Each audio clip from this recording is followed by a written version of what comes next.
Looks like I've got to do everything manually, but anyway.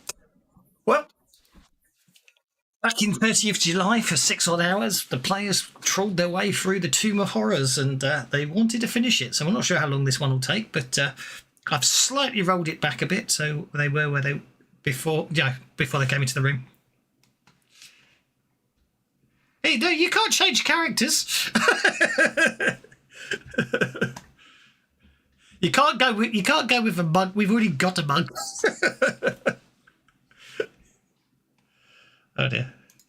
We've already got a monk. You were the cavalier.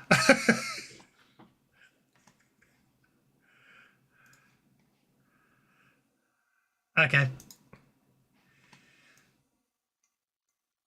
So we've now got 2 monks in the party, have we? Is that what you're saying? Your son.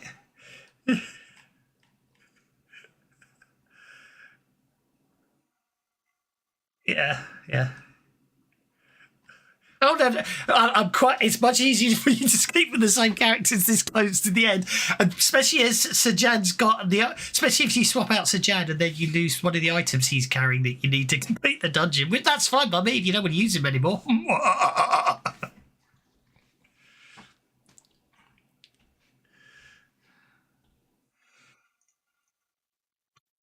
No, that's it. We've got the 4. We've got the original 4. That's how I wanted it. It's all good stuff. Let's put this.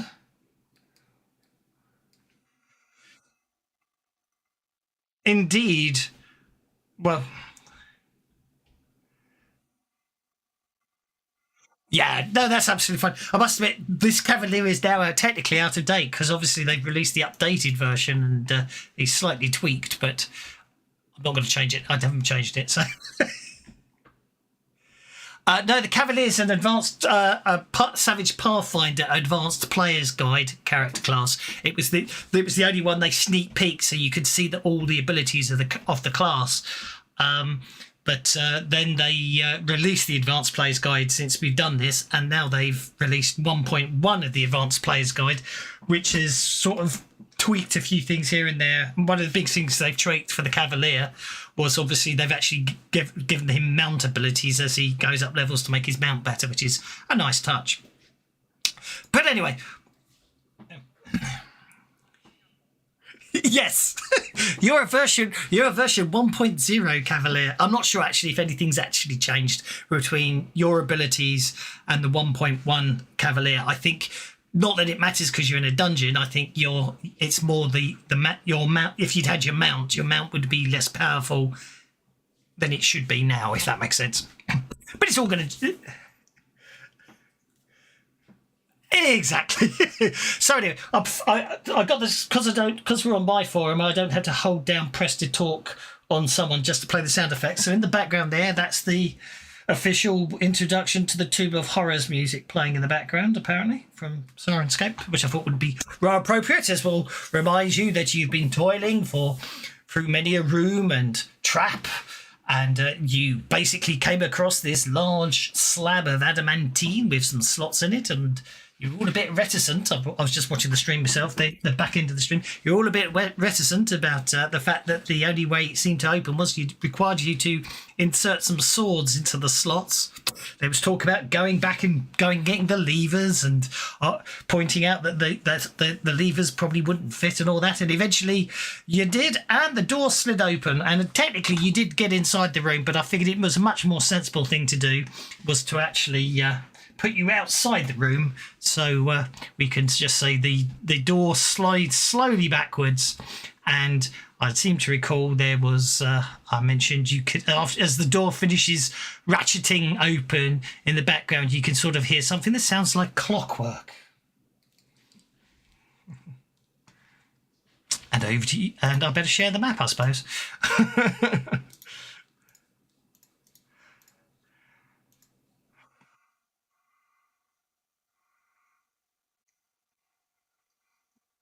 Absolutely, absolutely, no, absolutely not. You're the original four.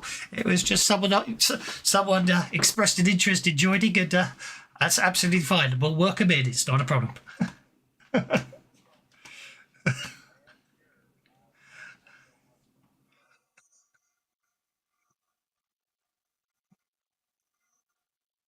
No. There's no. You're coming up. The whole point is they wanted to finish the big fight against Asarak, the Lich. So I suspect the more arrow fodder targets, the better.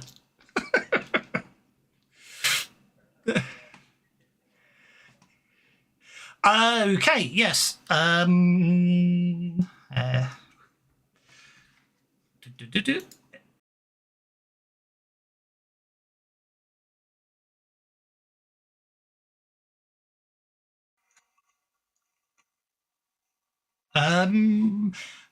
We've got a monk, we've got a sorcerer, we've got a cleric, and we've got a cavalier. So it's really up to you. So if you have a particular...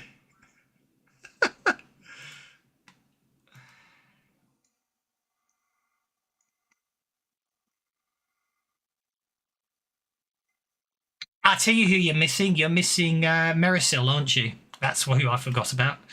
But you don't have to play the thief. That's that's who's missing. Because he's at the airport. But it's up to you. No, you don't have to play the... actually, no, I mean, it's whatever you want. But if you want to go for, if you want to sort of keep the party, what I'll do is if you want to play the rogue Merisil, I've just released it. So if you close and reopen the character selection, you should be able to pick the rogue if you want to go with Merisil. But by all means, go with something else if you want.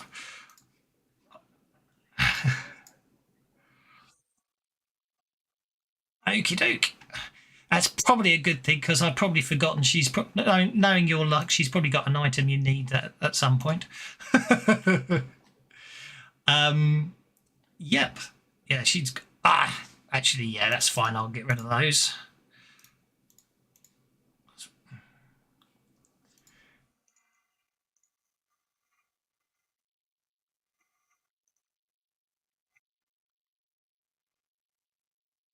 Oh, sounds fun.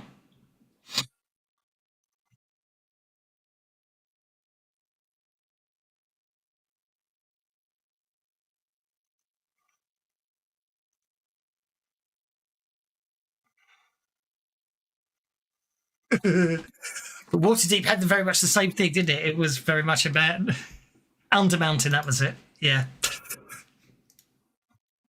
Okay. All right. I can't remember his name. I used to know, but I know what you mean. Okay, so hopefully everyone can see the map. Everyone's synced in. Okay. So that would be... you look upon an enormous chamber coloured in pastels. A forest of massive, many-hued columns support the ceiling.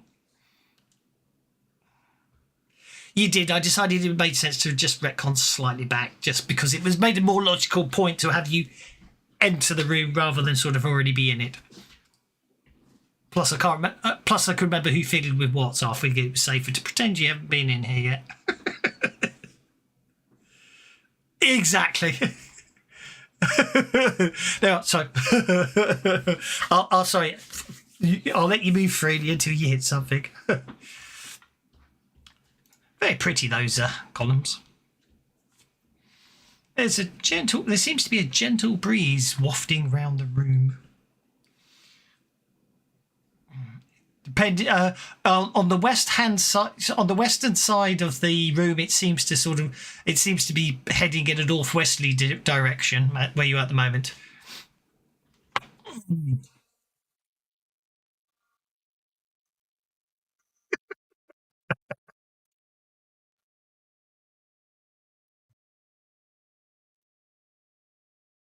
Okay, about 24 feet above the floor in the northwest corner, is a sculpture of a green devil's face, which appears exactly to be the same as the one you saw right back at the start of this whole dungeon. And just to remind you what it looks like, there it is. But it's 24 feet off the ground.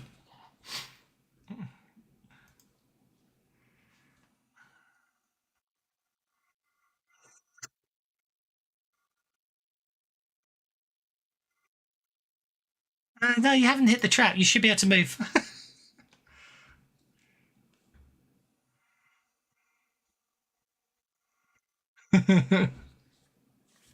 Okay. So yes, indeed. So where's that? That is. I think they do it in a strange way. They do. So basically, you've come to what looks like one of the two doors on the northern corner of the throne room that look exactly the same. As you come within 10 feet of it, the door actually starts to shimmer with a faint blue light.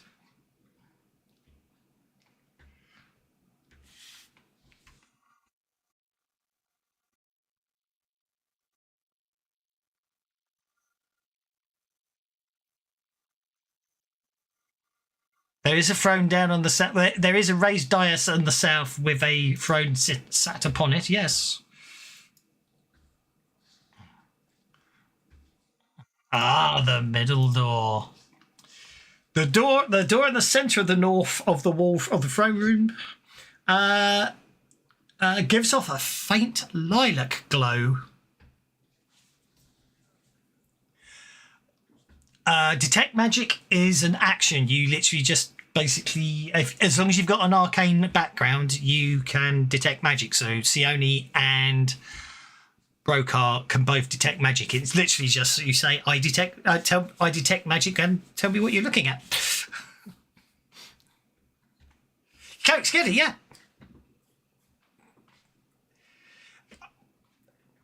Well, okay. Arcane background is just named arcane background is the name of the edge. Sorry, you're thinking too spiritual arcane D20 style. Arcane is just magic. So anyone with a magic background, so clerics and wizards, yeah.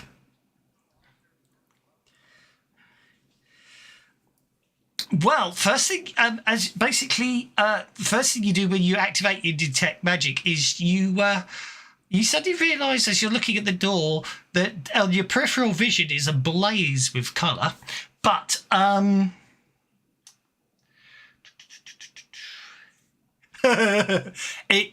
you turn around and glance behind you. Every single one of these pillars is glowing with magical. Where is it? Hues. Yeah, every single pillar is radiating an aura of transmutation. But in the meantime, that's about this door.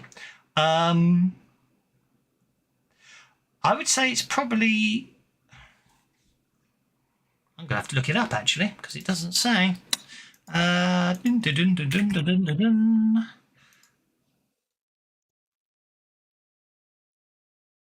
Yes, exactly. It is, yeah. So the blue door will basically gives off a very faint evocation style, but that could just be the magic to make the door glow.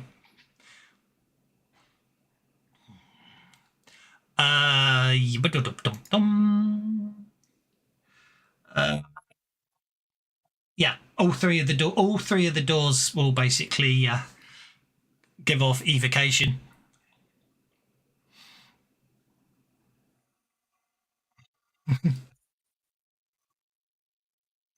In... Okay, so you're opening the middle door. Okay. When the door is touched, the light changes to a bright and coruscating. Oh God. Basically, bright purple with tinges of sickly green. As you open the door, so as you touch it and open the door, that's the light on the door changes. However, as you push the door open, you see a bare chamber with a small door on the north wall and pairs of swords crossed behind shields upon the walls. There are 3 such sets on each of the walls to either hand, and the 2 sets on the north wall, one flanking each side of the door. And there, I even have an illustration.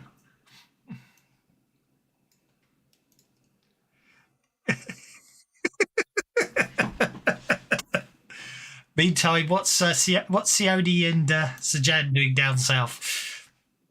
Oh, you're looking. Okay, that's the pillared throne room. So,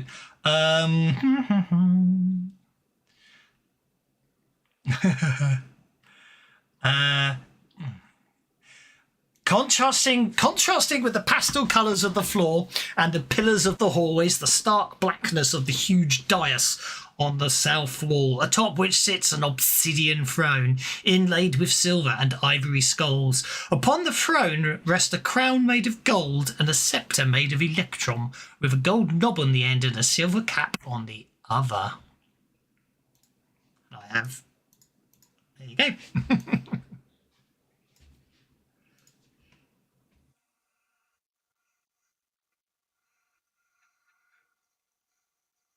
The crown and both ends of the sceptre appear to be magical.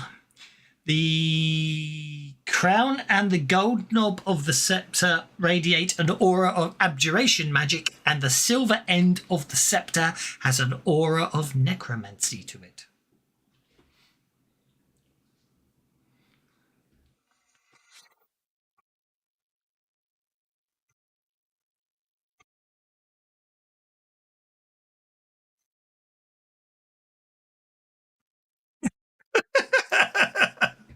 Okay, you want to go and pick up well, I shall half a gold key. That's gone because someone's already got that. Taken the whole gold key, haven't they?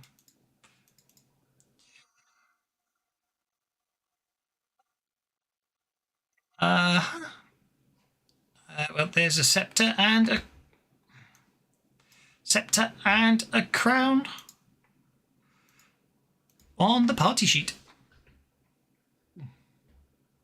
Oh, as he stepped inside. He stepped inside. Up there.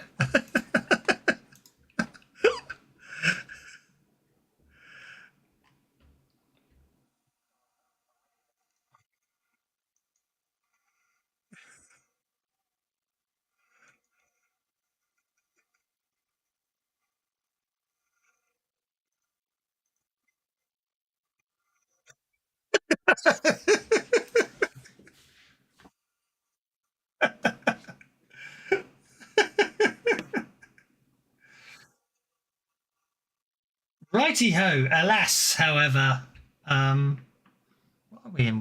We're in room 27. There's no special sound effect for that. Okay. As Elaine steps into the room, crossing the threshold of the door, 2 swords fly off the wall, as does a shield.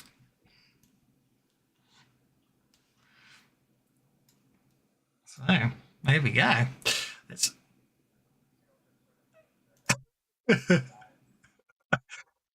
Broker, you got the Joker, so everyone just got bennies all round. What do you do?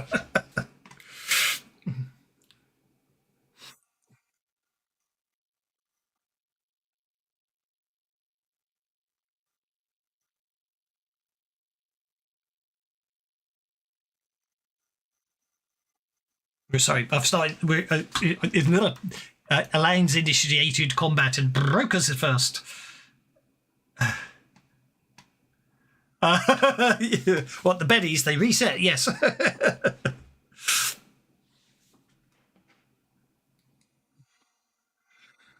You've got you're up first, and you got the Joker.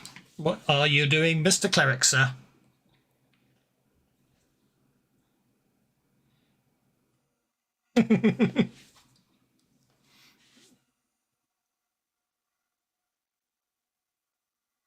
Yeah, somebody had 8, which I think it was too many, so I just reset it.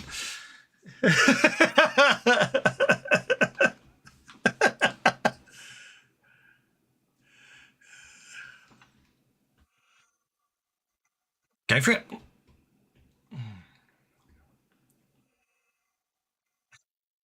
I know he is. A Savage Pathfinder doesn't technically have adventure decks.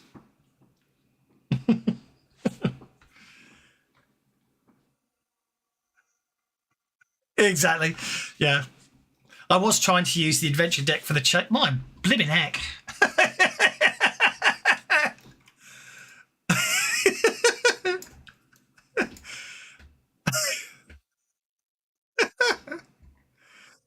Okay. Yeah, that's the toughness version. Very nice.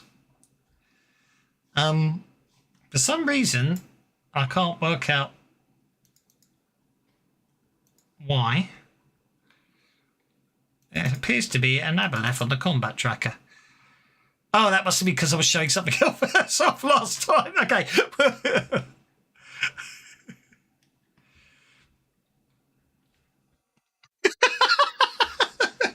A lady's bathed in.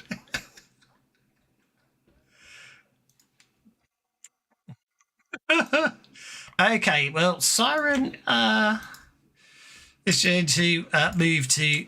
Is basically going to try to run.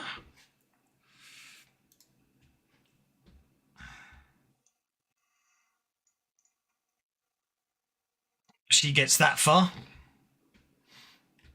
brushing against one of the pillars as she goes, but I'm sure she'll be fine. Sajan, you're up.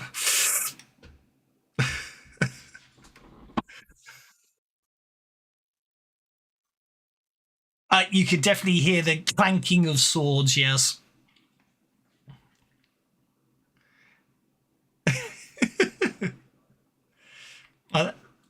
That's a good point. Actually, we should really have a pink powder puff, shouldn't we? Effect.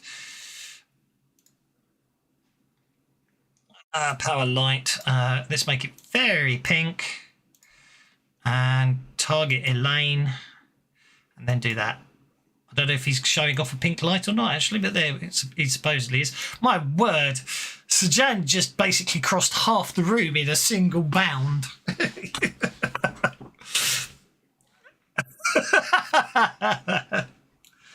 Yeah, he could have done another 4 inches if he tried hard enough on his run.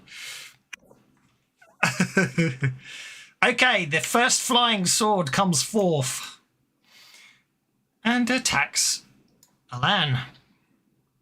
Missing. The second flying sword comes forth and also attacks Alan. Okay, it hits. However, does the magical pink glow protect him? It takes off some of the damage. Alas, lad, you are shaken by the invisible swordsman that's wielding 2 swords and is able to move independently. Marisol, you're up.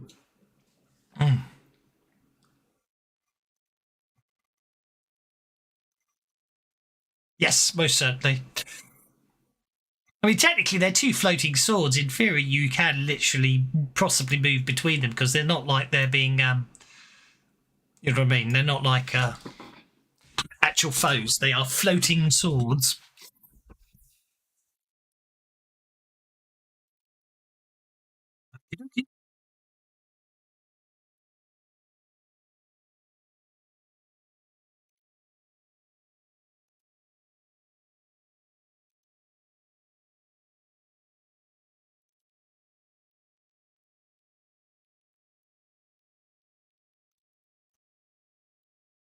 Okie dokie. Don't forget you can spend pennies. Okay, the flying shield comes down and positions itself between Alan and the swords. And then goes on hold. Sione, you're up.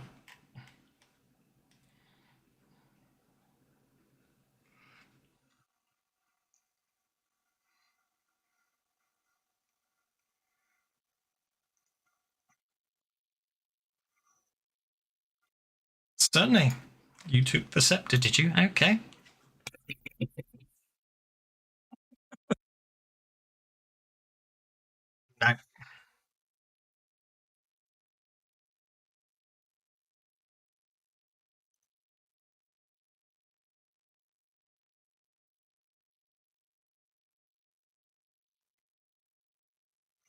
No. I know it looks really nice, but if I do that, that might help. There you go.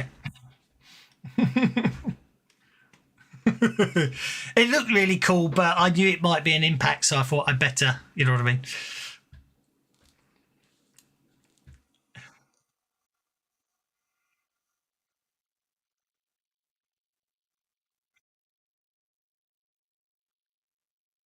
Is it? Oof.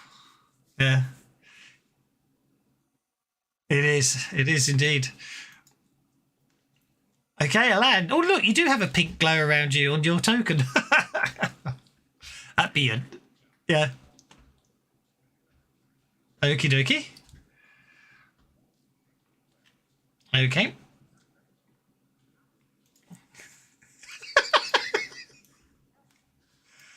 Okay.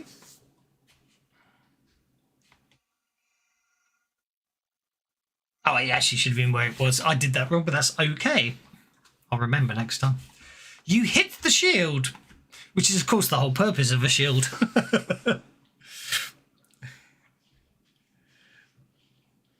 Nice. I challenge you, shield. Haven't you?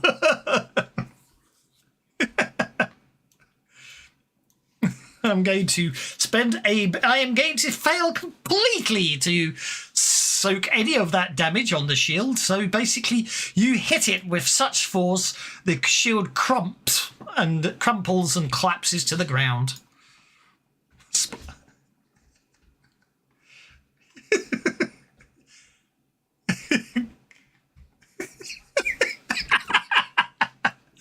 Yeah, whacked it. Good. I'll give you a Betty for that one. Okay. Not sure what's. Oh, okay. The siren. Okay. Behind you all, you hear Siren cry out in shock. She seems to be floating upwards towards the ceiling, and the breeze seems to be blowing her. She seems to be unable to control herself in any way, shape, or form as she's blown towards the northwest corner of the room. In the meantime, the flying sword, S1, attacks Alan. He parries the blow efficiently. Flying sword number 2, however, attacks Marisol, hitting.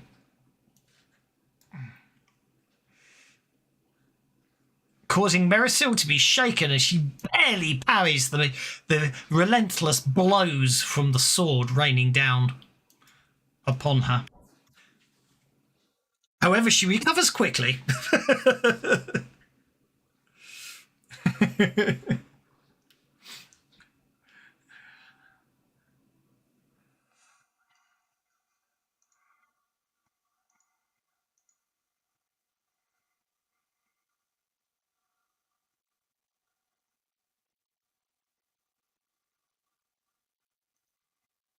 Okie dokie.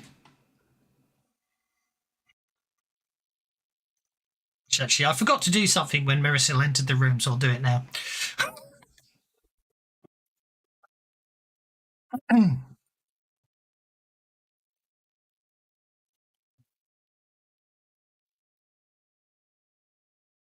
Hey, they're very good attacks, but those swords big swords are very good at parrying them.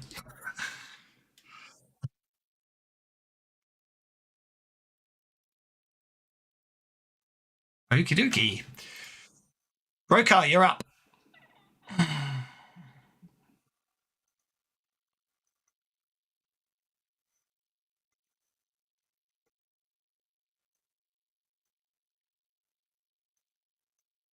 Okie doke. That's a very good point. How quickly does she float up? I didn't put in the I thing. Um, and you want to float up? Yep, go for it.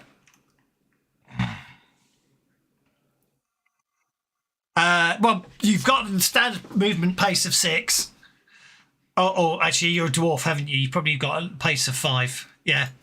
So it's a pace of 5 without having to do anything. Just that's because moving is a free action. If you want to run, you can. There's a little run button. Okay, so on the bottom left-hand side of the screen, there's a run button. If you click that, it'll roll the run dice for you. Just single click, don't double click. It's under. It says what? It says under one. There's one action, and underneath it you've got run. Oh, the dice on your character sheet. Yes, you can just double click on your character sheet as well. Yeah, I forgot about that one. Okay, there you go. You got a 3, so therefore you can move up to 8 inches.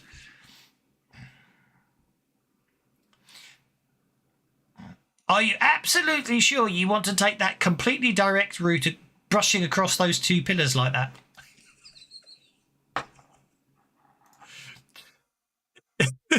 No, you're fine. If it's, don't worry. I think okay. She is floating upwards. She's already moving up quite quickly. I would say make an athletics check to see if you can grapple her before she's out of your reach. I'm afraid. Be my guest. Roll again. You can either drag the Benny and drop it on athletics, and then it will say you're spending a Benny to re-roll athletics, or you can just drop the Benny in the chat and re-roll athletics manually. I really don't mind. It's just, you know what I mean. It's there's. She's obviously just out of your reach, I'm afraid. You're desperately trying to grab hold of her toes, but she just floats up just a bit too high.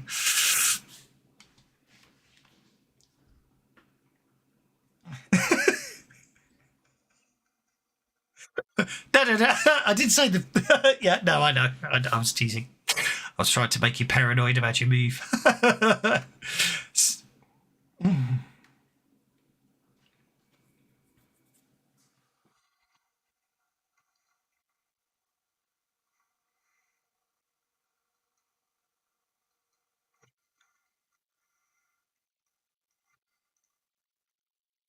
Yep.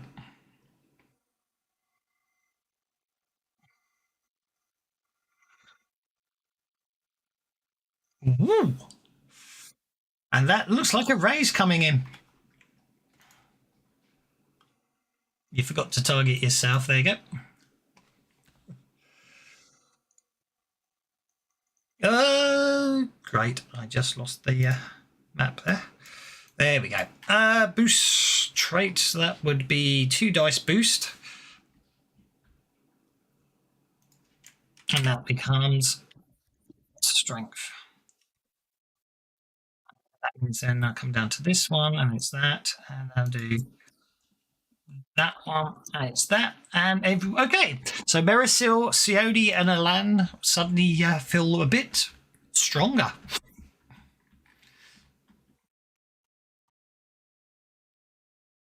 Okay.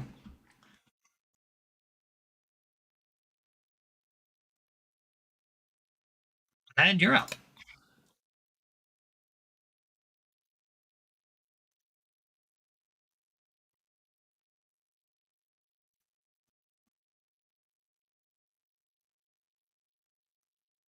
Alan?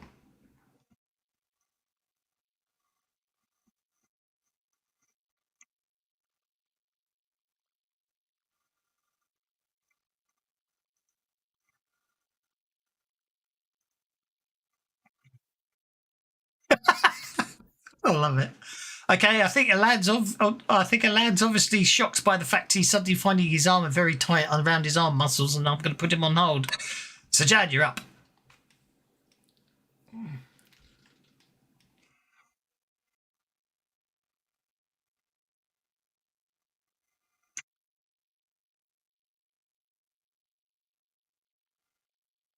I'm going to put these down to scale because they're obviously meant to be swords, not people. There we go.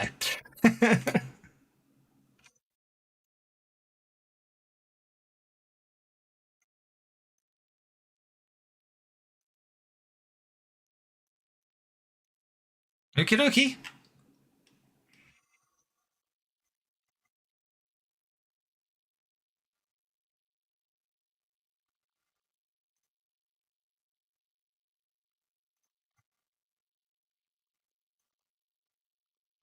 You certainly can. You've got a running jump, which will give you, which means you'll be able to jump higher. Mind you, actually, so did Brokar, but Brokar's obviously a bit shorter than you because he's a dwarf. So, yeah, that'd be an athletics check. Ooh, to boost your athletics as you run. I like it. Go for it.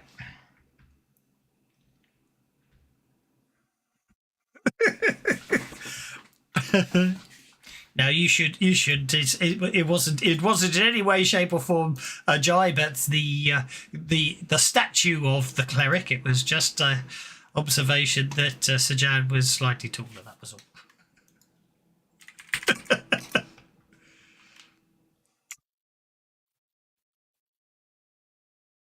I've targeted you. Yeah. Oh, sorry. I had targeted you for you, so you should be able to apply it. Yeah.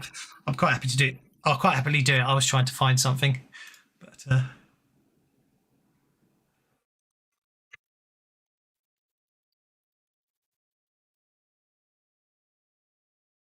That's okay. No problem at all.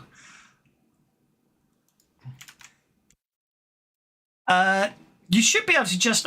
You should be able to literally just click on the effect, but that's not a problem. I'll do it. You.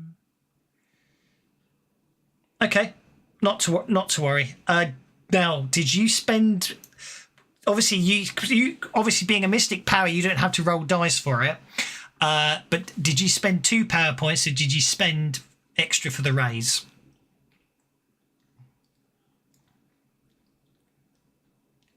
I think you only have to spend an extra power point, don't you? Your dice type increases by 2 rather than 1 die type.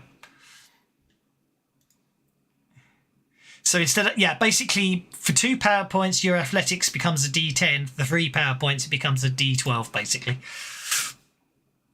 Okay, so boost trait. I don't know why it wasn't letting you do it, but that's not a problem. It should let you. I don't know why it isn't, but I won't worry too much. It also helps if I can spell athletics. At the moment, your lyrics is a bit boosted. There, go for it. So now your dice on your character sheet won't change, but when you roll it, it should roll a D12 rather than a D8 now.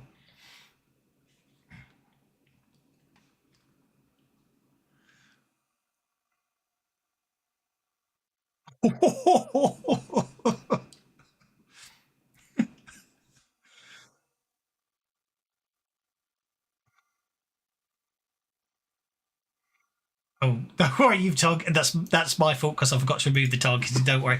That's the only downside of the fast test extension. Obviously, it just does it all the time. Okay, so looking at you come bounding across the room for 1 second. You nearly thought maybe jumping off the pillars would be a good thing, but then suddenly at the last second you realise you don't need to. You bound upwards and you grab hold of Siren round the waist. And I'm just going to check if that's what the limit. What happened? What's the weight limits on fly? I'm not sure if there is one. Fly less so basically, yeah, you grab, yeah, you basically grab hold of Siren around the waist, and you're most disconcerted to note that although you're now holding on to her, and you've got her firmly in your grip, she's still slowly levitating upwards to the top of that ceiling, just taking you with her.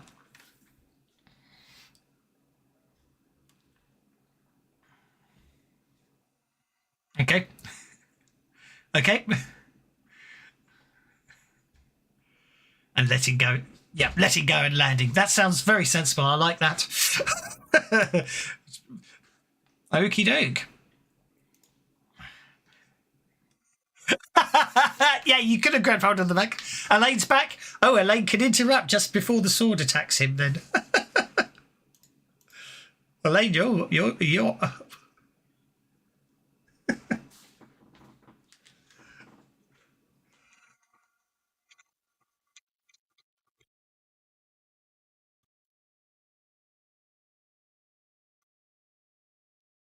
Mhm.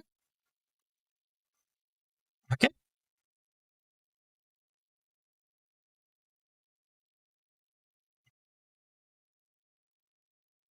Okay. I'm going to bring this. Oh, that sword's too big. Let's see if I can get them. Let's see if I can get the swords about the same size. I'm going to bring this sword down to here. So it's going to gang up and attack Marisol. Interesting. That's very interesting. What's going on there? I don't know. That's very weird. It was showing the 1d4 minus 2 for the attack dice until I opened the character sheet and then it updated itself. I'm afraid the second sword comes in and basically does a nasty feint getting underneath Marisol's.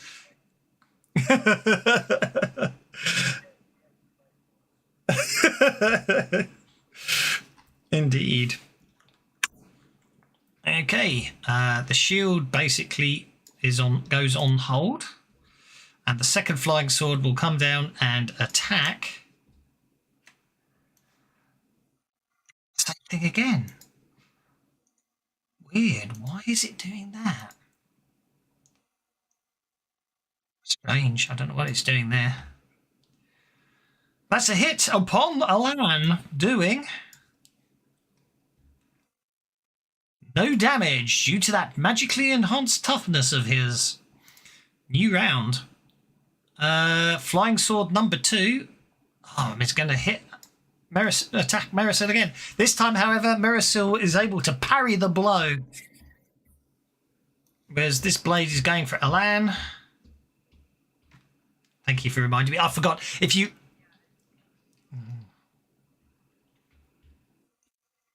I noticed... I should, yes, and it also reminded me I hadn't pointed that one out. Don't forget, if you really dislike your cards, all you have to do is drop a penny on the card on the combat tracker and you'll get dealt a new card. Won't necessarily be a better card, but it will be a new card. Elaine. Depends. What 2 have you got?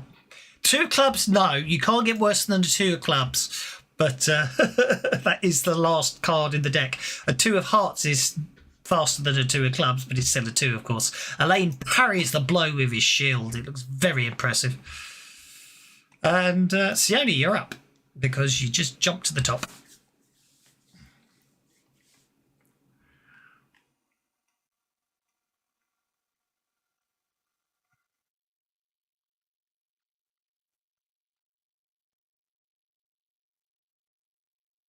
Go for it.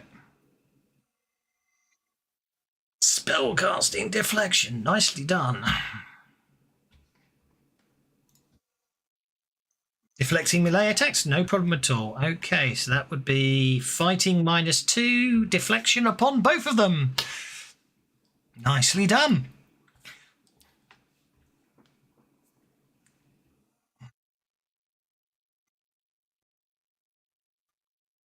Yeah.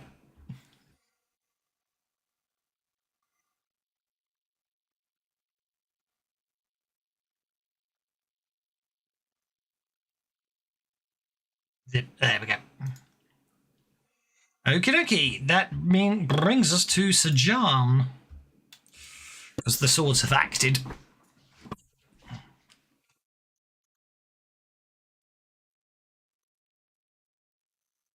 Mr. Monk, sir. Okay, you're on the floor. You now have your own you now have your own fae on a string. On a rope, I should say.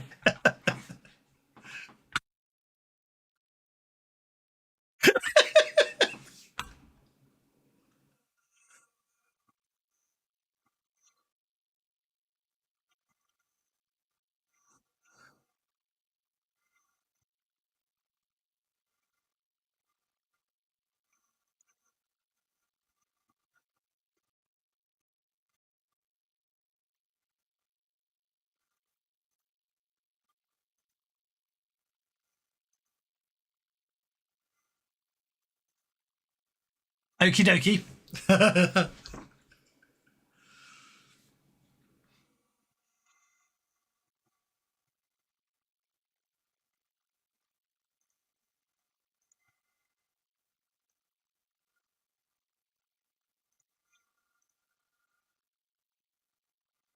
Okie dokie.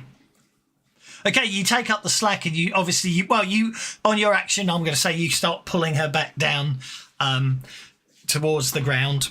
Yeah, no problem at all. And obviously you're holding on tight to the rope, so you bring her down, so she's basically levitating a couple of about a foot off the ground at the moment, and she smiles in thanks at you. Over to Maricel, who is no longer shaken.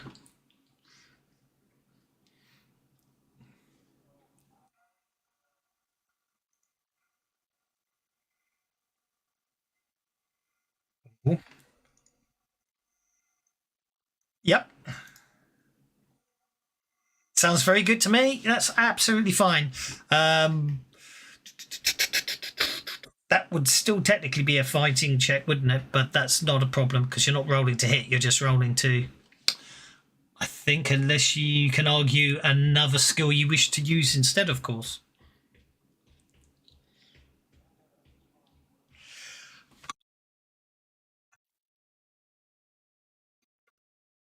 I think your fighting is probably your best. Yeah, but go for it. Sorry, you were going to say something. Sorry.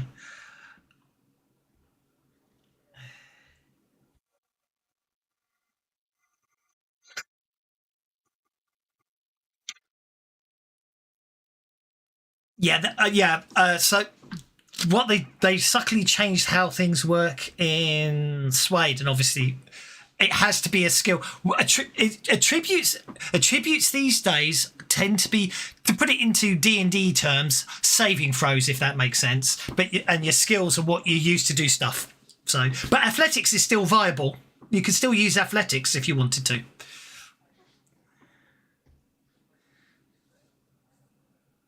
Yeah, no problem. You'll need a 4 to succeed. Yep. It would be against the sword. It would be against the sword's smart, so that's fine. We're going to hope that an animated sword isn't that intelligent. Oh,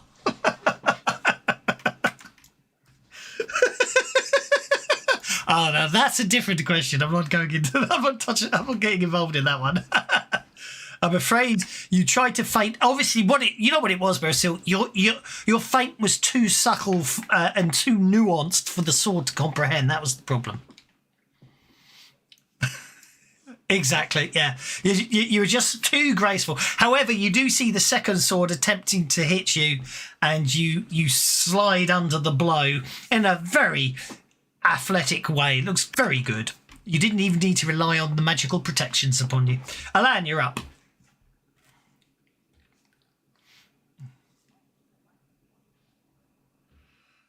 Okay. Oh, that seems to work. I, th- I think you hit it. Indeed, you literally just crash your sword into it and literally knock the sword out of the air, and it just crashes down to the ground and doesn't move anymore.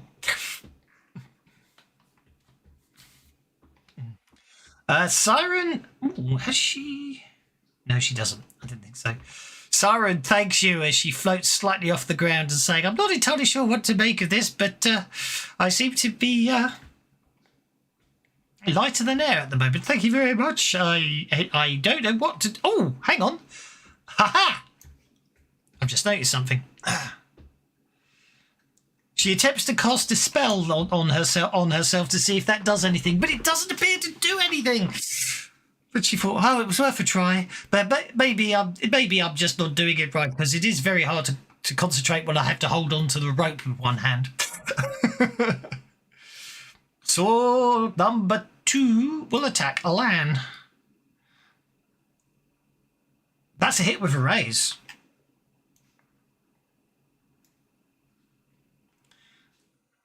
However, Alan's armor and magical protections mean he is unharmed. And last but no means least, we have Brokar the cleric.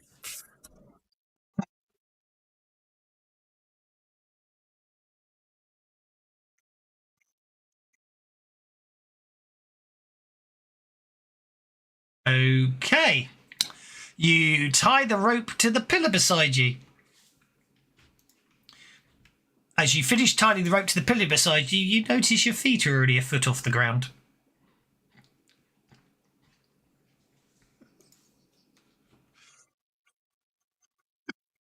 Indeed. The monk isn't floating, no. Oh, look at that. Marisol got everyone bennies. Well done, Marisol. You're up. Ah.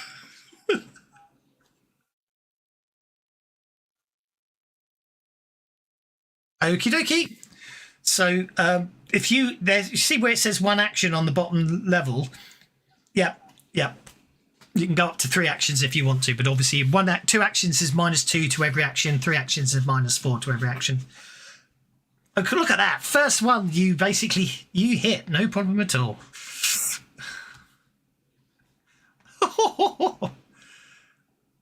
My word.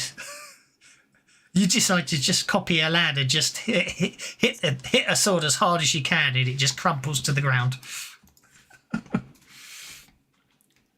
No, I know that. And look at that second one, taking advantage of the Joker bonus, very sensible. I hadn't noticed. I forgot you had it. Look at that, 2 swords.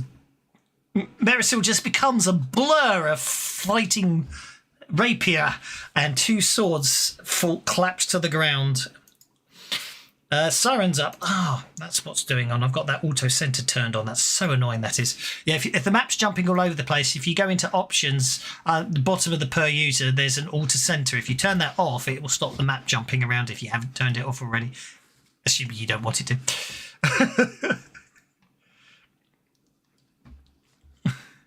Okay, Marisol goes, right.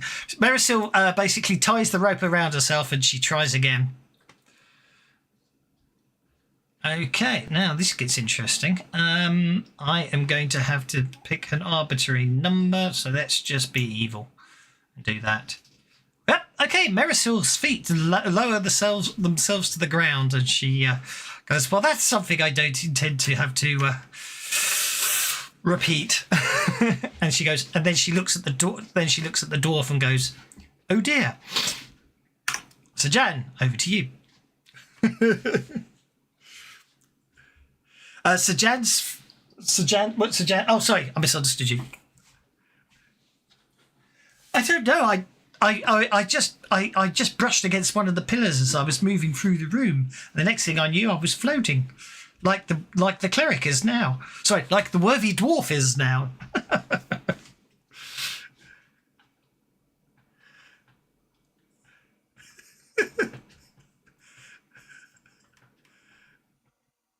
Yeah.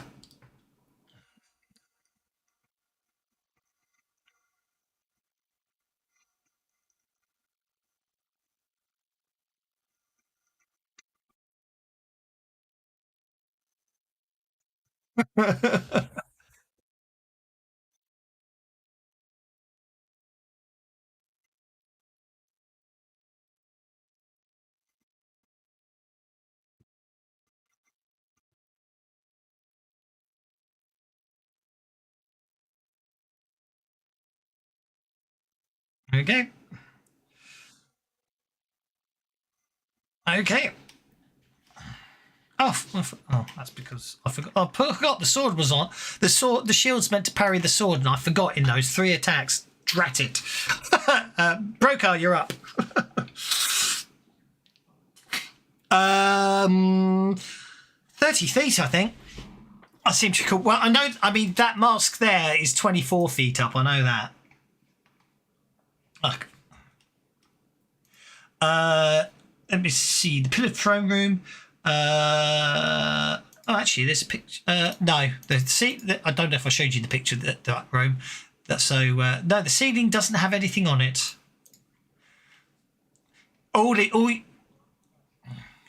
I think that's. I think the pillars are very artistic in nature. Yes. The indeed. Yeah, as I say, the only thing, as I say, all you feel is the breeze. Definitely just trying to blow you in that direction.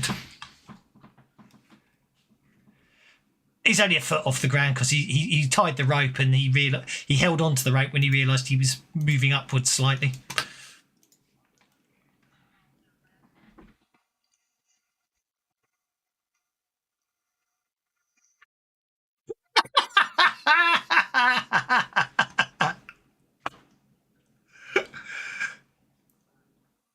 Well, depends.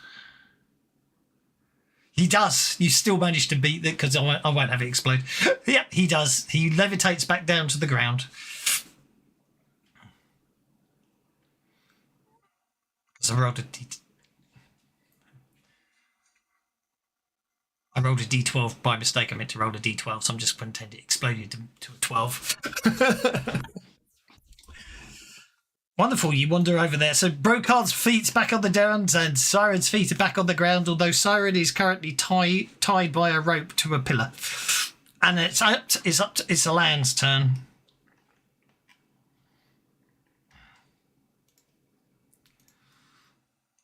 And this we've lost.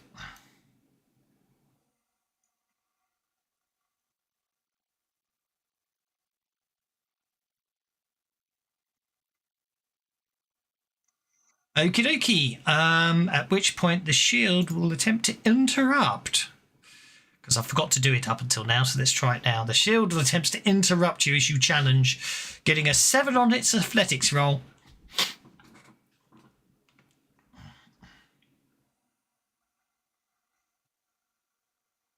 Indeed. So basically, what happens is as you challenge the sword, but then the shield, as you go and swing at the shield jumps in the way, forcing you to have to attack the shield instead. Which is how I meant to do it, and I forgot for the last 3 attacks. So sorry. Well, you hit the shield. With your enhanced strength, I think you're going to bash through him, so I wouldn't worry too much. Yeah. Oh, will you? Yes, you will. Just being resilient and hardy and having armor toughness bonuses this is going to help. So the shield, you bash the shield instead. However, the flying sword takes advantage of the fact it's still alive to try and stab at you one more time and misses.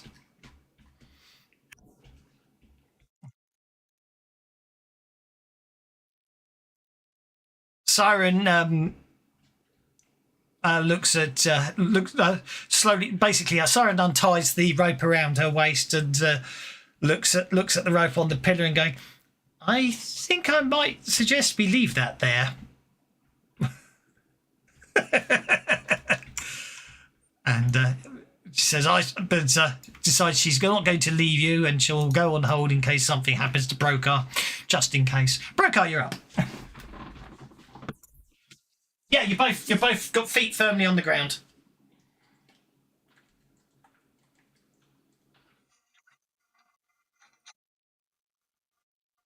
Okay. Siren will follow you. She she's it's only an extra inch. I'm not going to worry about it. You could always roll a 1. You know what I mean? But you can move another 3 inches if you want to, of course. Now.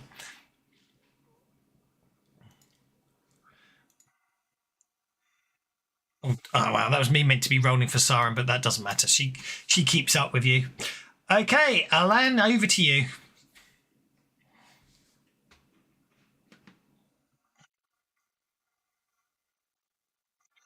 We did. I apologise. Sorry, Mauricio. Allow me to pay you in bennies by way of apology.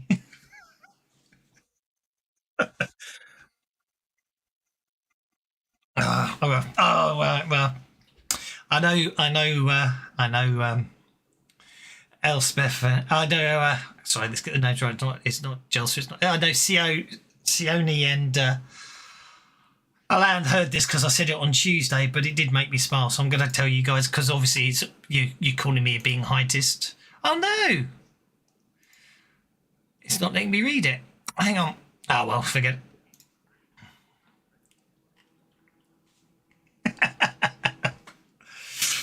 Did they really?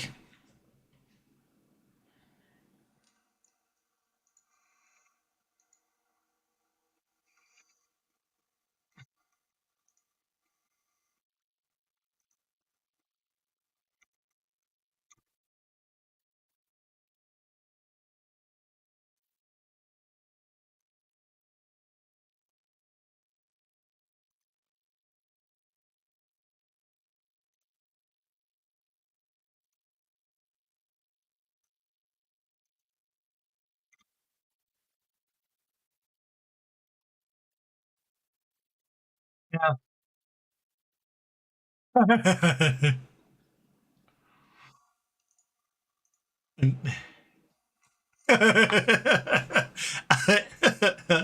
Okay, so Merisil attacked the sword and killed it. No, she didn't. No, she didn't attack the sword and killed it. She just wounded the sword. The sword is damaged and bent, but still flying. So I need to put the music back on. Alan, over to you.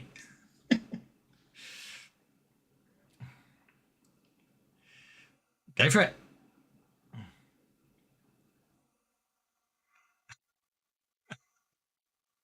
Oh yes, you can. Sajan, you're up.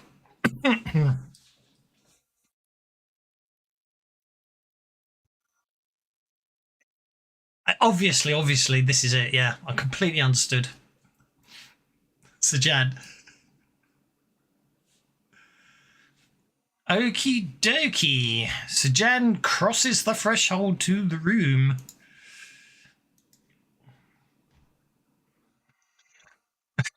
I will move you to the threshold, and before you continue that maneuver, I shall do that.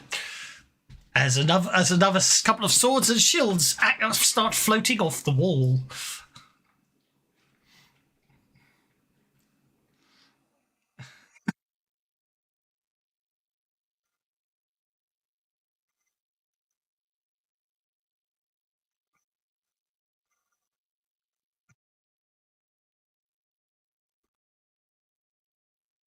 Just be glad you're all going in one at a time. You can. I need to shrink them down because obviously they're.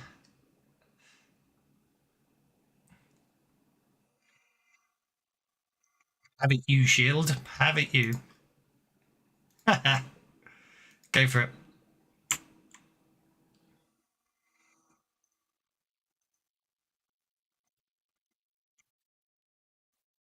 Sorry, I've lost my screens there. Yeah, go for it.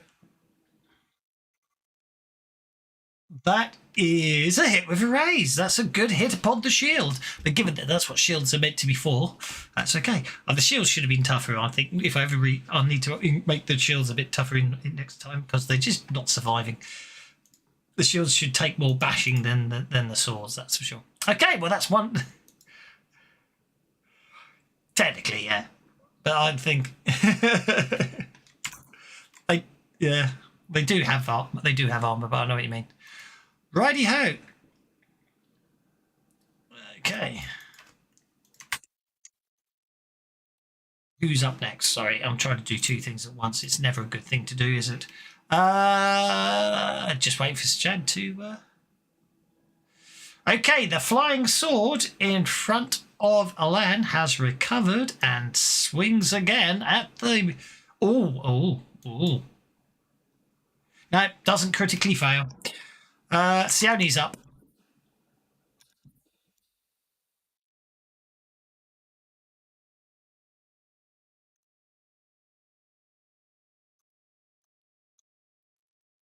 Okay, yeah, go for it.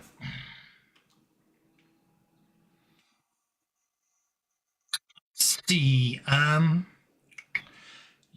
Okay. You took it, didn't you? So it's on your character sheet. Let's have a look.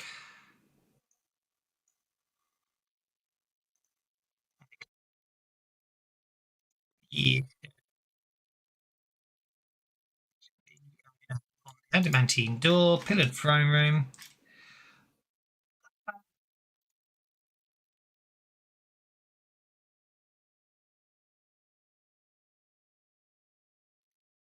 The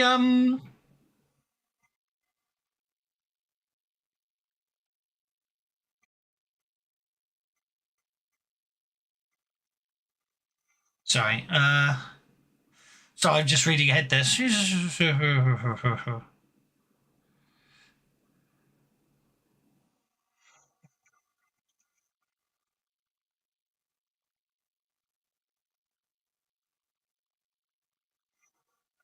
Okay, that's interesting.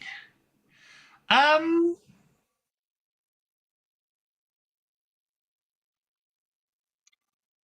the you're not entirely sure. The scepter appears. The scepter appears to. I don't know. See, I'm not sure if you can discern it. In fact, actually, looking at this, um,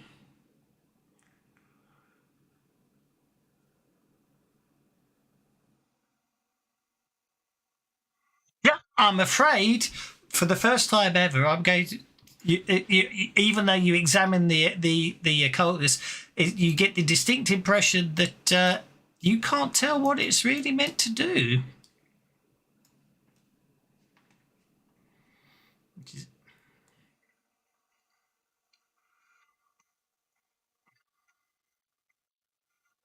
You do. I'm going to attack Sir Jan with this blade here, and miss, and attack Sir Jan with this blade here,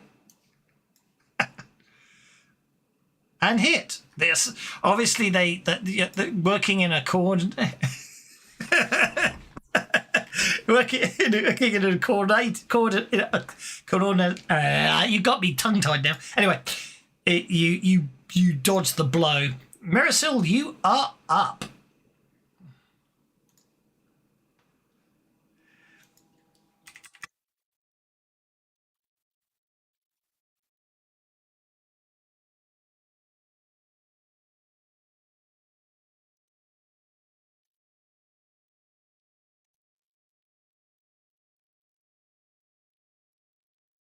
Okay, go for it.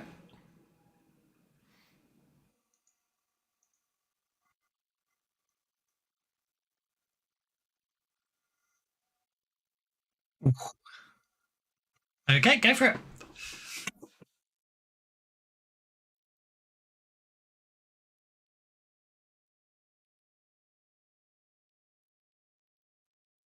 it. Right, so sword number 3 is going to continue attacking the monk. Again, this blow comes thundering towards the monk, and however, the monk barely avoids it, but it's still enough to leave him shaken. In the meantime, the blade down here attacks Alan, who parries it without problem.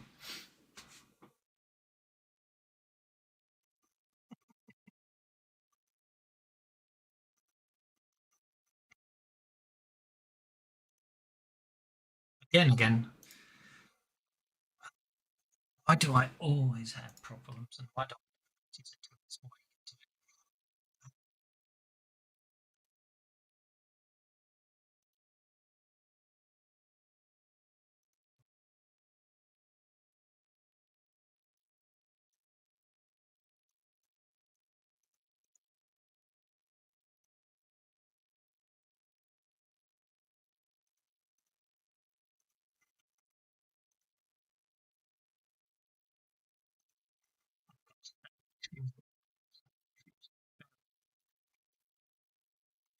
Got sound problems as always.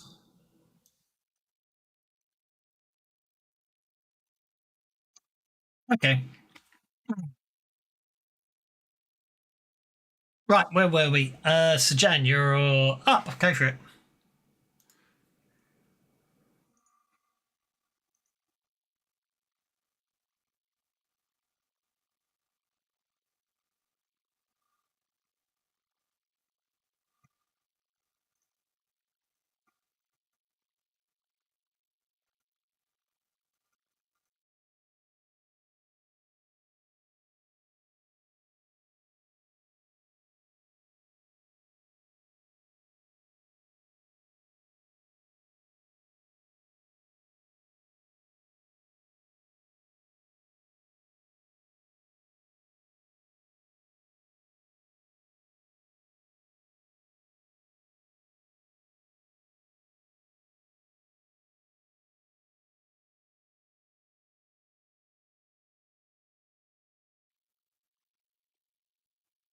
Go for it.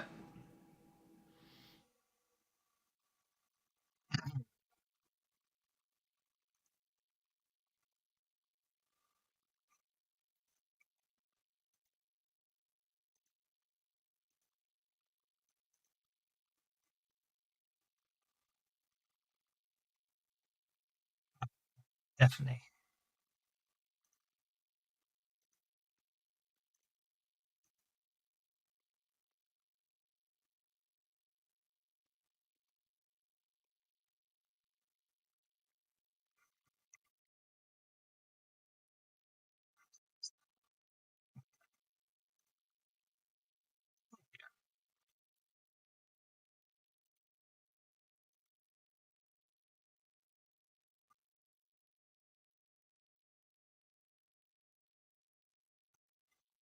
Sorry, that's absolutely fine. I'm just desperately trying to work out what's going on with my bloody sound. You Great smite, so you didn't get the raise, so that's +4. There you go. Oh yes, of course you did. Yeah, sorry, still +4. Hang on, no, it's +6 then, isn't it? If you did. Actually, no. I'm afraid you can't do greater smite, so you can take 2 power points back because greater smite's got an asterisk on it. You still get the +4 for the raise though.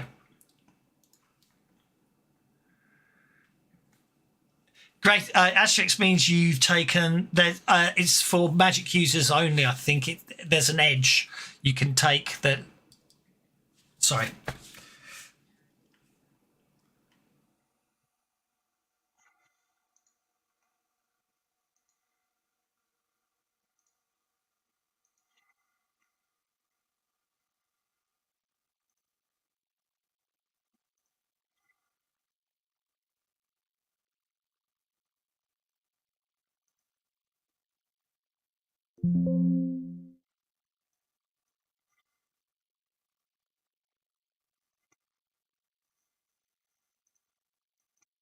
Just realised what the issue is.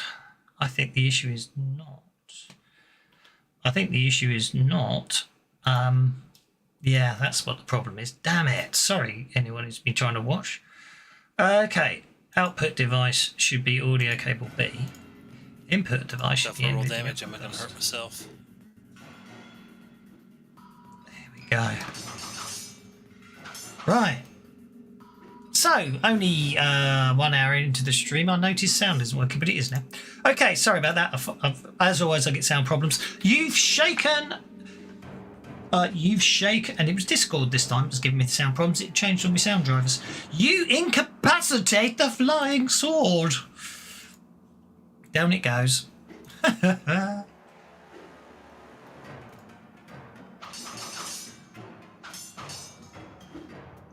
Siren goes, we must help them, and starts towards the door. She'll be right.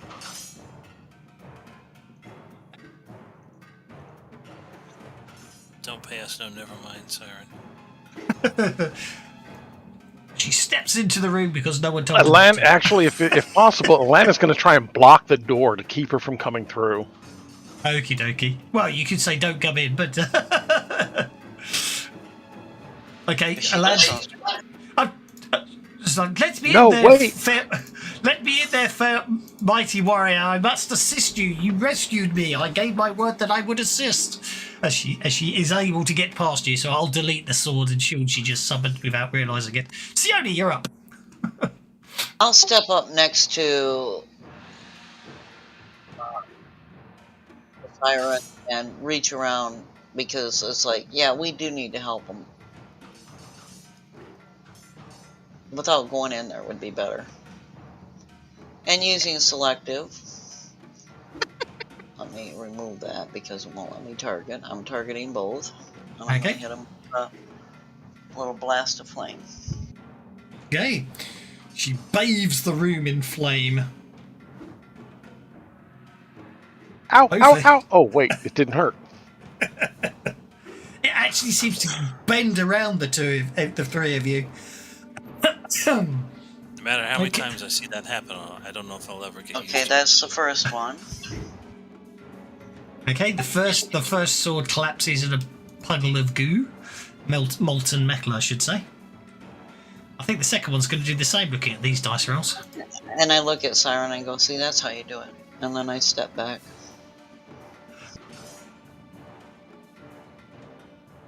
there we go.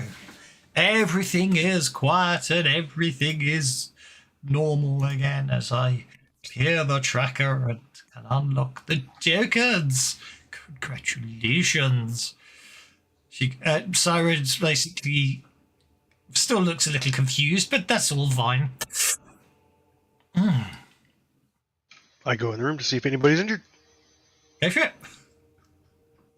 Well, hold up.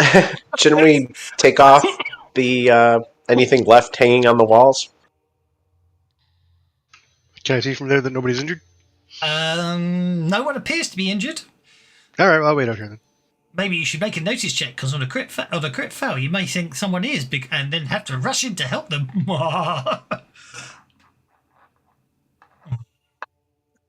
I'm only joking. No, they're fine. I think you'll find they're very well attached to the walls and don't seem to want to move. Can we do a notice check to see if there's any trigger mechanisms or any reason why they're... It's called. I mean, it's probably magic and not... Magic. Yeah. Yeah. Hey, would a dispel render them inoperable? A dispel cast upon a set would cause them to fall to the ground. Yes. Heat metal is obviously a spell that isn't Savage Pathfinder, which is why I decided to allow the fact you were just trying to hit them. You're doing it because you actually did selective. I would treat that as a concentrated, fire at. So that's why that did that as well. Telekinesis. Well, telekinesis would send the items back to their original position. Dispel would basically render them inert for a period of time, but they would then reactivate again. But it all seems fine. I mean, you've destroyed 6 swords and 3 shields. There's another 4 swords and 2 shields still affixed firmly to the walls on either side of the room. So well, you know what I mean. Dotted around the room, there's still another set. There's as you say, you've taken out 3 sets, and there's still 5 sets left as far as you can tell. And they only trigger when somebody new enters the room. Well, we don't know. Nobody's left and come back in. No, I mean, you guys are in there and it's not activating more. You're already there. But if any of the rest of us step in... You put your left foot in, you put your left foot out. Well, we'll wait here while you check that other door.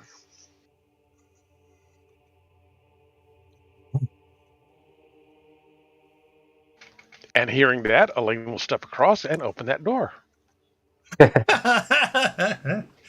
Okay, so basically, a small stream of water spills from a wall outlet into a basin, but not that you can see it from where you're standing. I'll assume you're sort of edging in so you can see him without actually stepping in. There you go. So there's a small stream of water on the east wall there is spilling from a wall outlet into a basin and appears to drain away through a side hole. There are numerous skeletons scattered about the floor here. In fact, I think you can see the bones if you zoom in a bit on the map. Look at your bones. I can't remember where I got this map. It's a very nice map. Numerous skeletons here, rotting equipment, and quite a fair bit of. You can see many coins scattered about the place.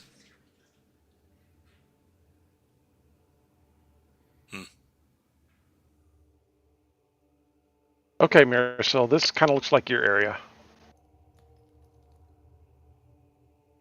And I will step back. There are no obvious critters, but there's pretty obvious traps. So Mercial will look in and examine, I guess, by the skeletons to see if there are any traps there. Let's make a notice check.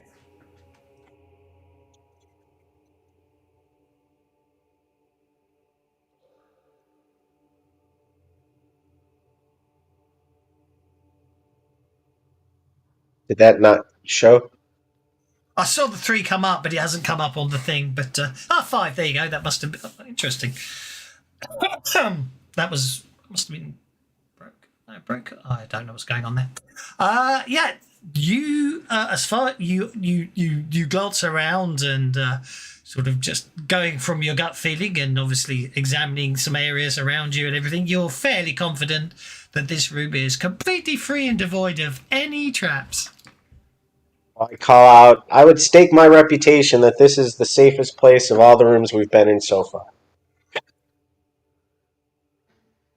I mean, Cool, just what I wanted to hear. And I'll go over here and check out the water. It appears to be a basin of cool, refreshing water. lemonade. A cool, refreshing drink. So John has left the room.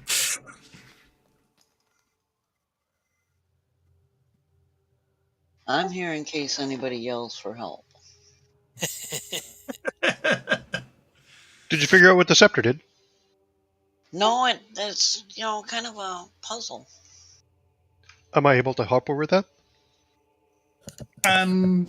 Basically, yeah. I mean, it's in a cult roll to attempt to identify an item, but given that it doesn't tell me exactly. Well, it does tell me what it does, but it does at the same time. I'm not sure. It's one of those things. It says you don't know what it does until you do something else. So it seems to be a case of what I'll say is you examine it magically and look for any signs, and all you can come up with is there seems to be very powerful magic on it to obscure its function. As if it's been deliberately designed so you can't determine what it does magically. So I tuck it back in my belt. See if you can use it to summon a keg of beer. That's Broker. Okay. Yeah, you feel, as I say, it's just this room is, other than the skeletons lying on the floor, the scattered piles of coinage here and there, and possibly that might be a glint of a couple of gems over there. You're not entirely sure. This room seems devoid of anything apart from the flow of water. Mercial has a history of bad luck, so she'll pick up a coin and do a quick prayer to the gods and toss it in the fountain. Okie dokie. It lands in the fountain with a nice splash. Wouldn't that be really cool if it started dissolving at that point and you just discovered that it was trapped water without, just because of that? But no, it's perfectly fine. Although it got me thinking. Are there other coins at the bottom of this well or fountain or whatever? There are not. Mericil's copper coin just floats to the bottom of the well and basin, I should say, not well, and sits there. Does the water seem to flow anywhere? Probably. It flows out of the wall into the basin, and then there are numerous holes in the basin to ensure that the water the fountain never overflows. Did you make a wish when you put the penny in the fountain? I did. I prayed for my bad luck to go away. You might be okay. Who knows?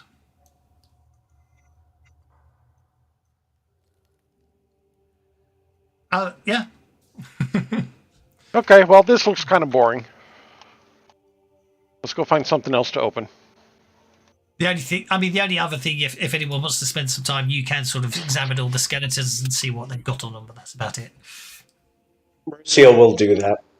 Oh, hey guys, it looks like there's a crypt in this one.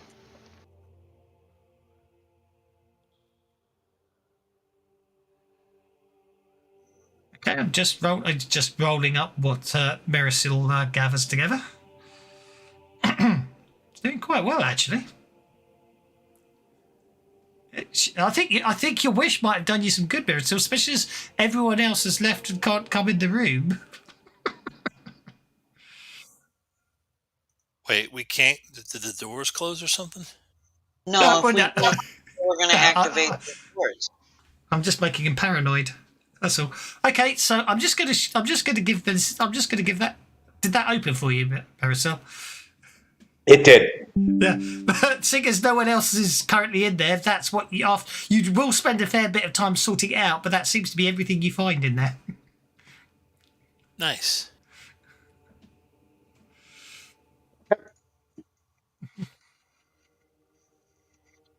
Now, in game, Merciel would have just pocketed that all as the rogue in the party and not told anybody, but there is a potion of relief with restoration in there.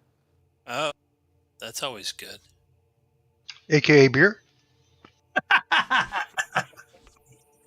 Okay. So the eastern Yeah, doors but it's open. non-alcoholic. If the eastern doors opened, you see a low stone table upon which rests a wooden sarcophagus. Various broken and looted urns and coffers are scattered about inside the sarcophagus. Well, you can't see from here.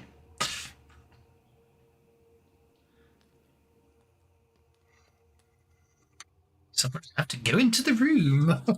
I'll check to see if the sarcophagus is magical or emanating any magic.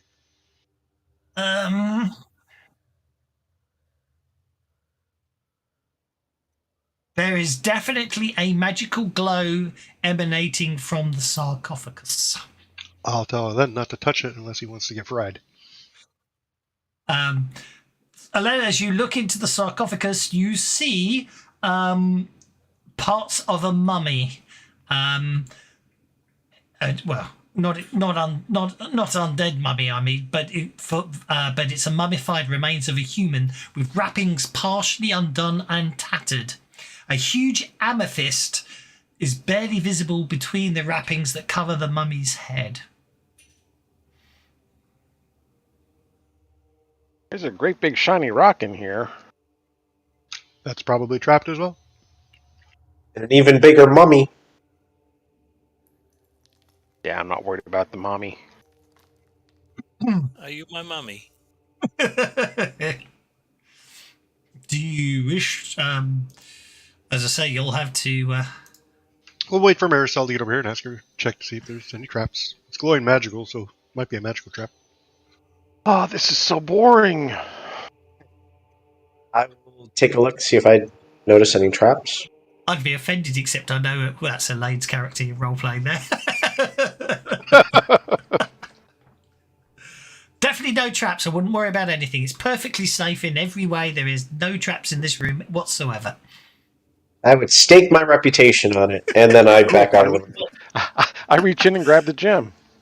Okie dokie. That would be the amethyst. But it's very fine quality one. Where is Alan?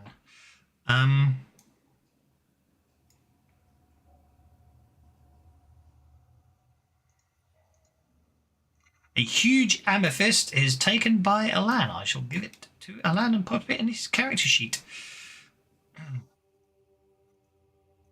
There you go. Oh, this is a heavy amethyst. This is a great big amethyst. Yeah, yes, it is. Yeah. Okay. Cool.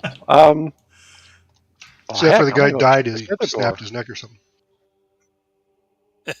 It's too heavy for his head. Hang on. Sorry, let me get you back Sorry. to there. That's okay. So you step out the room and you walk past the Jan, and you're sort of getting this way. Can I have notice checks from everyone, please? What did you do? Sound based, if anyone has penalties. I don't think they do. What did you do? You can definitely hear movement coming from the room that Alan just left, and then the next thing you see is basically something climbing out of the sarcophagus. Close the door! Close the door! Close the door! Alan gets the Joker. Well, it's not going to last long then. Where is it? I'm going to see where I. Oh no, I'm spending a penny on that. I got a joker. So I get to go. I get to go first. So I get a Benny, and the mummy gets a Benny because the mummy got a joker. So the mummy steps out to here and basically bashes the nearest thing, which happens to be Sione the sorcerer. Hitting, doing. Oh, 2 wounds as Sione is suddenly attacked without warning.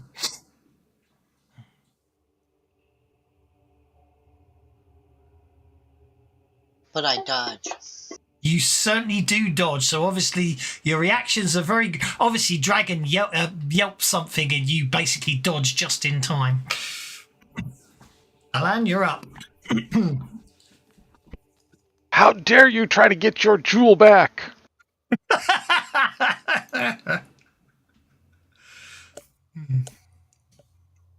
I challenge and chop. Challenge and chop. You must remember your kill stealing ability. Coming to food It's so network. obscene. I love it. I love the ability. It's really fun.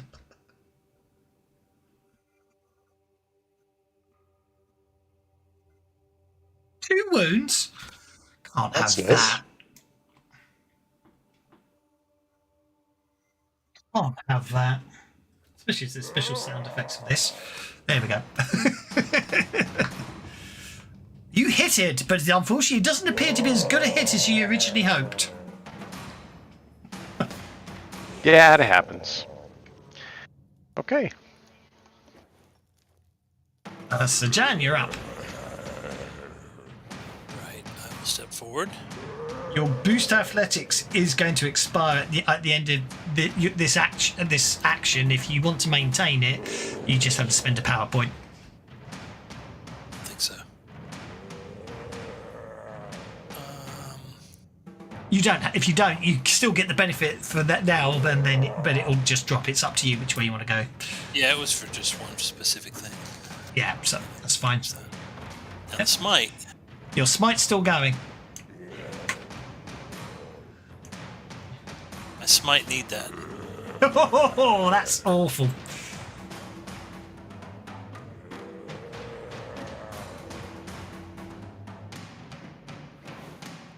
Damn it. No, you, yeah, don't worry. That's okay. So that's a hit with a raise. Roll for damage. Someone rolled the fighting skill rather than the actual attack. It's annoying, but there's a reason for why it works that way. That was almost a raise on the almost a. That was almost a raise. I think I'm going to be evil and try and. We got a way to go. No, I'm going to save the bennies to hurt people rather than use the bennies to soak. Oh, okay.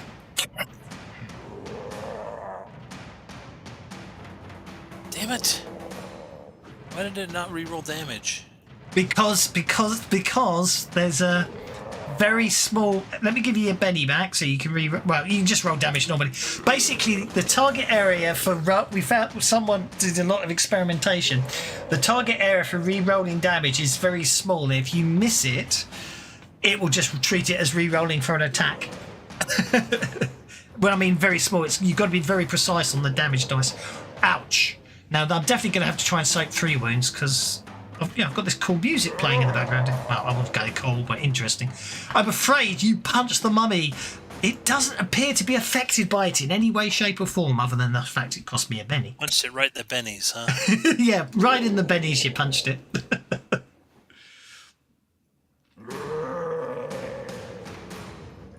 Hey. Okay. Yeah. Sione's up.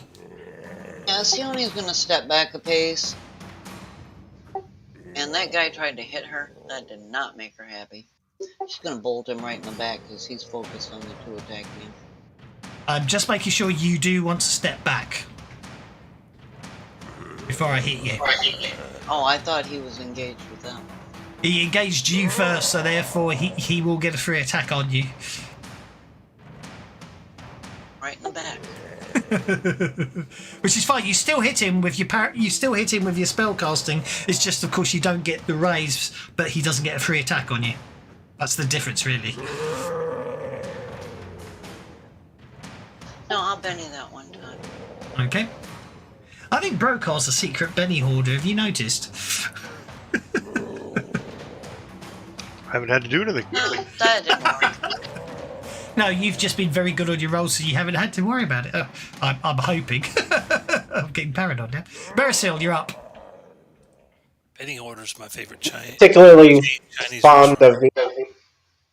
Sorry about that. That's Not it. particularly fond of the undead, so I'm going to throw a knife from here. Sounds sensible. Go for it. It will probably hit, but not do a lot. Yeah, that's a very accurate hit. The knife blade embeds itself deep in the torso. Mummy doesn't seem to notice. Will To me, mummy. I'll try to Benny the damage. Go for it. It's all very Freudian today. Well, that didn't do much.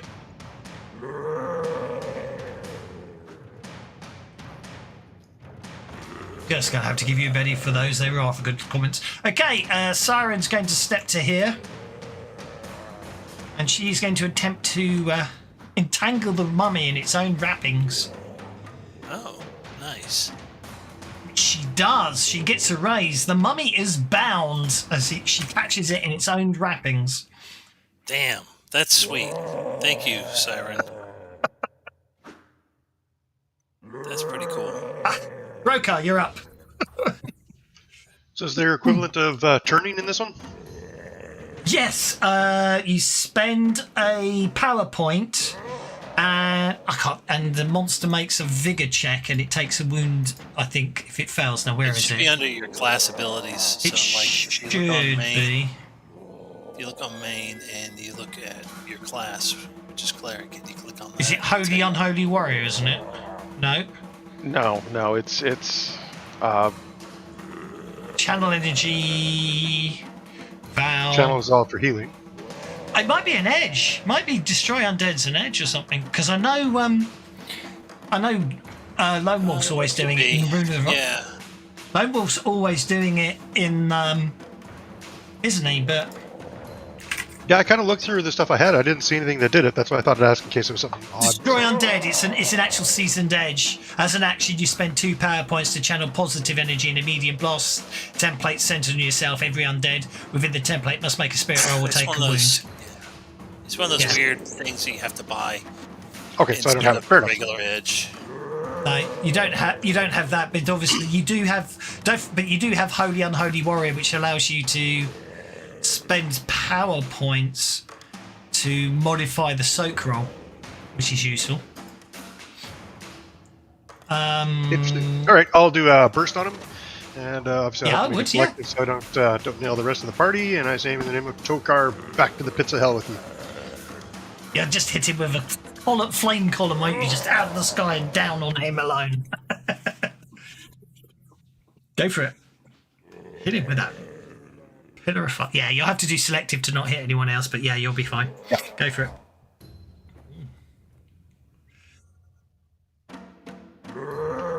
And can I use a Benny to make that better?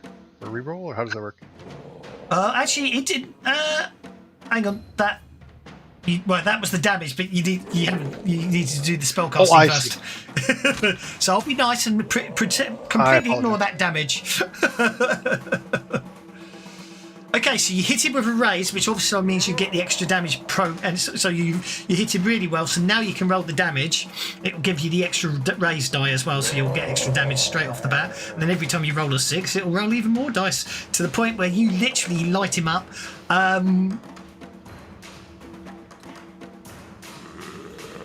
Okay. What's your trapping on that one when you hit people with burst? Fire. Fire. Yeah, that's what we figured out last time. So No, I couldn't remember. I thought it was. I thought I'd check because, of course, being a mummy, he's a little more susceptible to flames. Okay, now the bound does not apply a penalty to that. Okay, basically he's definitely smouldering after you hit him with that. Unfortunately, the sarcophagi he's obviously been sarcophagi. That's more than one sarcophagus he was lying in was obviously damp, probably water from the thingy, and it didn't have as much effect as you hoped. But he's definitely injured by that, and he groans in pain. So Jan, you're up. Right. I think I shall punch him in the bennies again. See if we can do this better. Probably a good thing. Correctly. It's got nothing special. It's fine. Ouch.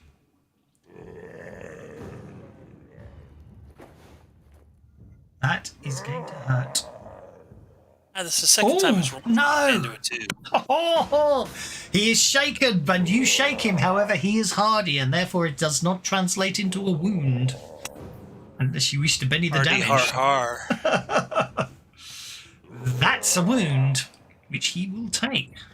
He's in a bad way, this mummy lord. He's definitely starting to fall apart, and of course he can't do anything because he's been bound up in his own wrappings by Siren.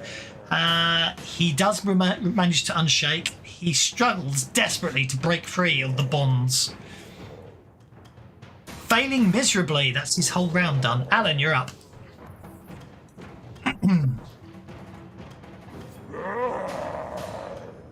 Nice. I hear him yelling in the background. Indeed. Have we lost Alan again? Sorry, I'm back. Okay. Yeah, let me chop this guy again. Go for it. That's it.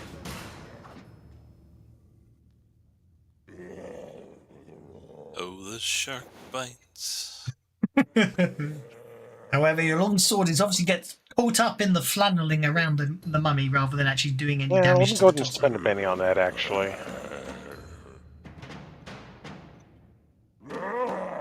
Better, but still not enough. Okay. Brings us to Marisil. She will move forward, attempt a feint again. Okay, go for it. And then attack. So that would be a multi-action, right? It would be, yes.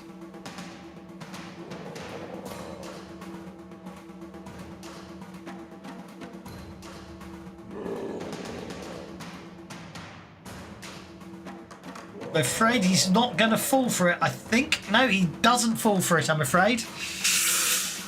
And then the attack. It's a very good roll. Unfortunately, his was better. Is he not vulnerable from being bound? He is already vulnerable. Yes. Do you have backstab? I do. That was why I was Sneak attempting to attack. feint. I didn't Yeah, realize. sorry. Yeah. Okay. So turn off to set the multi-action back to 1. That's my fault. I suddenly realised why you were doing it. Being bound, he's already vulnerable. So I'll let you retcon that because it was a very good roll. So if you just click on action until it goes back to 1 action, because you didn't need the multi-action, and then you can just make your attack roll as normal. The attack roll or the damage? A fighting roll. Your combat roll rather than a straightforward fighting. So you hit, and then you can roll for damage. I don't know if you've got a setting set up for backstab. I don't think we have, using your rapier, aren't you? So what we do a sub attack. Well, I know it's called sneak attack these days, isn't it? So we're going to call it sneak attack rather than backstab. And that would be plus D6. There you go. You now have a sneak attack for your rapier. So if you can roll your sneak attack damage on him. Nice. Well, not so nice. Oh. All right. I want that to be better, so I'll waste another penny on it. Be my guest.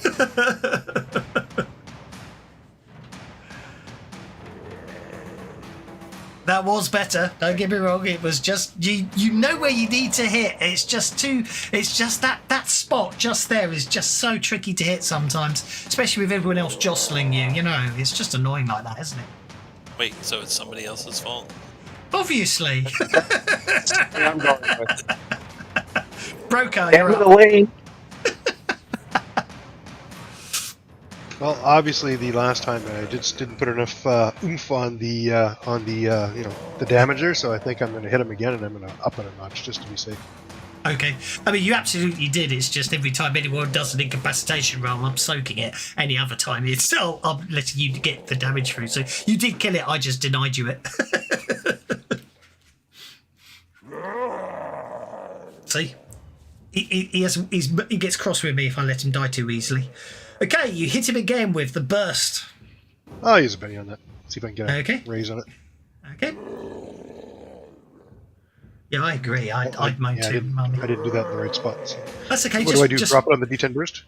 Just drop another D10 burst. Yeah, absolutely no problem at all.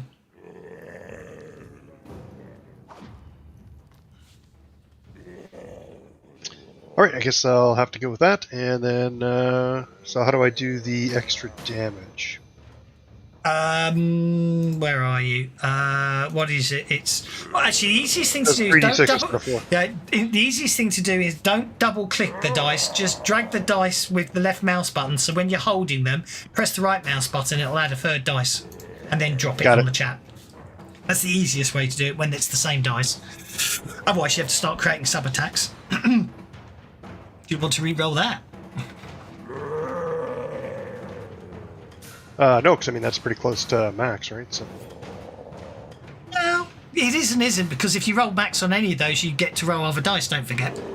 I understand. All right, yes, and I'll use a Benny on that side. Where do I drop the Benny thing? Just drop. You can just drop it because you're doing it manually. I'd say drop the dice in chat and then manually roll 3 dice again. Because if you did it automatically, it would only roll you 2 dice. If that makes sense.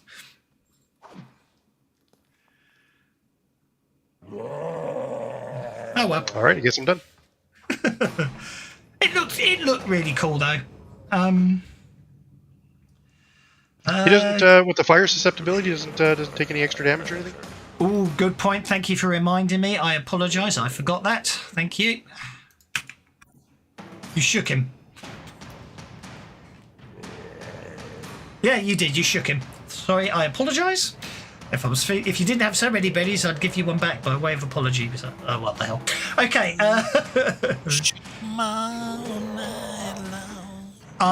Siren casts protection, which costs 2 power points. And she basically enhances Sajan and Alan's magical oh, hang on. Sorry, I forgot Marisil's engaged as well, so she'll do Marisil as well.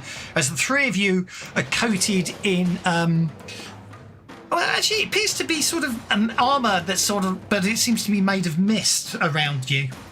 Nice. And then she'll spend a penny on her power points. And that's her turn. Sione, you're up. Did the siren just missed me? I was going to ask you about the regaining power points. Is that like done after the combat, or can you do it during the combat, or? Basically, bennies it's an interesting sort of game concept.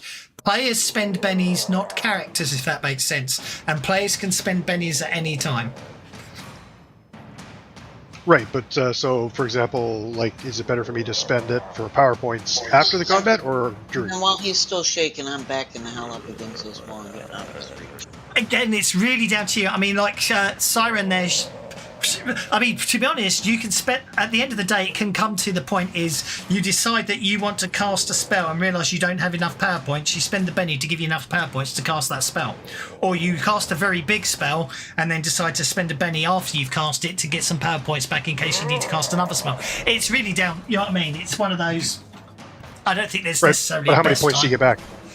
It'd be automatic, but it's 5. All you do is you drop a penny on your power. You know where you got your power points, so when you diminish them manually, you drop it on there, and it gives you them straight back automatically. But it's no longer all of them. It's only you get 5 power points back for every penny you spend. I thought it was all of them. No. It's just 5, which is the same as in Suede. Might be. What did change between older editions and Suede editions was that in the old days you got 1 power point back an hour default. Now you get 5 back an hour. Suspending a Benny is like basically the same as resting for an hour when it comes to PowerPoints. Okay. Is that a new? That's a new round. Let's see what we get. Sajan is up first. Clothed in mist armor. All right. Let's punch him again. Still have him targeted. You do indeed. Well, that ought to be a raise. That was a raise.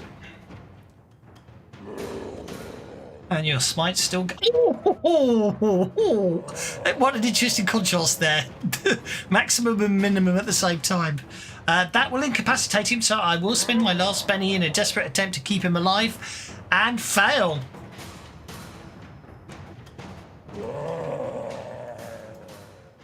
And he goes down. I told you didn't want your gem back.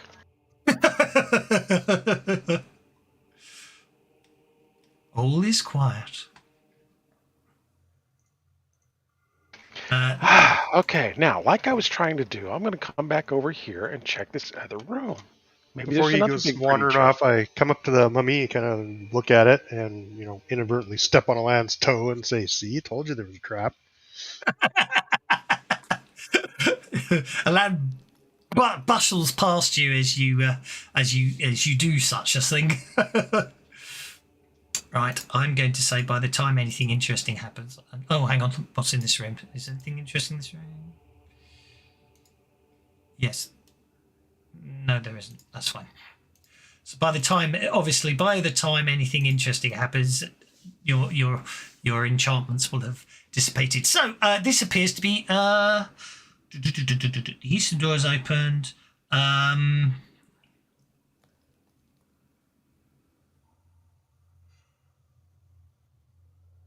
Inside the western room, there is nothing but dust.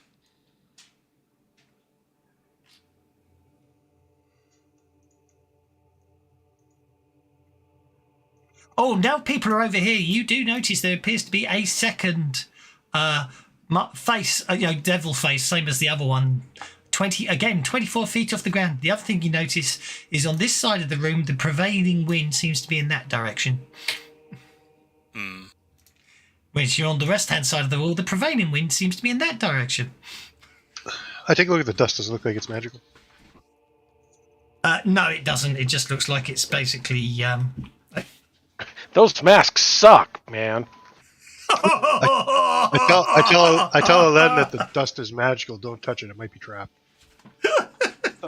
Seal, noticing the wind, is going to see if there's any doors behind the mask. Behind the mask? They're 24 feet off the ground in the northwest and northeast. Oh, they're 24 feet off. Okay. Yeah. Gotcha. Well, it's easy. That's easy enough to solve. Just tie a rope to the pillar, touch the pillar, float up, check behind the mask. Indeed. Okay, so I think you remember what was over here, don't you, lad? Because you've been. I think you More came or over less, here last yeah. time. But because I forgot that we'd done all. I think it made more. I think it worked doing it that way. So, over here in the corner where Land's come to, where there's a very bright light glowing.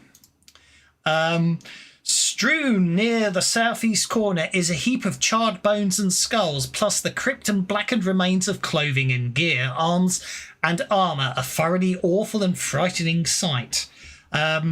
Basically, when you get closer to examine the remains, you find a huge glowing gem at the center of the destruction.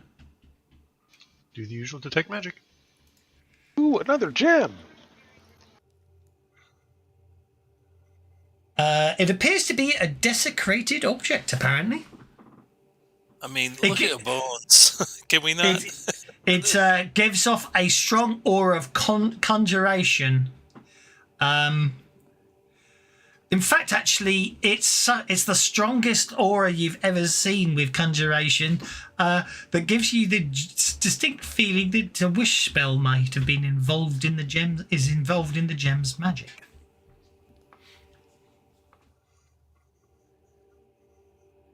Do you know how many widows and orphans I can help with this?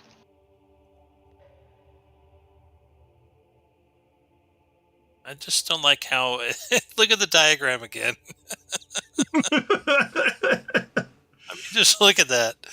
That does not scream problematic to you. Well, maybe if you put the crown on, it'll protect you from the gem. Maybe. Surrounded by dead bodies. This gem and that's a blast circle around it. Alana will come over here and get real close and kind of bend down and look at it kind of from all angles and shrug and pick it up. Okay, you pick it up.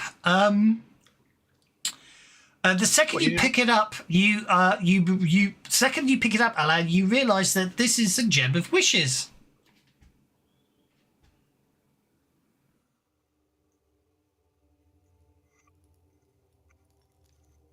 Born from the souls of the people that died in that circle. I bet they wish they had it now. So, all you have to do is, while holding the gem, is make a wish. And obviously, wishes are a bit more limited in Savage Pathfinder than they were originally.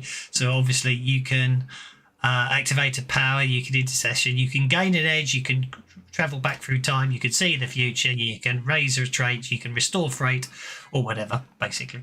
Or special. You may change the relatively minor aspects of yourself or the world around you. Obviously, or we could just, I think we should, given the nature of the original thing, maybe we should treat it more interesting and treat it as the original, but it's a gem of wishes. There we go. Apparently. Congratulations. Where is it? I do actually have it as a treasured item, which I will give to Elaine as he is holding it.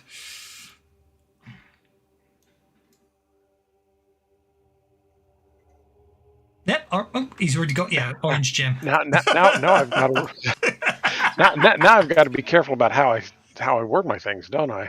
You do indeed. So I think Sione took the scepter. Is the crown still here? The crown is still sitting I said you upon put the crown on first. The crown is still sitting upon the throne. Have we checked everything out over here, guys? I don't think so, but we have certainly started to, and I think Sione was having a good look at some of the items that were found there. Yeah, I I need found the scepter, and I have the notice. scepter, but we can't. And we know it's got magic to it, but we can't quite work out what. I need a notice check from Sajan and Sione, and also Alan and Marisol, because you're also there. Yeah, the four of you that are down this side, you can have a notice check. Some of them are retrospective because you were looking earlier, but that's fine. Sione's obviously distracted. Alan's okay. Alan and Is that- sorry. Is the flooring here all charred? No, it's a raised dais. Okay. It's not that it's all burnt. It's an ebony dais with a silver throne atop it. Okay. Wait. Right there.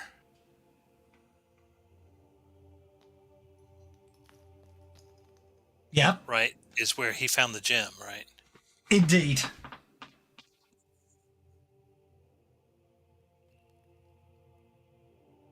I'm waiting for you to answer your question before I say what's allowed.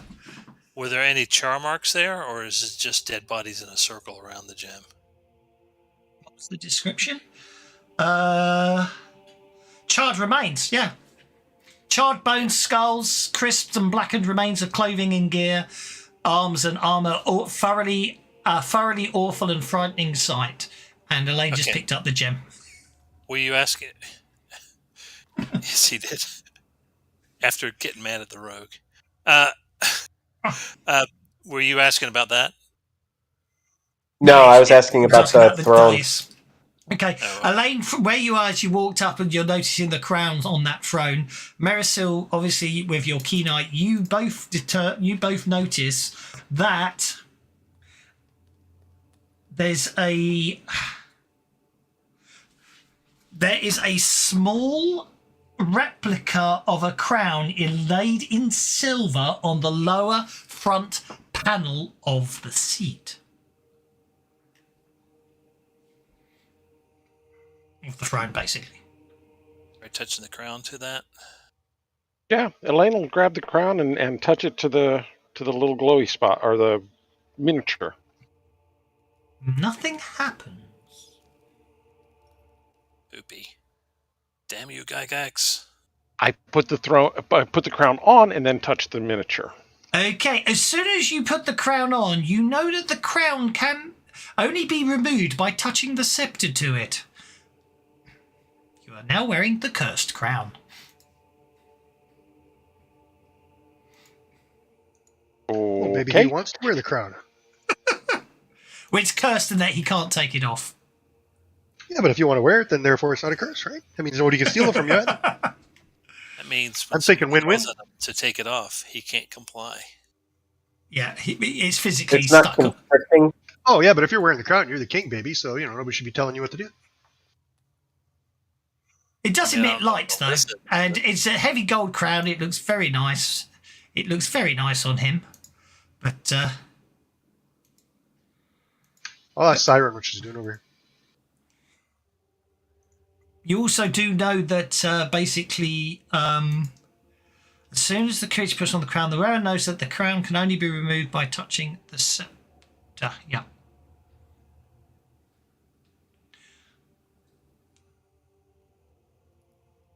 Okay. The other thing you notice is as you put it on this room. The other thing is you instantly. Oh, sorry. Siren's just because she's an NPC and she's just basically being ignored by the GM because he's keeping up with the city players. So you put on the crown. You know that the crown. You suddenly also know the only way you can remove the crown is by touching the scepter to it. You also realize this room suddenly becomes much brighter, and you can see clearly in here, around as if it is daylight. And you also know that you are now immune to the effects of the pillars. Those aren't pillars. Okay, so does me touching the little miniature on the front of the throne do anything? It does not. Well, guys, I come over and lean against this pillar. I'm not sure what's going on.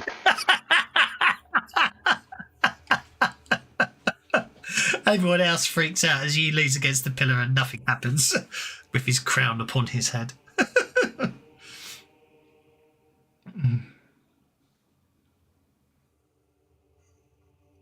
I'm gonna go back up to the throne and try touching the little miniature crown with the scepter.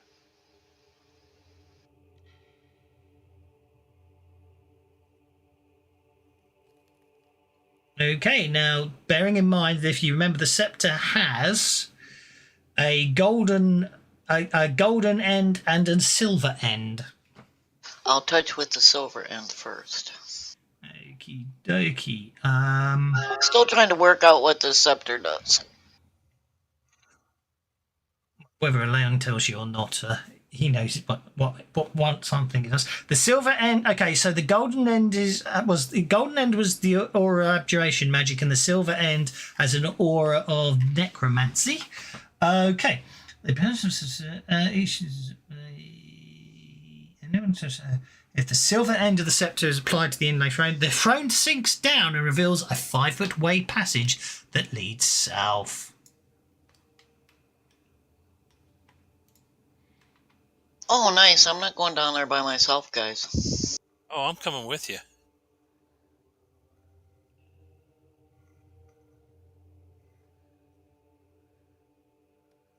I gotta walk a little hunched over, but that's not a problem, yeah. Why do you have to hunch over? Because it's only 5 foot. I'm bigger than that. Oh, fair enough. The narrow passage behind the throne leads to a 10-foot wide landing and a series of steps which become wider to the south as they ascend. Ascend or descend? Ascend.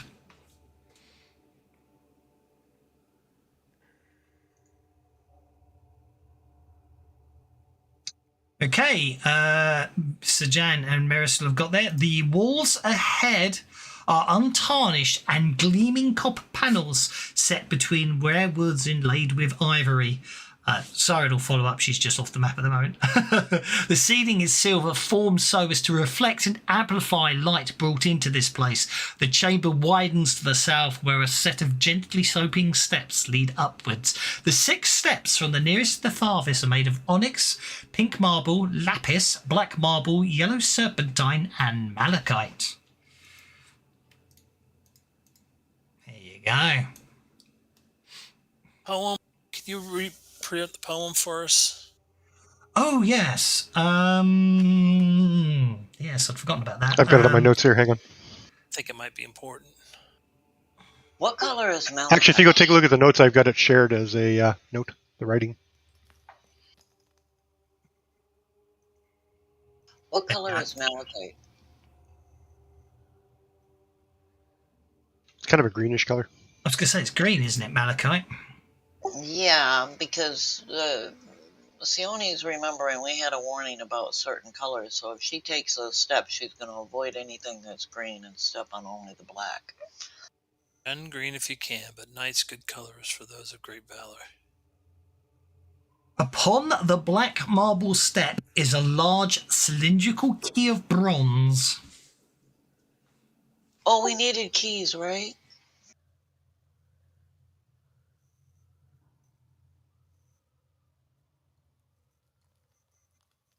Grab that key. Don't touch the green steps. The concern with green. Shun green if you can, but night's good color is for those of great valor. That might be better. That might be earlier, because if you look, it says, if you find the false, you find the true. Yeah, well, this Call place all is your creepy. tongue. It's better to be cautious. And there's the throne that's key and keyed. I'd forgotten about that. I'd have reminded you earlier if I had, sorry.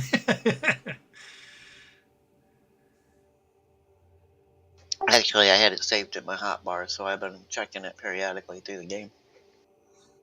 So, for argument's sake, obviously there's the map. This map has obviously got considerably more than 6 steps, but we'll say the key is there.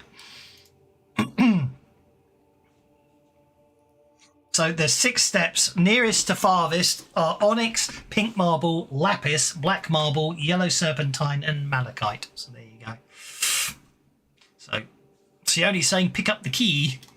Who wants to pick up the key? I'll go get the key.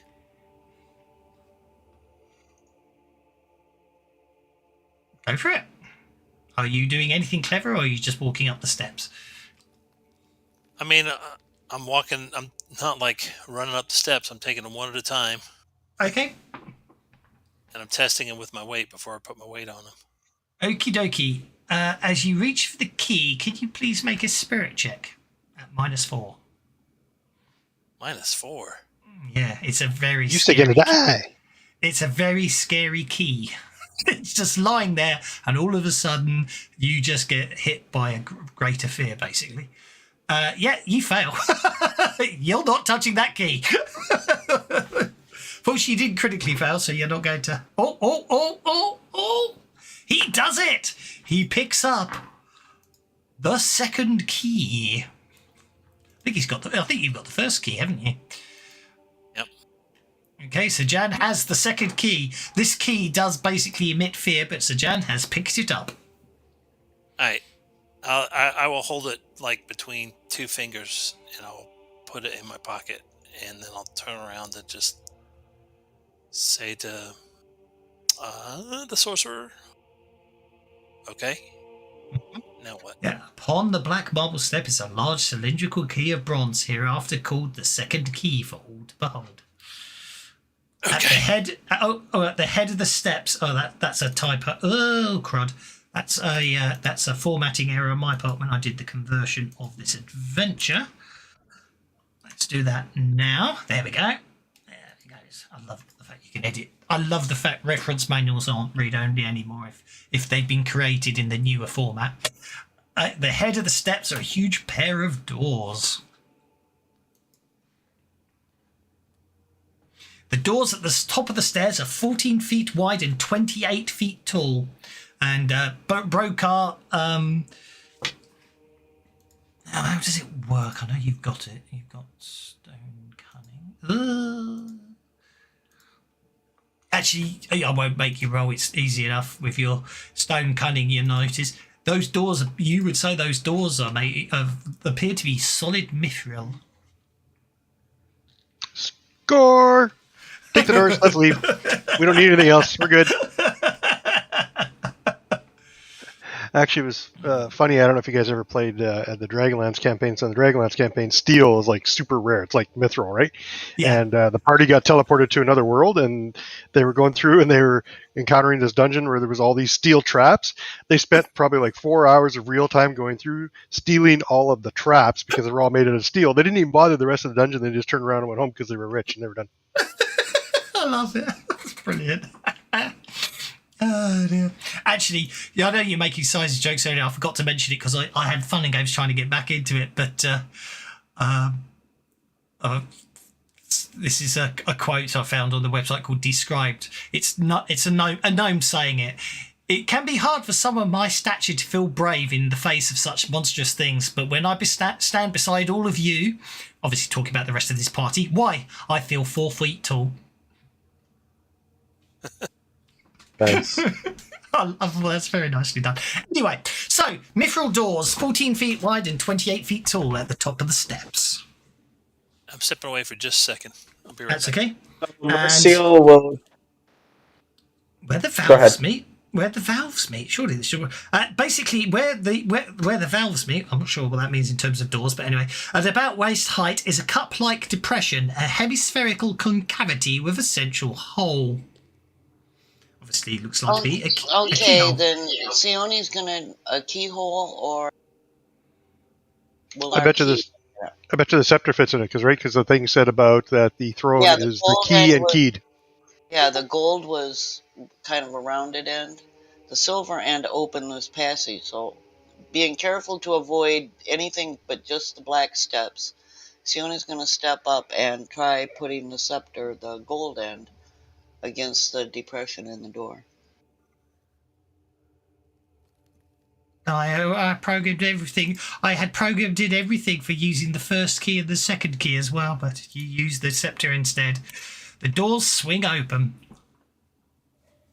Guys, doors are open.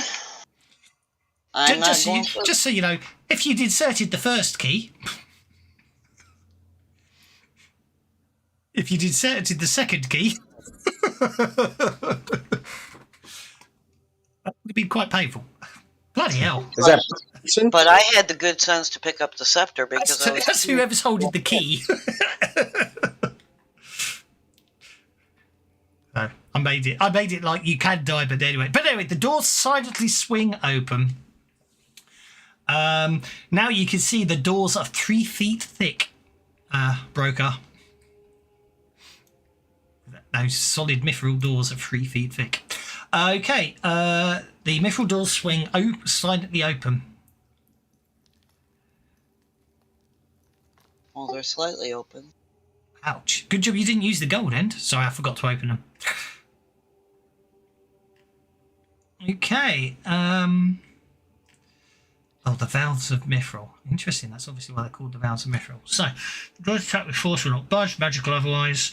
Let's block the tokens because I'm still reading up. I don't think I have to worry about anything there. That's all about the doors. Okay. This imposing chamber.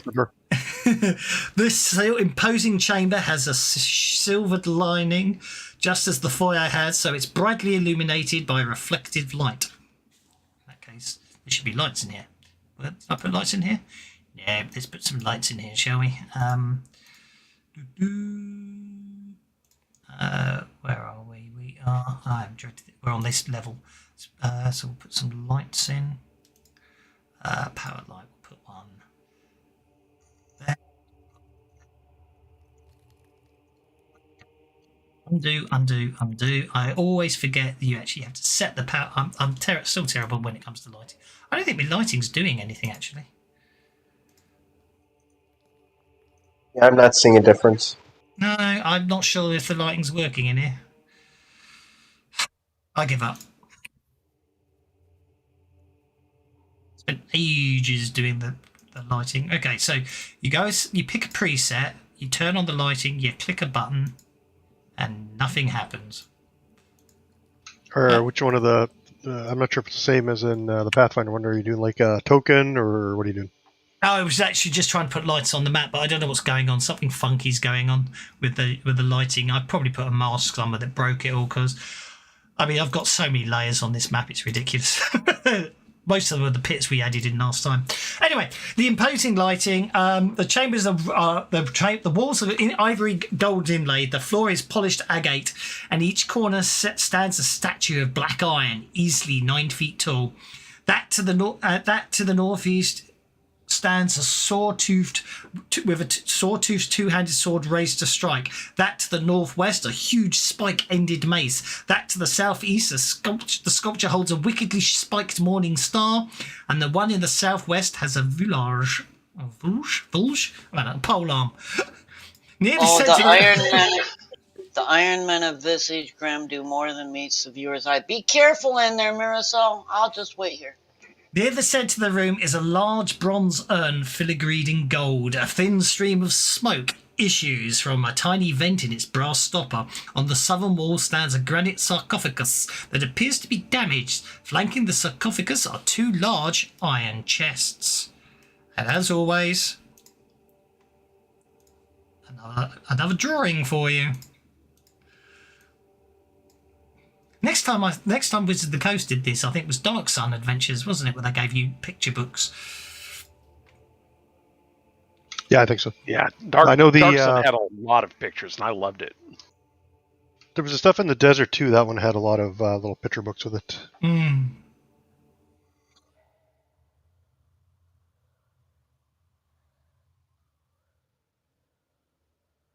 Oh, neat. Okay.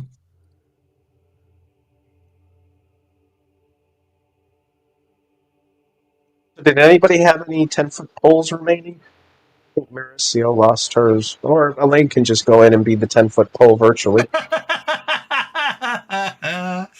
Unfortunately, I seem to recall he is, what is he? He's impulsive, stubborn, and he's impulsive and stubborn, so good luck there.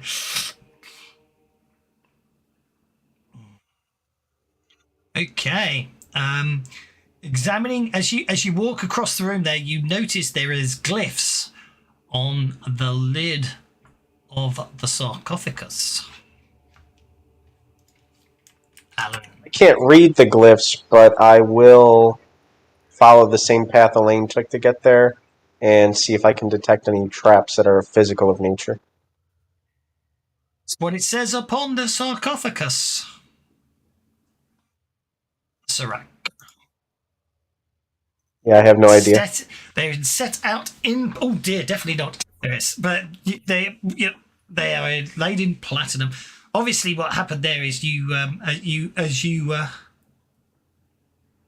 So I whisper to Elaine, this is probably the second safest room we've been in. I stake my reputation on it. What I'm going to say is, as you come across the room there, looking around, you obviously. What I'm going to say with your crit fail is you basically, while examining everything, you basically knock loose the stopper on the urn.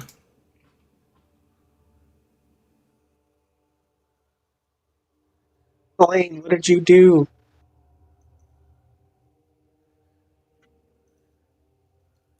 You can't blame me. I'm the king. Here's one of your subjects. Smoke starts billowing out of the urn, forming into a humanoid shape.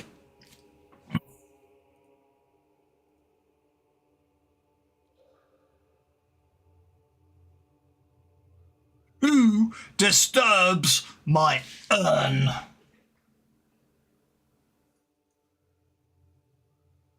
Sir Elaine, king of this tomb.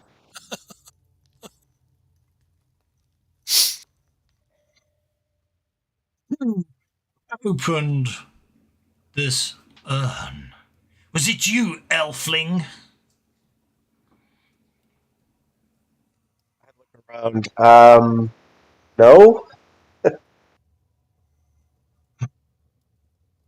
So, if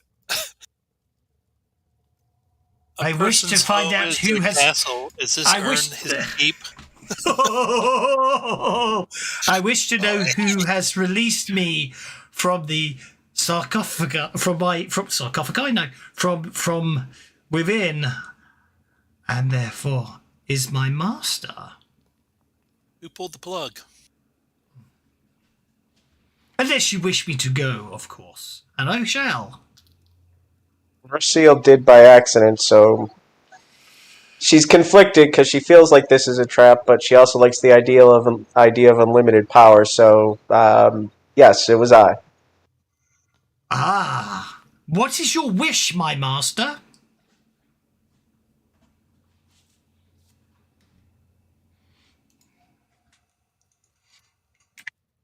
One moment, please. I'll just give you that.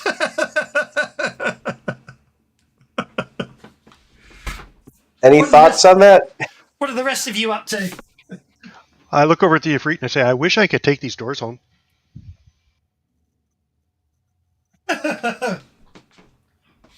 Ooh, the Ifrit ignores you, Broker, I'm afraid to say.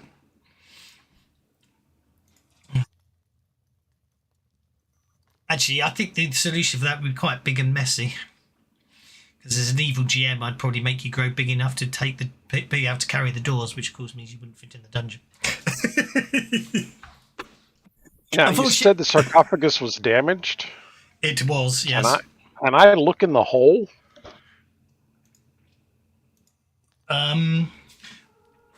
Okay, so you reckon the glyphs spelling Asarak are definitely, you think they're platinum.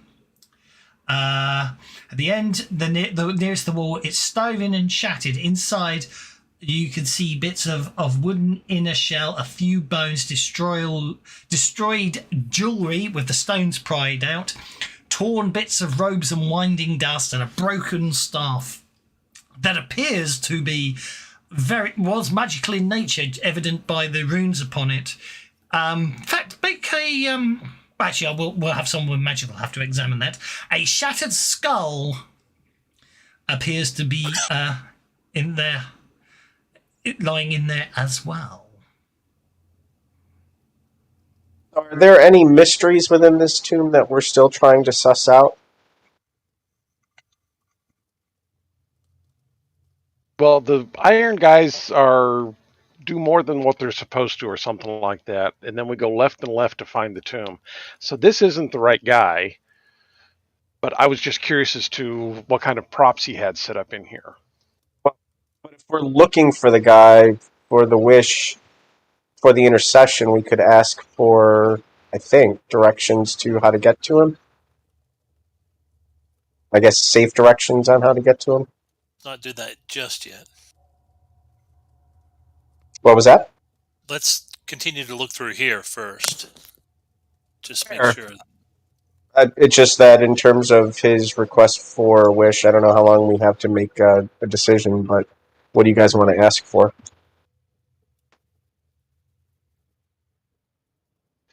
You could make it so that the owner of the tomb is destroyed.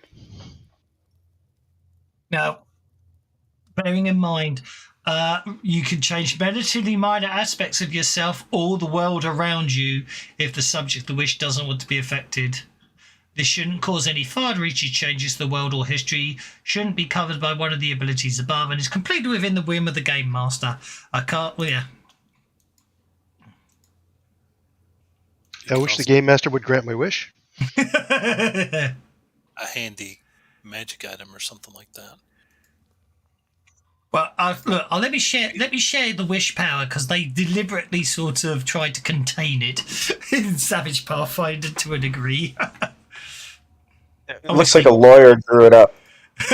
In first edition, obviously in the original D&D, it was anything goes, but it was up to the GM to make sure it was twisted, wasn't it? Well, not twisted, but the players got exactly what they wished for, wasn't it? That was how it used to be. You had to deal with it.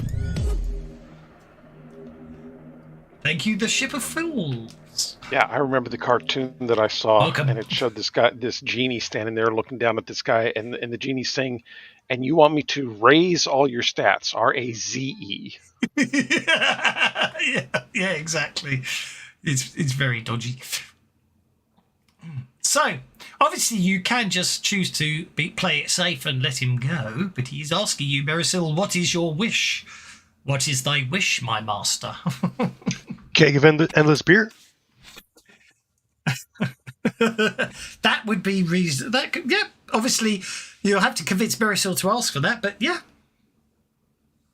Let's keep that as a plan B. That should be plan A, B, and C. For the group that's been here from the beginning, is there anything of use that you think would be a good wish? Alan's got Ojemba wishes as well, don't forget. No, I'm thinking magic items is probably the best way to go. Magic items specifically designed to. Well, I agree. You probably don't want to have this guy hanging around forever, but I'm not sure exactly how we can get what we want from him since we don't know what we want. So it kind of boils down to how much do you want to risk just having him hang out with you for a little bit, and how much do you want to just send him away so that he doesn't do anything nasty to us? Hey, Siren said she couldn't remember any of her past, right? She did. Well, we could get the genie to maybe get her memories back, and that might be of help. She might be able to help us out more with what we're going doing it here. That's reasonable, That yeah. idea. So we would phrase this as a wish to restore her true memories. Okay, he says, thy wish is granted, and Siren gasps in shock and paid for as if for a second, and then she looks up and smiles at all of you, completely thankful. Of course, it doesn't actually tell me what her background is, so I whatever it is. So instead, what I've done, but the selfless act of spending a wish to restore an NPC's memory, what I'll say from game terms is she now does have useful knowledge, which we will metagame fudge by. I've awarded you all a point of conviction. Oh, nice. The logic being is that whenever you spend it, Siren can provide you some useful advice from her past that would allow you to help. To spend conviction, just so you know, you drag it from your character sheet into the chat, just like as if you were spending a Benny, and it will add a D6 to all your trait rolls and damage rolls for the round you spend it on and the following round. And then if you want to maintain it, you just spend bennies to keep it going. And it will keep going until you stop spending bennies on it. That's how conviction works. I think it was a very nice thing you did there. So I'll award conviction all around for restoring that. Likewise, for Siren herself, having restored her memories, she remembers she's actually a better spellcaster than she was trapped to believe, and therefore I will increase her spell power points by 5, increase her spell casting by 5, and power points by 5, and increase her spell casting by a die type. So, and she is now totally, she already was, but now she's totally devoted to making sure she'll fight to save you and the rest of the party. Right, now I believe we said plan B was the keg of beer, was it not? I think If there was only one wish. He's still standing there. What is thy second wish, my master? There are more wishes. I thought there was only one. He's asking if you wish to place a second wish. That's what he's saying. He's not saying you have to. He's asking if you have a second wish.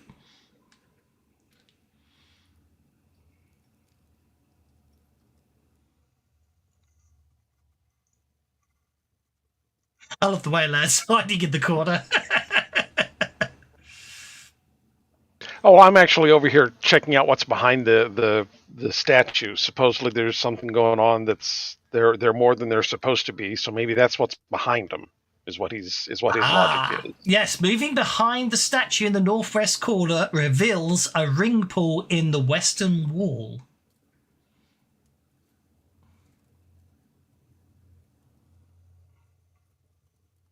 Sorry, of course you're in the southwest. I hadn't noticed. I'm assuming you were walking around examining them from what you said. Yeah, I would have checked them all. Yeah. Yeah.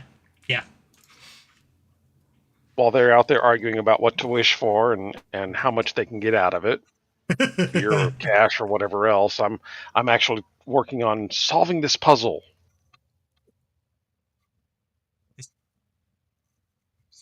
Do you have a second wish, my master, or shall I depart? I don't like playing with forces beyond my control, so I'm inclined to let him depart unless... Roker's bouncing up and down, I suspect, at the moment. How many wishes did you grant him? Oh, fair genie. The maximum number of wishes is set at 3 as tradition demands. However, you do not have to take all 3. Right now. I do not wish for more wishes. I do not take kindly to that sort of thing. You have been warned. 3 is the number of wishes you shall receive. And no more. No more, no less. 2 is not the number of wishes unless thou proceedest 3. And 4 is right out. Yeah, 5 is right. Well, I thought it modified for the genie, so 4 is right out. Well, I mean, if you want, you can. You know, the traditional thing is to save the last wish to free him. Assuming he's a good genie. He seems to be a little grumpy, but fairly good. Such a crick in your neck. Does anybody have a preference for a second wish? Besides the keg of beer?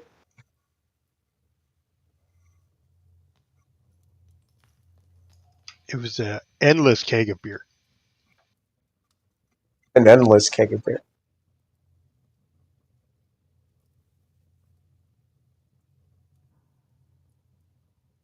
I think that would be depressing for a dwarf. What? There's much of rejoicing when the village ends a keg of beer. Hmm.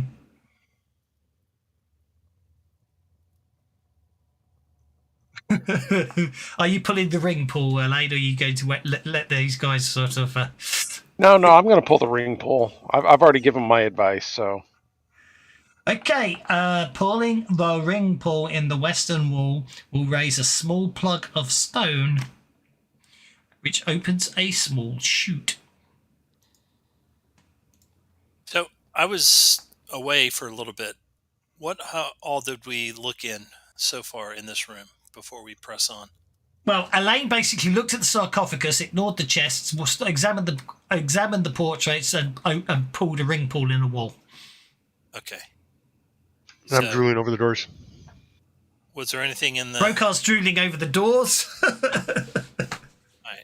There appears to be a body in there. It supposedly is Asarak, but we haven't finished following the clues, so I don't think it's really him, and that's why I just left it. Okay.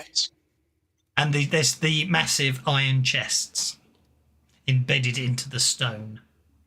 Both show marks of prying, battering, and similar treatment.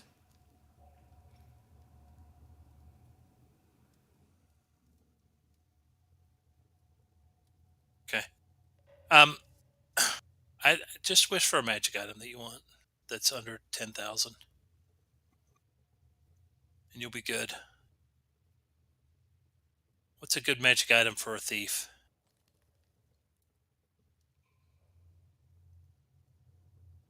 Or you could wish for something that might help defeat the monster in here. Yeah. Sure. Leave it up to the GM. Yeah. So I dodgy. wish for a weapon to defeat Is Help. Azarek the bad guy? Yes. Wish for a weapon to aid in the defeat of Azarek. Magical weapon. That's true. No takebacks. Okay, let's Well, have we're a being look. very good to him. Hopefully he will. I mean, we're saving the third wish to free him, so hopefully he will be a little more accommodating. You know, I had a decanter of endless water ready to go that would have just become a keg of endless beer. And it all ready to add to the dwarf. That would have been good. Because it would have done everything the decanter of endless water does. It just does it in beer instead.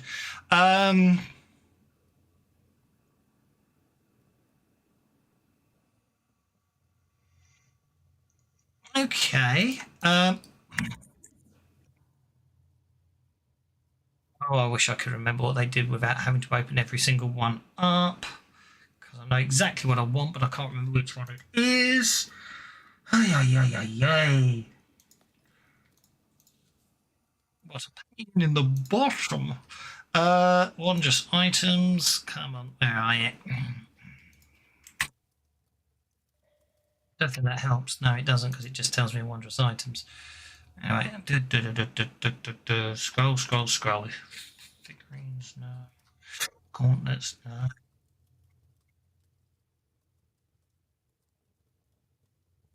No.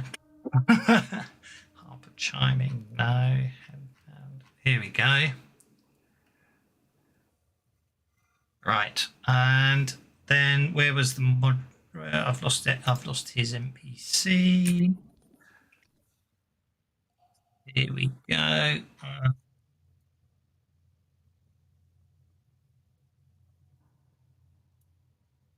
Okay. Okay.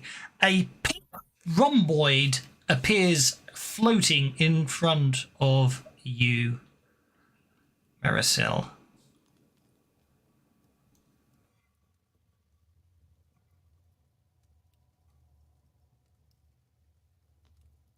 You rhomboid? It's a gem in the shape of a rhomboid. It's like a D8, isn't it? I think in rhomboid. I think. Was it a D10? I never remember. That would be an ion stone of some type.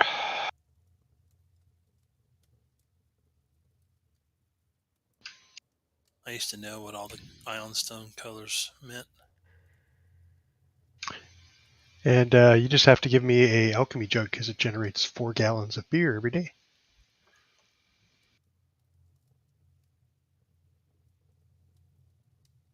Oh, it's a D4.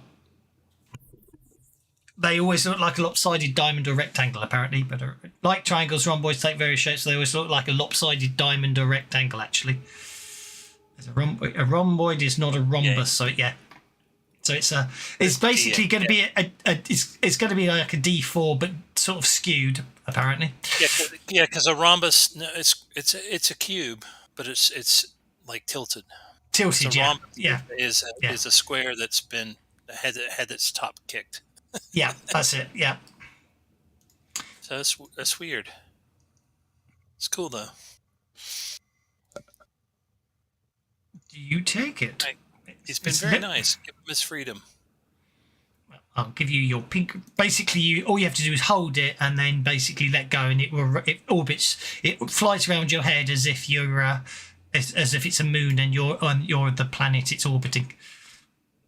Someone can attempt to grab it as an action in if they get close enough, but otherwise. So do I have to equip that, or? It should be. I've just equipped it.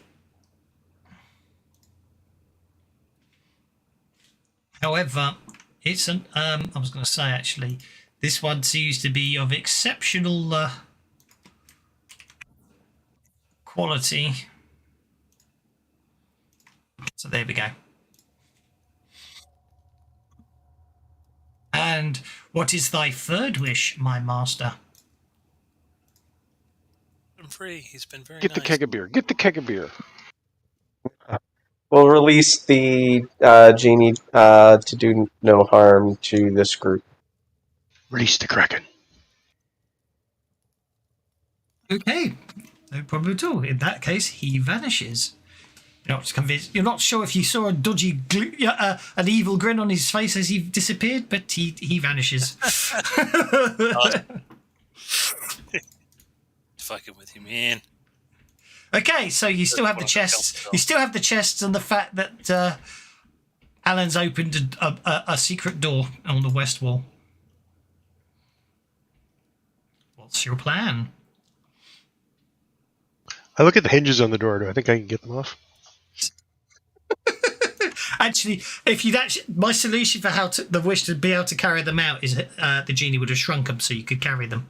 But of course, that would have meant they were worth less. But of course,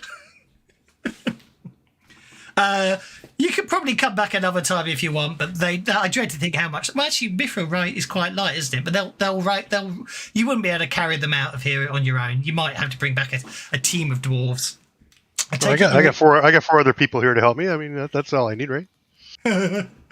I assume you're ignoring all of the. You're ignoring the chests, are you? Oh, I thought he said that he looked at them. Did you not? No. I just looked in the sarcophagus. So I looked in the hole in the top of the sarcophagus and went, and walked away. So say both chests are massive in size and show marks. Both marks of prying, battering, and similar treatment. So you could technically take one of these doors off and bash open one of the chests. That's what I'm thinking. I'm going to do a detect You could trap on try the the first. scepter again. Is there any kind of depression that matches either end of the scepter? There is definitely, as basically Sione comes over with the scepter to prod it at the chest, you determine that it is a lethal poison needle trap. Lethal, potentially lethal, I should say. Yep. Door would smash that really good. Dear. That'd be thievery to disarm it. Are you happy? Yes, everything looks like a door. It's a thievery check to disarm a trap rather than a notice check. Are you happy with a 6? Yes. Yeah. The answer is it good enough? That's the answer you should be giving. Should I be happy with it?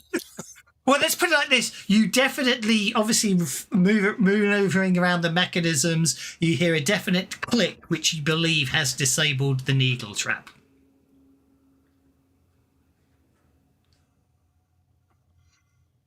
Look at Sione and sort of shrug my shoulders. Maybe?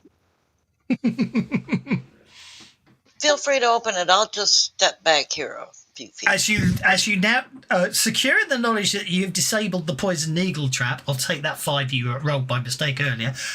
You now examine the lock closer, and what you realise is the lock on the chest is actually not one lock, but 3 locks, one behind the other. This is a triple locked chest. Oh no. But do I need to attempt a thievery again? Yes, you do. You certainly do. It's like a glad bag. So you could have just made one door check and you would have been good. Or opening one of those plastic containers that scissors come in. Okay. Well, with a success and 2 raises, you open all 3 locks in a single go. The eastern chest, so you're on the western chest. So the eastern chest, the other chest contains, when you open it, all you see inside are thousands upon thousands of platinum pieces. I lower the lid. Nothing to see here. Given the carry all that out by volume yourself, of the right? chest, at least 5 figures worth of platinum in there. See, you could put the chest on the door and we could carry it out that way. Yeah, I'm just calculating in my head the expedition that'll need to come back in to mine all of this, but I pointed out, is there anything at the bottom of the platinum pieces? Is it just platinum? Oh no, this Anything whole chest is nothing but platinum pieces. Yeah. Yeah, nothing buried within the No. packing peanuts of No. platinum. Just at least 10,000 platinum pieces. Okay, I will go through the same process with the other chests. Okie First dokie. detecting. I've Is got it a notice to detect? It's a notice to find traps. It's a thievery check to disable traps. Yes. There is no description for where you are, Alan, as in it is literally a corridor, as you can see, which turns northwards. Yeah, no, I'm just kind of peeking around the corner so nothing sneaks up on us. That's absolutely fine. Okay. Again, having to have a good, you got the races there. So what you notice is, again, this is a triple locked poison needle trapped chest. And you get shot in the face by the needle. Oh no. Quick, use a mini. Actually, in fact, Not believe it or face. not, you're actually, well, obviously, you know what I mean. Okay. Flinched when I opened it this time, knowing that it was there. Okay.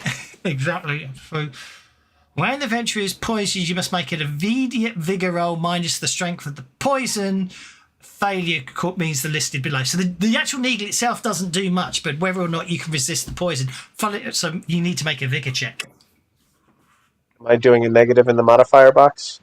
No, don't worry about that. I can do it in my head. He has a -1 vigor at the moment. Is there a reason for that? You're an elf.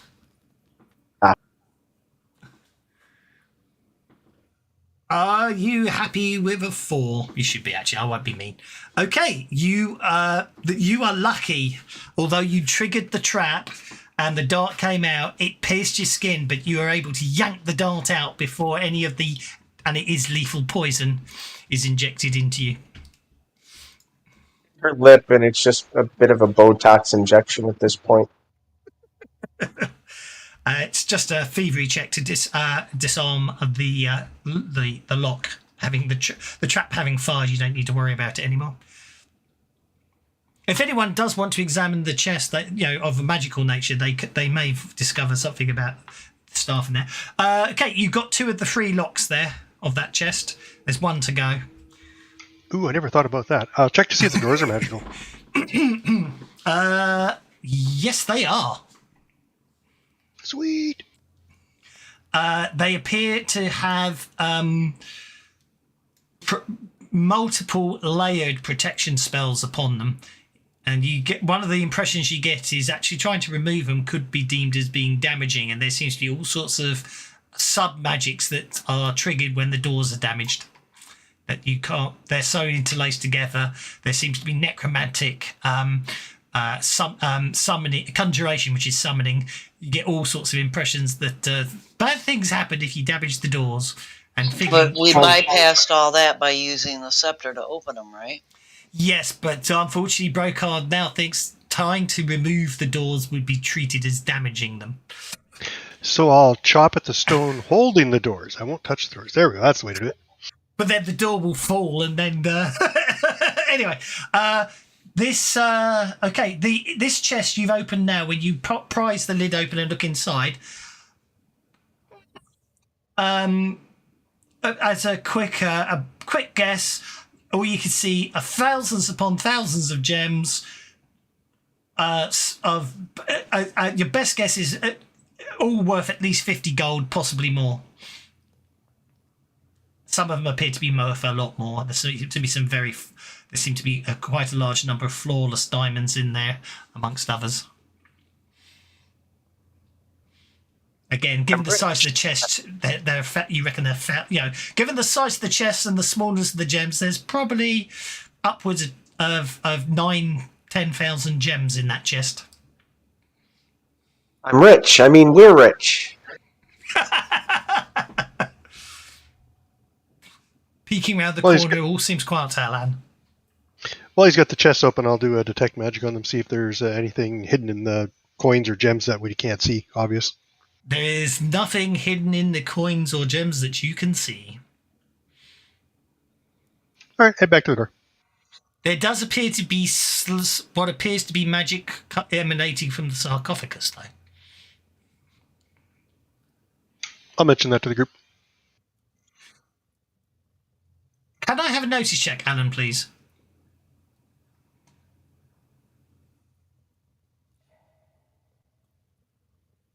Yeah, nothing to worry about there. I wouldn't worry. You'll be absolutely fine as you carry on down that corridor. Nothing to worry about whatsoever. Everyone, Alan's wandering off. And leaving the doors behind. What a cad. So, John, can I have a notice check, please?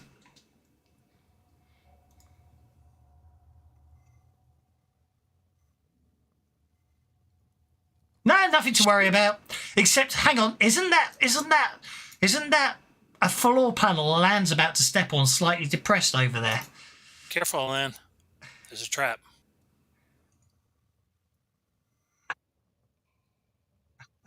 Kill. Marisol, you're up. As you walk through that portal, you can make a notice check.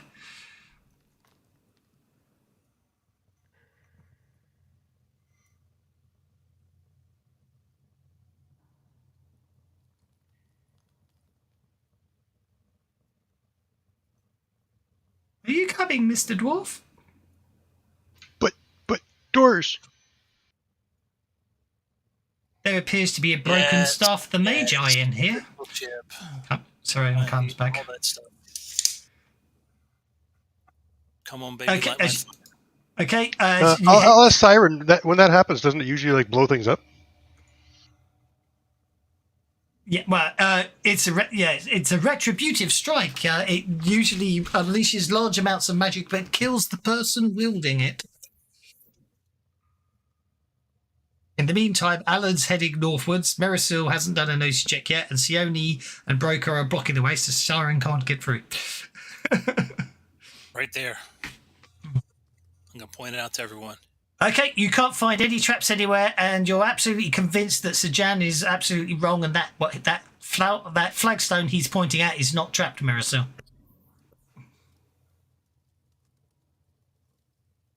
Humor him though, and pat him on the shoulder and say that was a nice try, and avoid that flagstone regardless. They can't hear me. They're all going to miss the bloody door to the final fight, aren't they? This is ridiculous. Okay. The corridor, the empty corridor continues onwards. Sione is standing in front of the secret door, and therefore no one else can move through it. I'm going to go ahead and step through. Please make a notice check as you step through. Absolutely nothing to worry about. No traps or anything of untoward worrisomeness here at all. What's going on? We're all going to miss it. Broker? You can make a notice check if you want. There we go. It's the Dwarven Stone Cunning. I keep my eyes on the door as I go through to make sure nobody's stealing those mithril doors. And you do that, and as you turn back, you wonder why everyone else has walked past the secret door there. Is it made of mithril? We're focused on that trap there. There's a trap. You notice the wall at this location. Glancing at the wall to the south here, you notice it has a small opening. This is obviously a metal-lined keyhole. I'll mention to Sione, does it look like the scepter might fit in there? I'll pull the scepter out. It's got two different ends, and check both ends against to see if either one of them. No end of the scepter looks like a key. This is definitely a keyhole. Well, we've got some keys. Who's got the keys? I was going to say, does it look like it matches either one of the keys we have? Oh, the keys? Okay, just know that there's a trap there, okay? All right. While he's busy futzing around with the secret door, I go back and keep an eye on the mithril doors.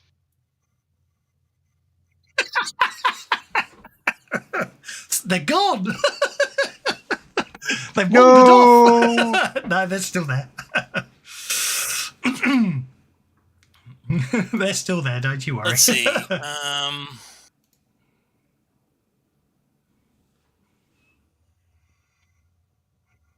Let's do first things first. Does it fit the first key? The first key. After you insert the first key into the hole, nothing happens. Okay, does it turn? It doesn't turn, no. Okay, but it does fit in the lock. Okay. It most certainly fitted in the lock. I'll try the second then.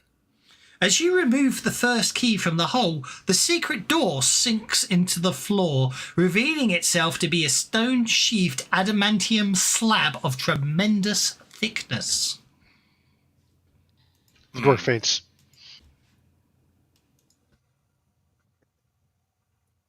Mithril, adamantium. Jeez Louise, this guy was rich.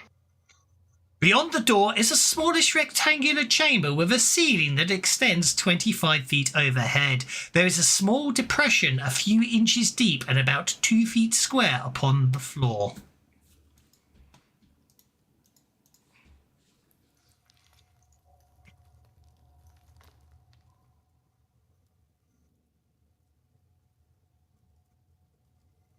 Can I have notice checks, please?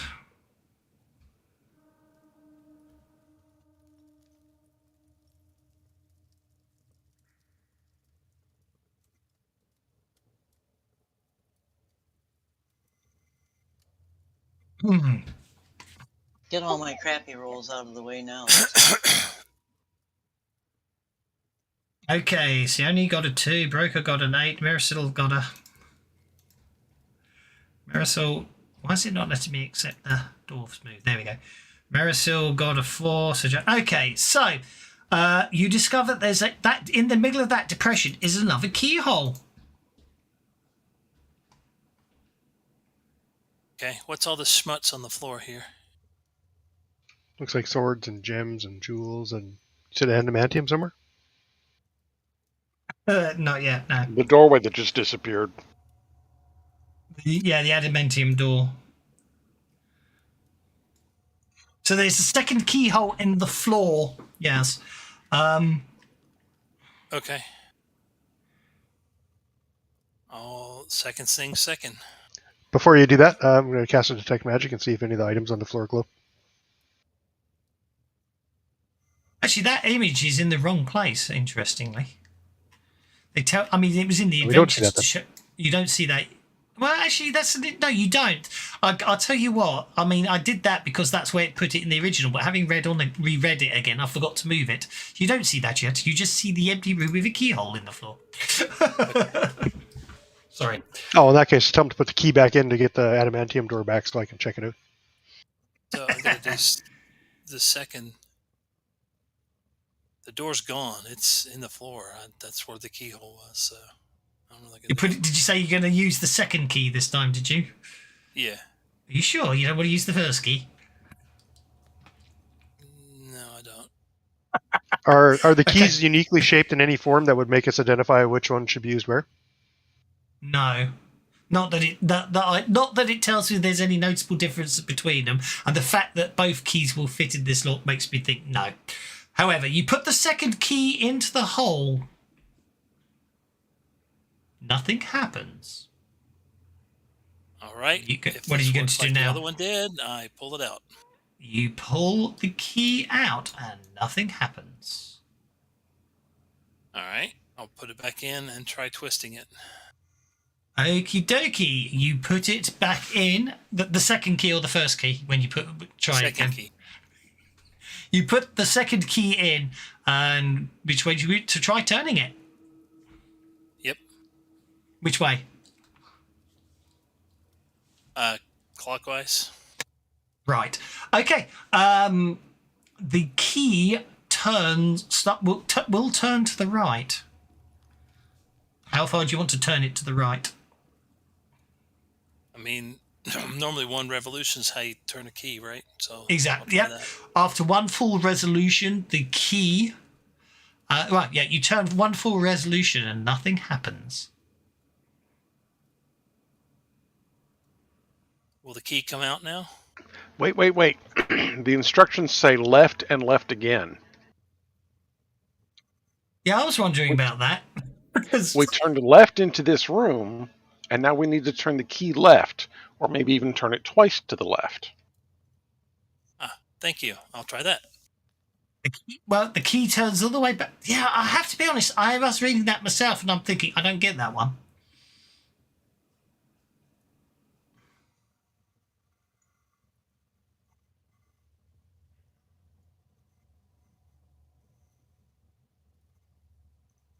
I don't get that one. Anyway, the key doesn't. Okay, the key turns one rotation to the left and doesn't turn further. Huh. Okay, back to the right. Okay. And let's do it one time again. Okay, it turns a complete second time to the right. Okay, now I'll turn it back to the left. And how many times does it turn back to the left? It turns back twice. Okay. Try the other key, maybe. And so let's go 3 times this time. Okay. To the right. As you finish turning the key, the floor begins to tremble. Then abruptly, it starts to rise towards the ceiling. Shit. Like there's no openings that I see? Step off of it. Step off. The doorway you came through? Okay.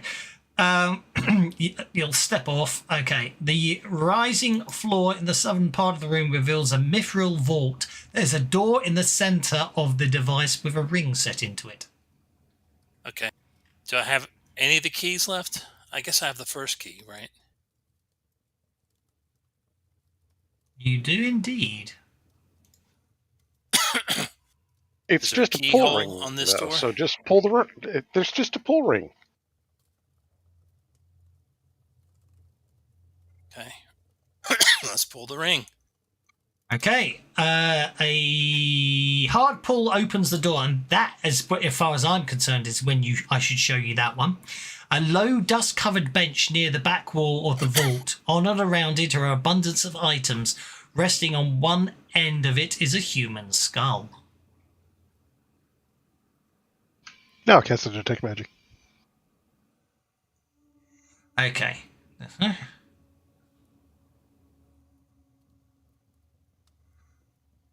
Okay. Okay, so that's just that.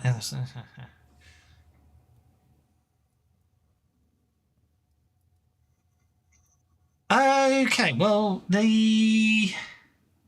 okay. Include, well, there, yeah, 3, 3, 4. Yeah, there appears to be multiple magic weapons in here. What is in here? Let's have a look. There appears to be, yeah, basically the whole end, that end of the room is just glowing with magic, multiple magic items.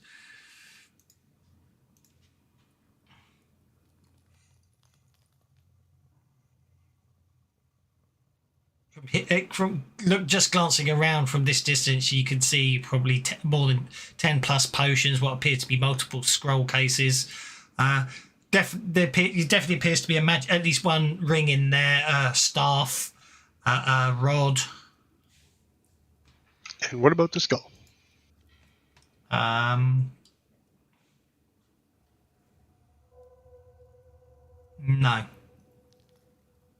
All right, well, I'll mention that to everyone.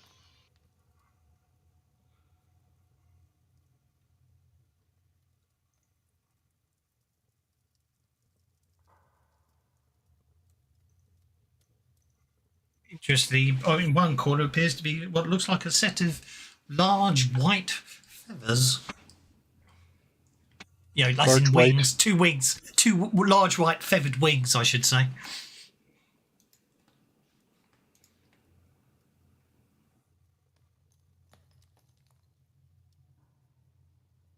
Alon comes up and runs up in front of the door and stops and right, I mean, his toes are like right on the jamb of the door, and he kind of leans in and looks around and then takes a step.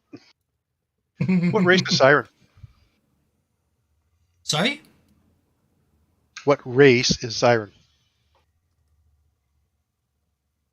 I don't know. She's a siren. She's Fae, isn't she? I can't remember. Well, don't Faye usually have wings? I ask her if those are her wings. No, not all Fae do. She is type NPC, typical. He still hasn't fixed that bug. Siren, I don't believe Fair Siren was a Siren, was she? She doesn't have a trait type. I can't remember.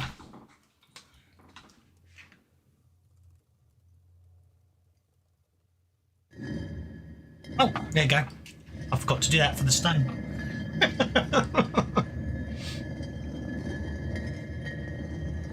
To go back and find her, she was down in the room of mists, wasn't she?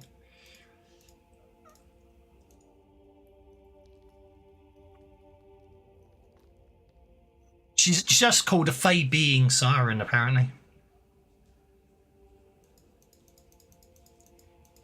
She's just some sort of Fey, you don't know what.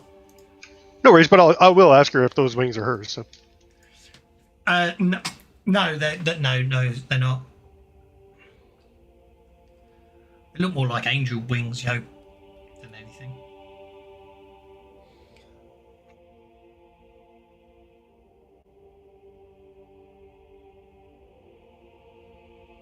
Right, stepping away for a sec. Be right back. Okay. I think you Don't said do you anything stepped. I wouldn't do. And Elaine, don't do anything you would do. Elaine has stepped into the room. I do believe he said, didn't he? Yes. Nothing happens. Yes. Nothing happens when you step in. It has to be said. Okay. He'll look around a little bit more and shrug and go over and start picking up stuff. Okay. Well, as I say, there seems to be quite a bit in there. There's the party sheet. The easiest thing to probably do is just dump it all on the party sheet, like that. I'll take a look at the scrolls and try to identify if they're arcane versus clerical. Okay, Alan, where is... Okay. Alan, you step into the room and start examining the treasure. The second you do that... I've lost it. Where is it?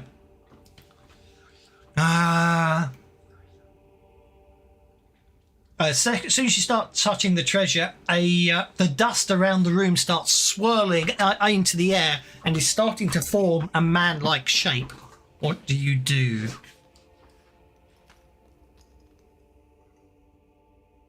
I will step back to the door and say, "Look out, guys! We got company." What did you do? He stirred up the dust. I was gathering loot.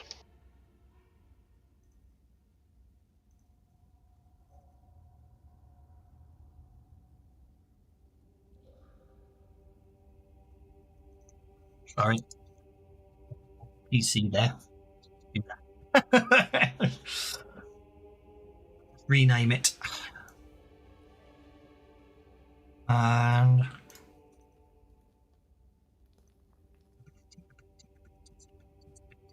No. Okay. Siren, should be... Siren will step to there and basically, goes... mutters stuff, and glamours appear all around Alan, forgot his name. And again, Alan is cloaked in mist armor. Alan, you're up. Elaine will go on hold for now. Marisol, you're up.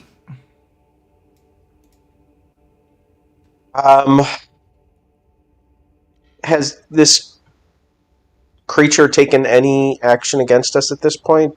Does it look hostile? It's technically still forming, coalescing because it's going last on the round. It's literally sort of forming together from swirling dust. It's definitely coming into a humanoid form. Ignore the token. That's just a standard token for. I'll I'll see if I can find a better token. That's the wrong choice of token. It certainly doesn't have a face on it or anything like that. Does anybody have any way to bar the door, or is this just an opening? Well, actually, I'm gonna try to dispel it before it coalesces. I don't know if it'll All right, work. then I'll go on hold as well. There we are. A column of dust. That's a better bet for now.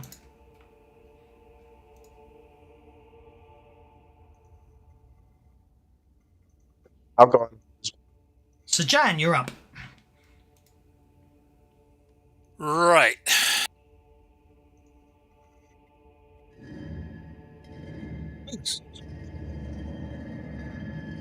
Do that noise again. Oh.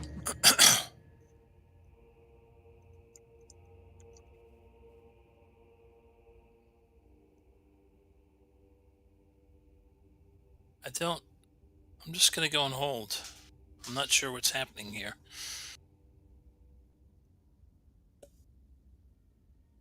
And Brokar is still thinking beer and mithril doors.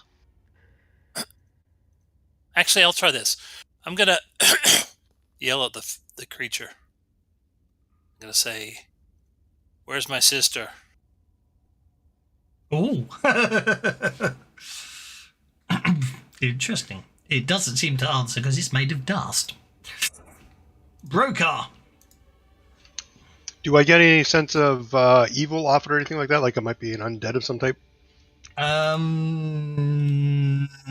Not well. It's definitely there's obviously some sort of magical, and it's some magical energy emanating from it. But that's what you're getting from it. Yeah, but I don't think it's a ghost by any chance, do I? It might say it should say dusty. Oh, I had the wrong encounter there. Yeah, that's why I was asking if I get any kind of evil sense off it. Not at the moment, no. All right, then I'll just stand there and wait for Sione to go. Sione, you're up. I'm gonna step over next to Aine or Brokar, and I'm gonna dust coalesces into something that's really horrible. Because everything's something really horrible in here. Okay. Siren wasn't. Well, no, not Siren, but...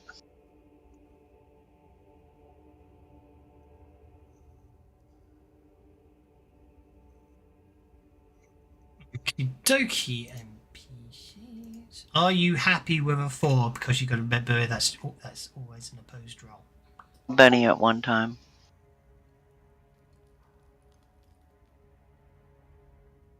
You happy with a 6? That's gonna have to do.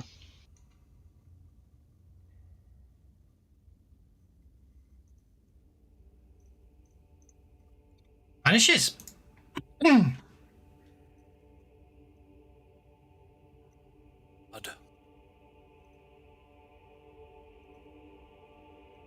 It disappears as you dispel it. Well, whatever it was, it's gone, guys. I didn't mean to do. Oh, well, everyone got Benny's there because I made a mistake. Oh, well. That's my mistake and I will live with it. Okay, back to the treasure nabbage. I asked Sione how long she thinks it might be dispelled for. Would I be able to know that? I have a cult. As far as you could tell, you dissipated the magic around it, but it could come back. But, you know, there's no necessary way. It depends on the type of... If it was a one-off enchantment, then it won't come back. If it's like a power from an item, it could just be a matter of time before it regenerates. Yeah, the magic regenerates and is able to do, conjure it But again. we do know that if we see it coalescing anywhere, if we can hit it with a dispel before it forms, we have our best odds. So that's the best I can tell you guys. I can't say for sure. Okay, so well done. That's congratulations. You have found the main treasure room. How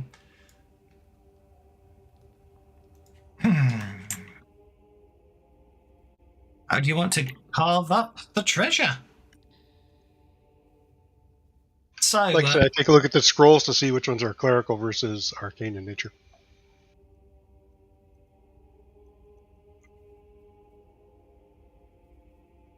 okay. So, if you look at your party sheet, so what you've got there, you've got a bejeweled skull, you've got a black opal, you've got an emerald, you've got some ivory goats. There's some gold music boxes. There's some peridot. Looks like I've not remembered to ID half this stuff. So let's just hide it quickly. No, it's too late. Okay, so scrolls. Funny enough, actually, it's it's usually just a spell casting roll to cast. So they're not necessarily clerical or Scrolls magical tend in to nature. work as long as you have an arcane background of any type. Yeah. Can somebody identify the magical spear for me, please? I can try. That would take an occult roll. I will assist.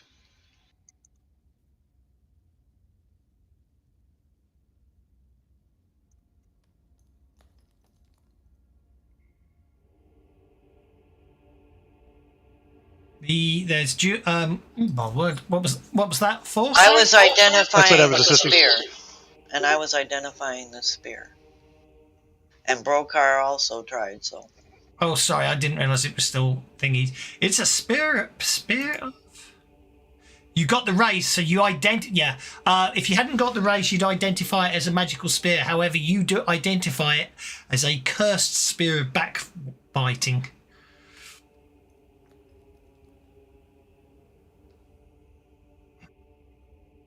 All right, we'll let them know that.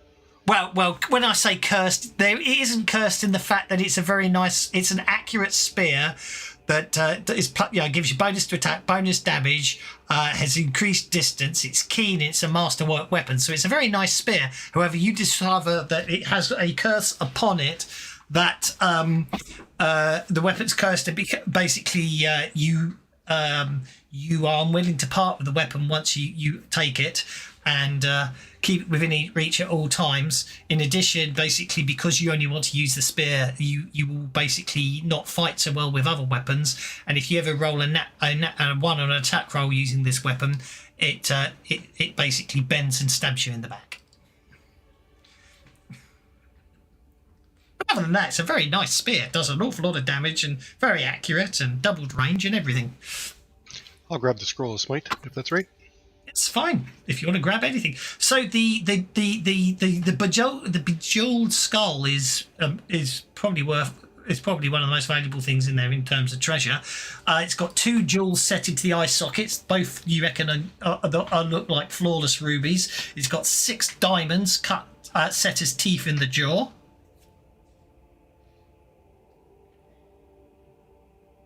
So there you go.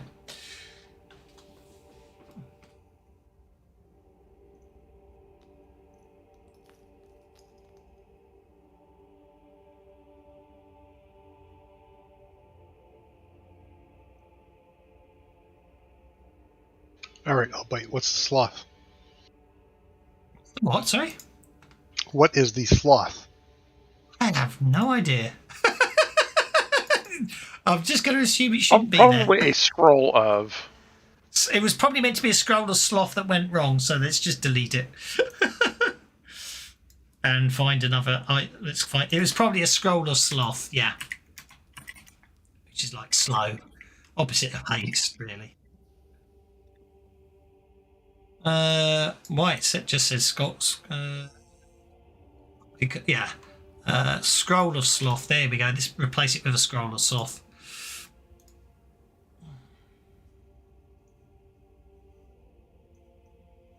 What's really interesting about this adventure is there's the treasure hoard. Oh, by the way, the where is it? I've lost it. The wings of have they gone something? What happened to the wings of flying? I'm sure there was said the wings of flying in there. Yeah, it looks like somebody took it. That's fine. Those were the wings I said you could see. Oh yeah, Sir John, the wings are flying. That's what that is. Yeah. Basically, it's a cloak. It wear it like a cloak, but you end up with you basically gain wings. So there we go. Congratulations, you have found the treasure room. What are you doing next? I'm going to grab the ivory goats if you guys don't mind. Go ahead. I've taken everything I'm really interested in having.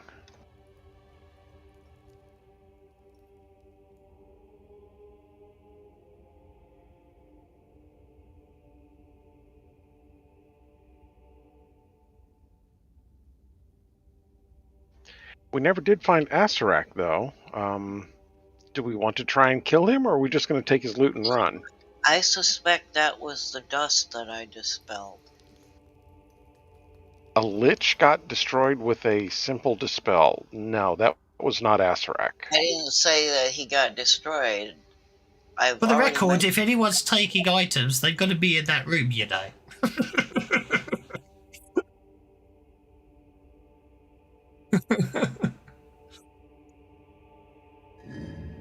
All I know is that But when I slam the door on you and trap you forever. it dispelled him for the moment. If it was a single spell that caused it, then it will stay gone. But if it had some other powers, it could reform somewhere else, or here, for that matter. You know, I have to say, obviously, I did the conversion. I forgot this to change this bit, but it's interesting. So there's a fair few magic items in there. Anyone else want some magic items, or are you just leaving the rest?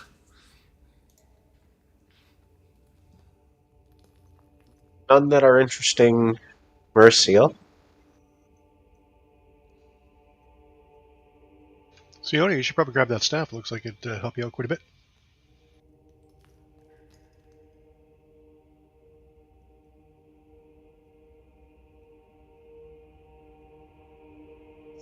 Yeah, I'll take the staff, and I will ditch the staff I got, because that's gonna.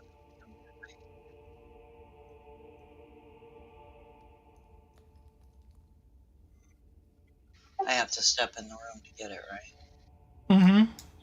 Not being quite sure what I dispelled or how effective that is, I don't like that room, but I have to say, the actual You can way that's always ask somebody to toss it out to you. no, that's all right. Oh, crap. just curious. That's what I thought.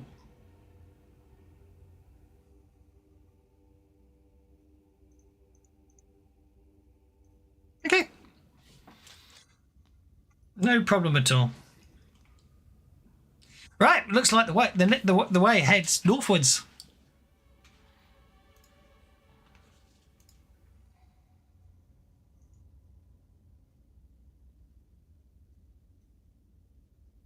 Sorry. Sorry, didn't mean to do that. Yep, there we go. I clicked the wrong button. Oh my gosh, this staff is heavy compared to my old one.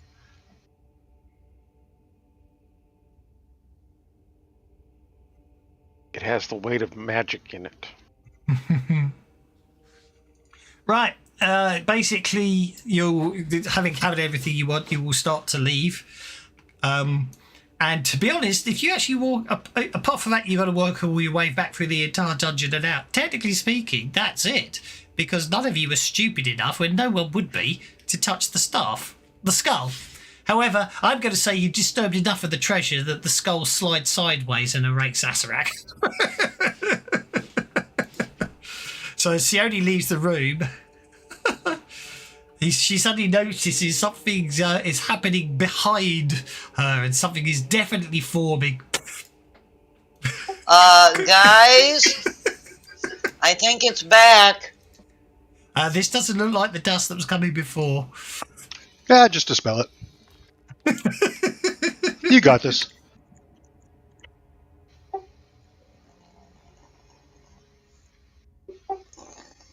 You guys are real freaking helpful. I have to be honest, it's Hey, quite hey, you're the interesting. one that said that's all you have to do. Well, it worked the first time. have to admit, I must admit, I'd forgotten about that. But yeah, it's literally a case of you can get all the way through the dungeon and not fight him. But I know you want to, so let's do it. Who dares defile my treasure chamber? Marisol, you're up. I point to Sione. I'll get you guys back to there because I'm not even going to be that mean. Yeah. So I will move towards wherever I heard that sound.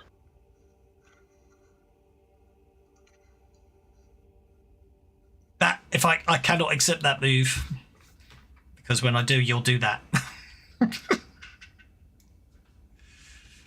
You can't run through walls.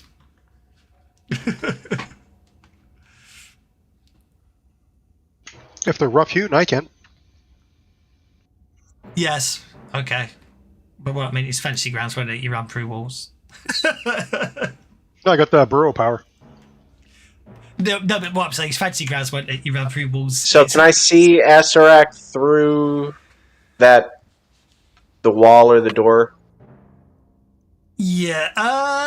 Well, I imagine he's just a floating skull, isn't he? If he's a demi-lich, so yeah, he's just a bejeweled skull floating in above the ground right now.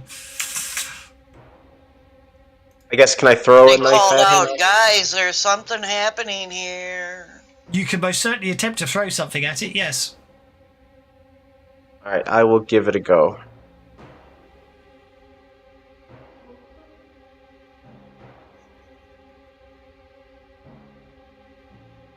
Okay, you miss. It moves very fast out of the way, but also a very small target, but you fail to hit it.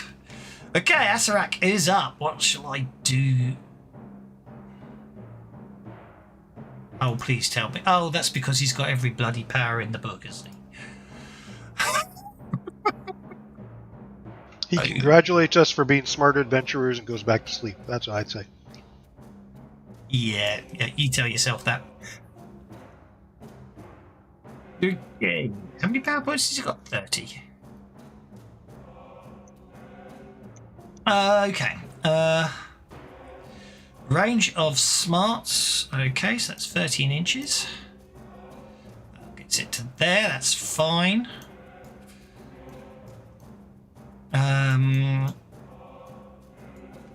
Okay, here we go. Medium burst template, which is fine. Pop it there. Okay. So that's 11 power points, 15 power points. Nah, 11 power points is enough.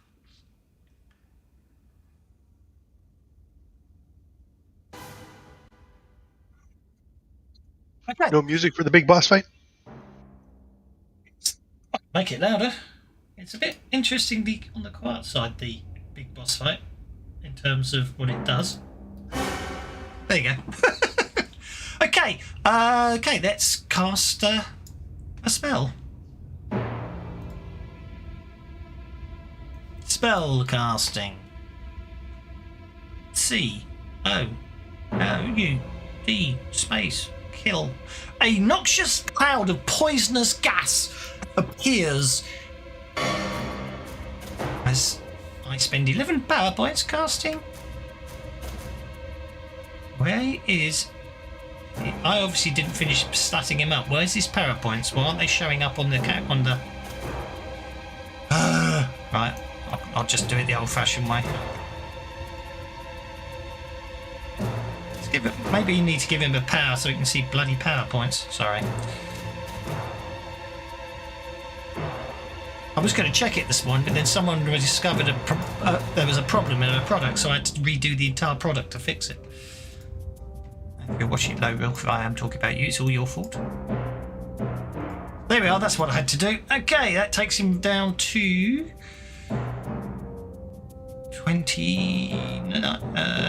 19 power points. Okay. What I need is... I've just not got enough room here. Okay, that is... It generates a bank of fog, except the vapors are yellowish, green, and poisonous. Okay, okay,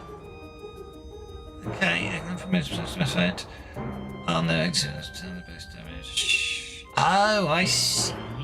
Okay. Right, that's fine. So basically everyone in the medium burst template is engulfed in a cloud bank. So Jan, you are up. There's a horrible wall of fog and nastiness. I see that, and I'm going to drink my newly acquired potion of arcane protection. Oh, hang on. Can I do that instead? Yes, I can. Ha ha! There we go. Like it. Whatever you were doing there made it pulsate nicely. Okay, so there we are. What did you drop there? Is that a spell template? Well, FG spell templates. Yeah, apparently. Nice. That is. Did you buy it from somewhere? I've got the art subscription, so you know I get all the art packs for. Well, when I say free, you know what I mean. Yeah, you get them all. You get them all automatically, but you pay them monthly to get them all. So every time they release an art pack, it's automatically added to my account. I think it's $5 a month, and about $10. Yeah, it's actually it's a smart product by Smiteworks because they get that subscription in while still being able to sell the one license, which is nice. Exactly. This is it. This is exactly the whole point of it. And yeah, You get Do you get past stuff if you sign up for the subscription? You get all of it. You do. Yeah, it's a bit like I would say it's a bit like Sirenscape. You know, when if you subscribe to Sirenscape with their subscription, you get access to everything. But if you stop subscribing, I know Sirenscape a bit different. You get to keep the ones you got while you were subscribed. But I think with the art pack I don't think if you stop subscribing, I don't think you get to keep any of it. It's the downside, obviously. But to be honest, to my mind, if you stop subscribing, you're probably not using Fancy Grounds anymore. So. Okay, so let's try this again. I'm going to try and give myself arcane protection. It's in the arcane protection. There it is. I'm going to drag and drop it on myself. Didn't work. You should do. I don't know why it's not working today. Very annoying. I've got the little dragon icon, and I'm dragging the dragon onto my character on the combat tracker. That didn't do it. Onto myself and the map. That didn't do it. Should do, but I mean, actually, it's not letting me do it.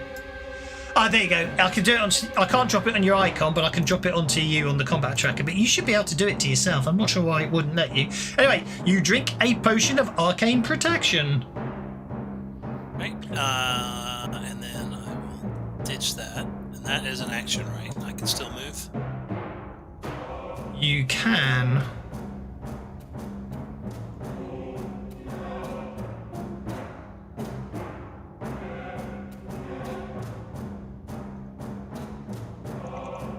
I still run. I know I'm supposed to do that at the beginning, but... Well, running is... yeah, I mean, basically, drinking a potion's an action. Running is applies a -2 penalty, but doesn't count as an action.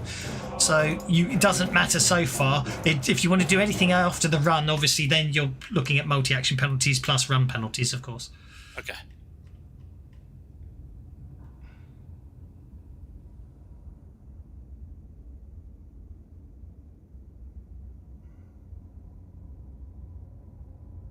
Okay, so I'm going to hit you with that. I'm going to hit you with... Let's go to there that. for right now, and then I want to be able to see what's going on. Lingering damage won't do any good on 2d4. So, let's just put this in now. So let's go slash DMG. How'd I get damaged field? What happened there?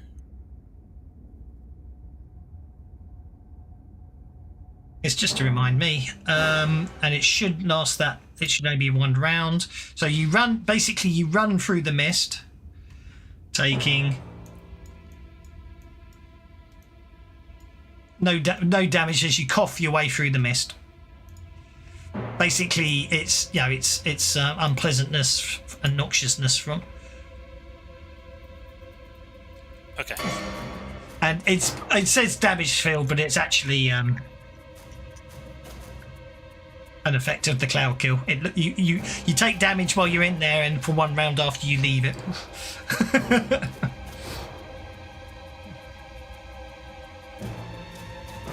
I'm going there, and then Okay. I'm going to use a power. Okay. I'm going to use... Let's start with speed. Let me see here.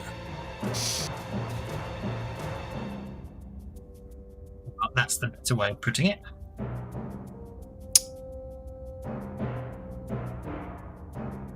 Well, it's a very D&D spell, Cloud Kill, so that's why I thought I'd use it.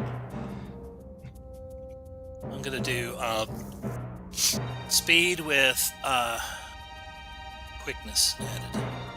Go for it. Those bloody free actions that monks and rangers get are very annoying. And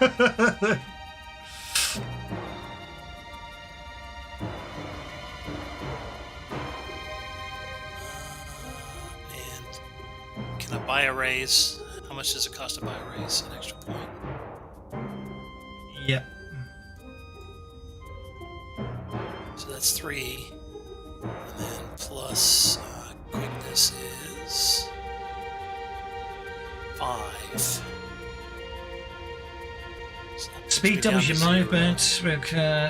Speed doubles the character's base movement, pace and running. With a raise, you ignore the running penalty. Okay, so you took it with the... You did that, didn't you? And you took it with quickness as well, didn't you? Yep. Oh, shit. I just applied it to myself as well. Oh, sorry, because I got so used to you saying it didn't work. I was... So That's actually fine. if it has the effect next to it, it's draggable. But if it has the dragon icon, it doesn't seem to be. Oh no, dragon. Oh no, yeah. The dragon icon is just the link to the power. So yeah, that's in theory you have to open it up, and then that's where the effect icons are. Okay. That's what you're probably I'm a doing. No? dummy. Sorry. Yeah. So when it had the potion, and it said, inside the potion, that was the link. You click on that, that opens the spell, so you can apply the effects to yourself. That's what it was. And then finally, I spend a penny to regain power points, and I'm done. Think that's enough for 1 round? That's ridiculous. And yes. Okay, so Siren. Okay, first things first. Siren takes 2d4 cloud kill damage. Oh dear. Out of there. And yeah, basically it hurts her. She coughs and splutters and moves over to here, getting out of it. But that's all she's going to do, as the cloud kill has affected her badly. Sione, you're up. Okay, can I use Dispel on the cloud this thing? On the cloud kill, you most certainly can try.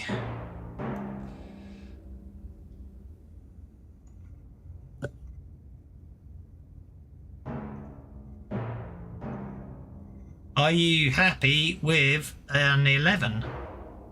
Yes.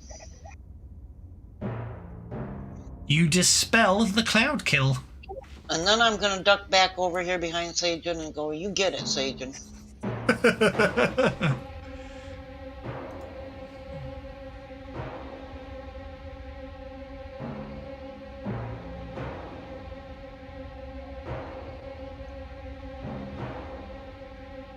Tell the siren to get out of there. Hopefully I got it before it could hurt Brokar or Mauricio. They did breathe it in, so they still do. You take damage at the start of your turn, so Brokar and Melissa will just take the lingering damage effect, and then they'll be okay. We lost Alan again. Oh, nope, sorry, here I am. I am going to, I'm going to run. Ooh, I'm going to run a bunch. At least you don't gotta run through the cloud kill, it's gone. I'm going to run to there. And I will challenge Asarak. realised something. I need to. It just gives me a +2 damage. Yeah, no, that's fine. It's a psych up for me, basically. No, I know that's not a problem. I just realised I forgot something, so I'm just adding it. There we go. You challenge Asarak. Go for it. Yeah, and that's it. That's well, actually, I can get closer. You've got 2 more inches my of last movement. 2 inches of movement. Yeah, let's go ahead and just dart on in there and whack at him. What the heck? Go for it. Challenge is an action, isn't it?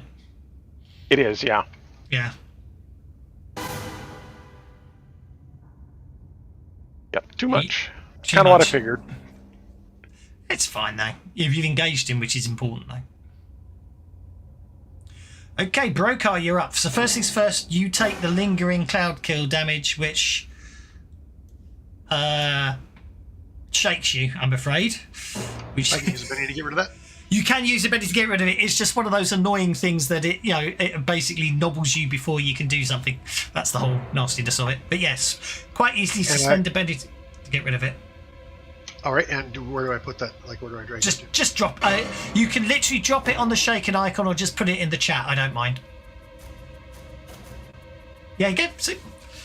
It's just if you put it on there, it actually tells me what you're doing with it, but it doesn't matter if you drop it in the chat and verbally tell me what you're doing. You know what I mean? It's one of those semantic things. So you're fine. So the cloud kill vanishes off you, and you can act as you so wish, advancing to there.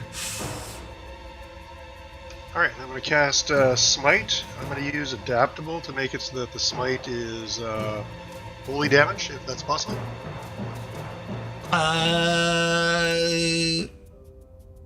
Yeah, well, you can spend an extra power point to change the trapping if you haven't got a set trap. Yeah, so yes. Yep.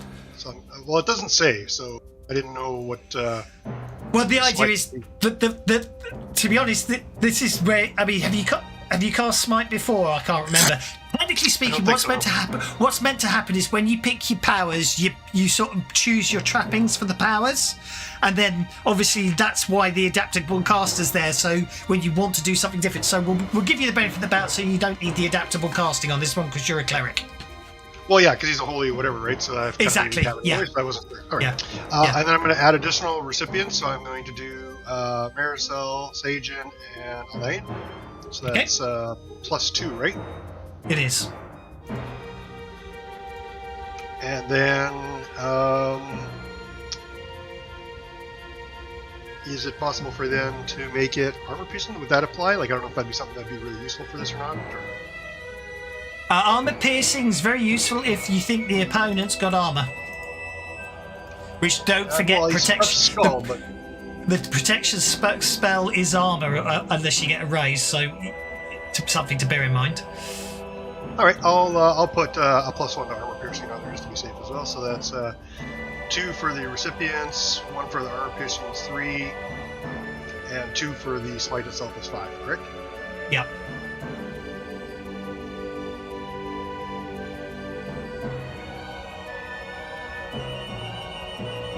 I just should target these kids first. Okay, so the easiest way? Yep, that was gonna say. Yeah, you know it. Target them and then hit the effect. If you target them all at once and one effect button does them all, it's very nice.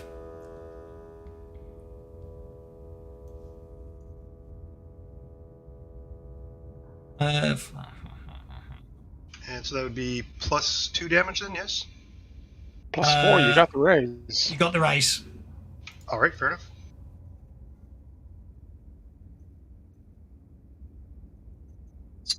Minimize this for a Merry minute. It's Christmas. just gonna...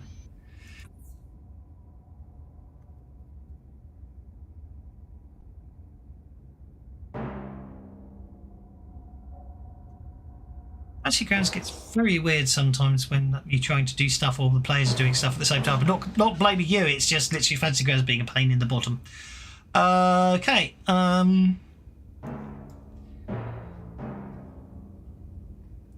It's because I'm updating the I know why. It's because I'm updating the combat track at the same time you guys are. That will have to do. He's meant to have more, but I forgot to stat him up, so that's my fault.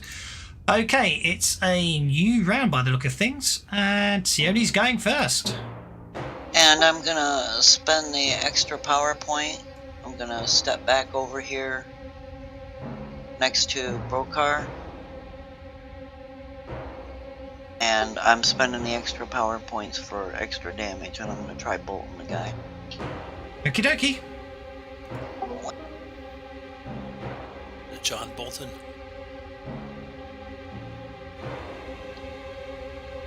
Ouch. Okay, I'll try it one more time.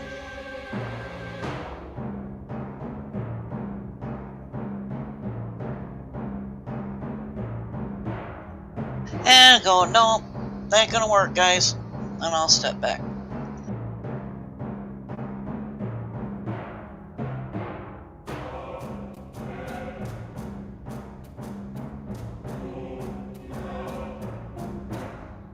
Okay, sorry, I was just fiddling the last couple of things in, and fiddling is the right word there. Right, so I think I'm going to set your movement. Mind you did try to bolt him, didn't you? Yes, and failed. And failed, but he is going to return the favour with an implosion bolt. So he hits you with a raise as you run away.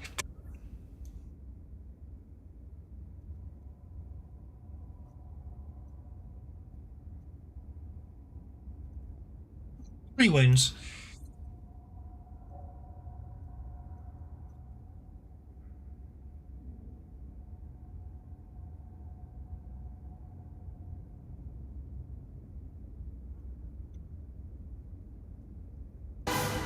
Okay, you're okay.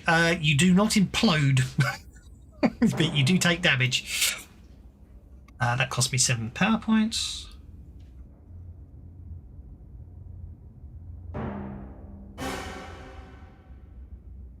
I can't do sums in my head today. I'll worry about that in a second. Alan, you're up. Okay, let's try chopping him again. Go for Now it. that I'm not doing all that runny and dodgy stuff. Ooh, yeah, that's a hit. That is going to be a hit. This could be a really short fight. It's Savage Worlds. He won't kill him. It's really annoying.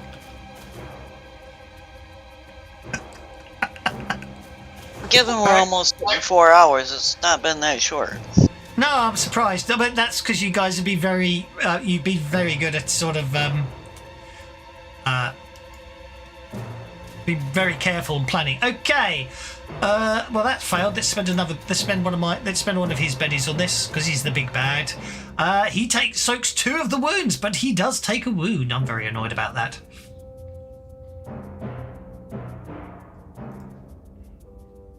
Die, up foul next? beast. Who's up next? Oh, I forgot to put my +2 damage on there. I don't know if it would have made a difference. No. It's the problem. There is a reason I'm saying that, but yeah. Okay. So Martial will crouch low, rush towards Asarak, and throw a knife at him as she gets closer. Okay. Go for it. That's why it wouldn't make any difference. For ease. Yeah, I figured.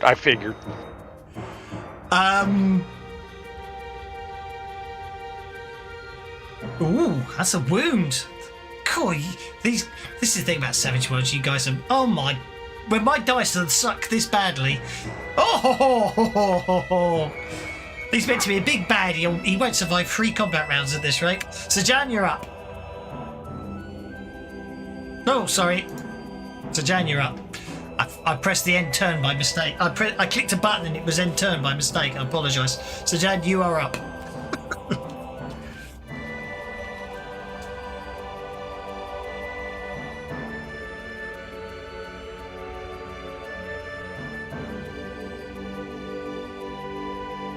I'm very quiet.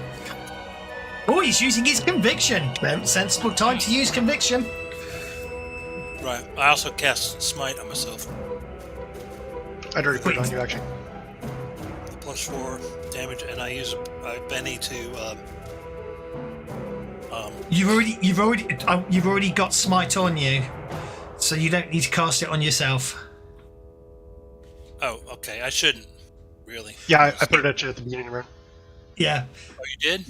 Yeah, I did. What I'm saying is, by all means, put it. You can't stack similar powers. All you can do is, if you rolled better than Brokar, you could have replaced his smite with your smite, which would have been better, if that makes sense. Yeah, no, with that, then I'll cast Deflection. Be my guest. And, Because powers can't stack, but they can. You can replace one with a more powerful one, as it were. And I was reading somewhere, and I can't remember where I saw it. I think they can stack in, but then it seemed to contradict, so I need to check that one. I seem to think I read somewhere that two lesser ones can equal one greater one, but then they seem to contradict that elsewhere, so I need to check that one. so, and I'll cast it with the rays on it. So Okay. let's give it that, and I've got. I think that's the 3. Yeah. I'm going to add.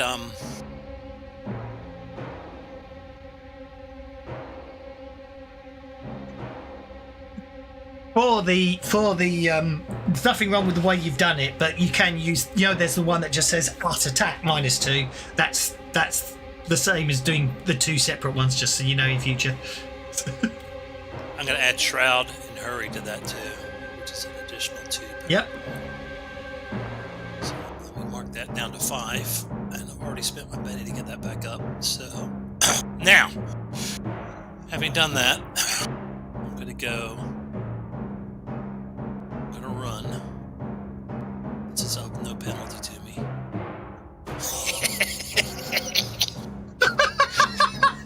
I think you reach him. The dwarf trips him on the way by. At that speed, he'd splat into the wall, wouldn't he? I'd take the dwarf's leg off. I am surprised they lasted this long. I didn't expect it to. Right, hurry up and kill him. I don't think you need to run to get over there. I mean, it's a short enough distance. I think he just wanted He just to roll wants to the show dice. He wanted to show Oh, off. it's didn't he? okay. I see. That's why I was tripping him on the way by. Okay, now I'm going to attack him twice. He's showing off, you see. Not quite dead yet.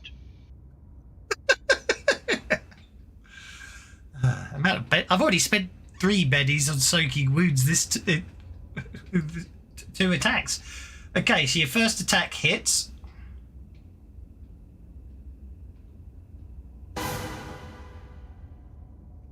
Causing 3 wounds. What about your second attack? Misses. Critically failing. Oh. Aren't you lucky that? Aren't you a lucky? Oh, poop! I was going to spend a penny and everything. Would that be really evil? It would. I'm afraid I'm going to have to be really evil. I think. Don't take away my speed. No. You're okay. Don't worry. I'm not going to be that evil. I'm just thinking that unfortunately, what you really need to do is roll your attack damage, please. Yeah.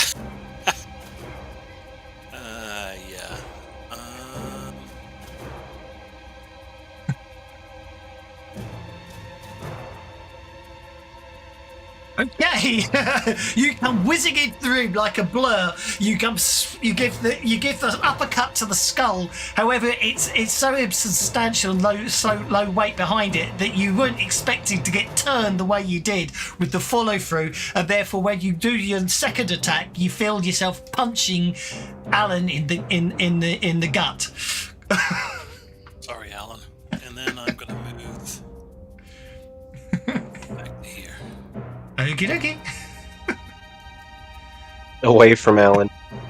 Wait, probably a good move, yeah. Okay, I need to soak the damage you did. So I think it looks like Alan's going to be okay because his pink dice are bouncing all over the place. It's the crown, he just makes him look regal. Okay, Asarak takes a wound. And And Alan soaks his wound. That's all well and good. And then when Sir Jan ends his turn, it will be Brokar's go. Mass healing has a star beside it. Am I able to do that? No. I don't think you've got the edge to do it. Don't remember seeing it. Fair enough. I will check though, because I don't think you're high enough. I think it's a heroic edge.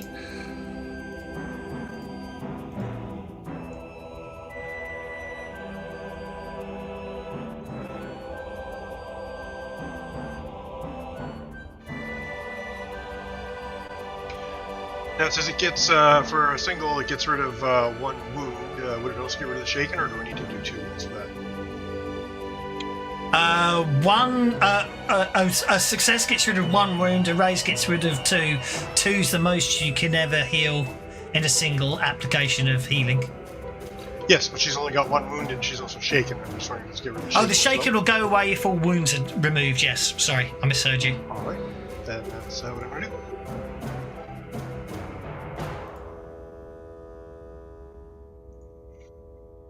That won't do it, I'm afraid. Alright, I'll use a penny for that.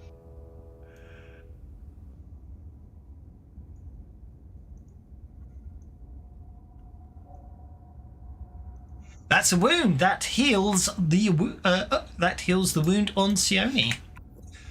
Nicely done, Mr. Dwarf, sir. Right, Siren is up next when you end your turn. Siren is no longer shaken. She is also very, very annoyed.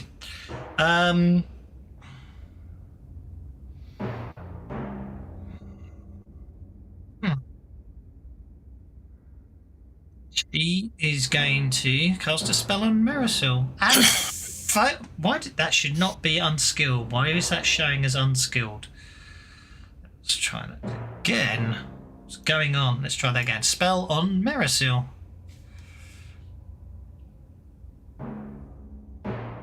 Yep, that worked beautifully. Marisol.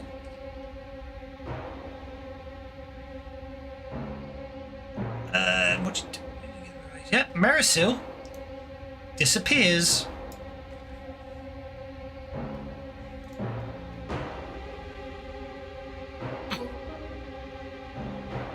She completely disappears from view to everyone. And Siren smiles, thinking, spot him now, Arasak. Well, since she's invisible, we don't see the smile, so we don't notice that. No, Siren smiled, not Marisol. Because after all, she remembers who imprisoned him here. Okay. What should we do now? I think we shall cast protection upon ourselves just for now. She's getting low on power points. And then I shall gen up on some more. That'll be toughness +2. There we go. Alan, you are supposedly up next, but I'm feeling very evil and I'm going to waste a Benny. That was a waste. Alan, you're up. I didn't get a better card. This is not fair at all. I'm going to sulk.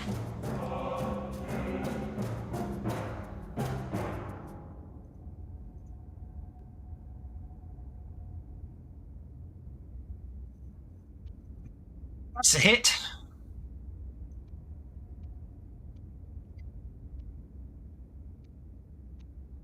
You are kidding me, really? Really? 4 wounds. 4. Yeah, it's Wow. only 4. Sorry. I also spent a Benny to jump in front of everybody, apparently. Yeah, you wanted to go in front of me, man. I tell you, I protest. I'm really not amused there. Oh, mind you, he did just roll a 25 on his soak, so that's okay. So, Jan, you're up. All right, let's boost fighting.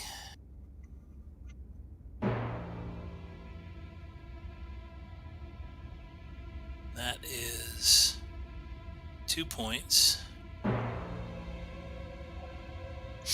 I'll raise it, so that's 3 points. Oh, I didn't notice Deckard said that. So Deckard just said you all had bennies. So there you go.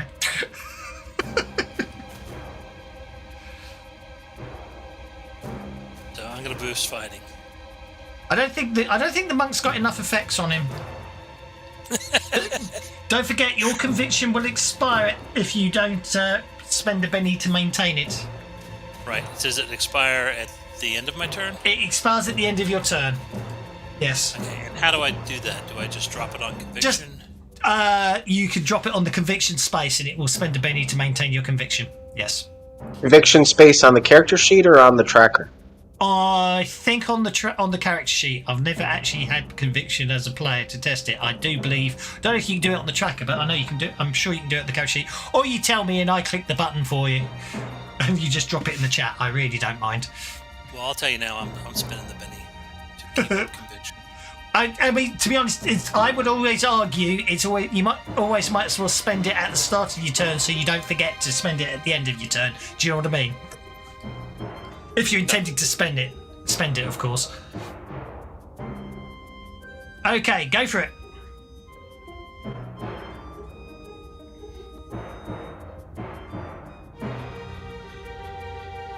Right, and If it lives that I'm long. punching him twice since I have that quickness up. Yep. Because you don't get the multi-action penalty, which I was wondering earlier, and then I remembered. And can you change my boost trait to fighting? Thank you, Deckard. Oh yes, sorry, I did. Well, actually, to be honest, you really did want to be honest and point that out, because that would have given you +2 on everything. Well, yeah, I know, but it's not. I know. It's bad enough right now.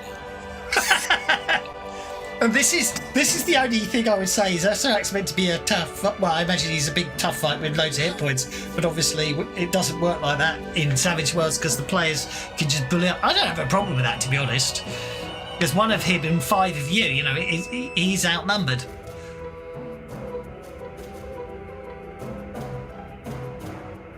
Strength in numbers. I mean, the fact. Let's be honest. He's already taken for the equivalent of about 30 wounds by now. I'll spend one of my GM bennies to try and soak that. That failed to soak. I'll spend another one of my bennies to try and soak that. That failed to soak. I'll spend the last of my bennies to try and soak that one last time. That was a successful soak, which means he got...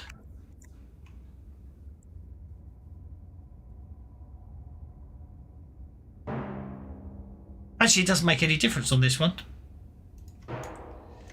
Hang on. Actually, it doesn't make any difference. I hadn't noticed. You get him. Yeah. Doesn't matter how many bennies I spend because he's unstoppable, but he's already taken 3 wounds. So bang! Now my second attack. Yeah. Show off. He's just going to punch the floor. He's going to hit him with his pinky toe. Yeah, I'll just give him a boot when he drops to the ground. I'll just give him a full-on penalty. Well, there you kick. go.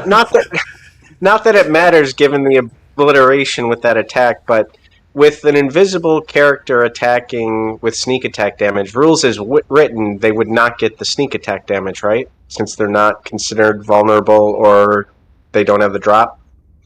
Or do you get the drop? I think there's the argument for the drop because you get the drop. Now you get the drop, but I would also rule that there's a new ability in the Edge in the Advanced Player's Guide called Shadow Strike, which basically allows you to get a sneak attack on someone when they're not vulnerable in poor lighting. So it's reasonable to ask, what about if you're invisible? But I think you get the drop instead, which is obviously a guaranteed plus. I would give the drop instead, which is a guaranteed +4 as opposed to a 1d4 +6. But the Shadow Strike edge looks like a very nice edge to get for rogues when the Advanced Player Guide drops, because now you don't actually have to make them vulnerable if it's dimly lit. But congratulations, you have defeated Asarak, and I failed to kill any of you. So I think at this point I'm just going to say rocks falls, everybody dies. Well, since that's raw earth, I use my power and I just walk through and go off and get the excavation team for getting the doors. Now, I do seem to recall there was some. It's a long time since I wrote the adventure, and it's the 30th of July since I read the start of it. I do seem to, but I could be getting muddled up with something else. But I do think there was something funny if you started trying to do extra planar maneuvers through the dungeon. But I won't worry too much. But congratulations, you have successfully concluded the Tomb of Horrors. Hope you enjoyed that. I certainly did. I did. We successfully concluded it, and we survived with all our original PCs. Indeed. So the only gripe I would say of the adventures written is you literally could have just walked out of here and you don't even get to fight Asarak, because if you don't touch the skull, he doesn't attack you.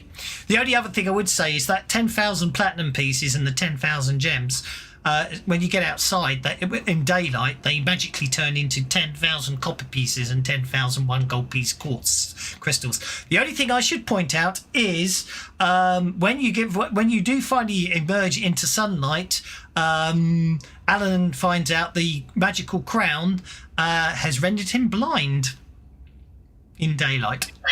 Oh, what about quit touching yourself, Alan? the scepter? I still have it. Indeed. Do you wish to touch him with the gold end or the silver end? Oh, Lord. You pick, Alan, because if this goes badly, it's going to be on you. Let's go gold. Okay, go with the gold end. Okie dokie. Okay, if the golden knob is touched to the crown, the wearer can remove the headgear.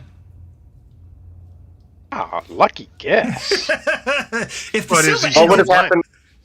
If the silver end of the scepter is touched to the crown, the wearer is instantly stuffed out, turning to a fetid powder that can't be brought back to life no matter what, wish spells notwithstanding.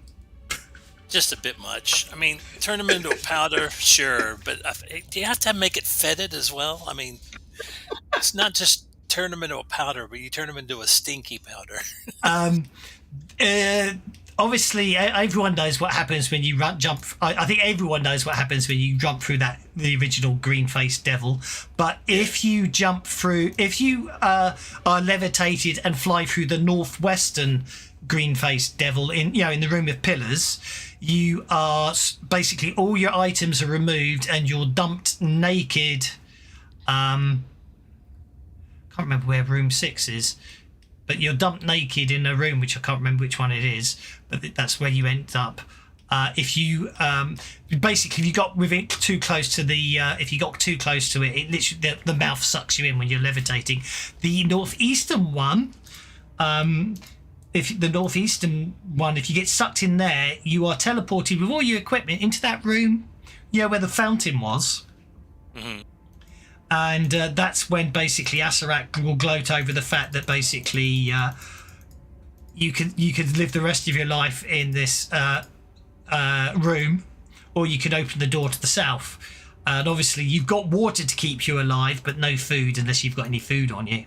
Hence all those skeletons in there eventually suffocated. If you open the door to the south, then every set of sword and shields in that corridor activate and attack you. Ouch. Until you close the door. So he does. I'm just trying to find the description. Where was it? Where was it? 27A. Yeah, whichever you choose. I know that I, Asarak the Eternal, watches. Oh, yeah. Open the door and enter the south where quick and certain death awaits, or basically die slowly there. And what was the other one? I know you spent ages worrying about those levers, which was horrible. The levers can be moved horizontally, vertically, singly in combinations.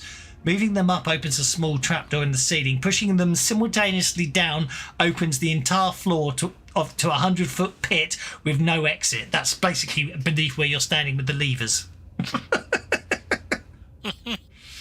So it's that sort of stuff. It's very good old school. But I hope you enjoyed it. It was.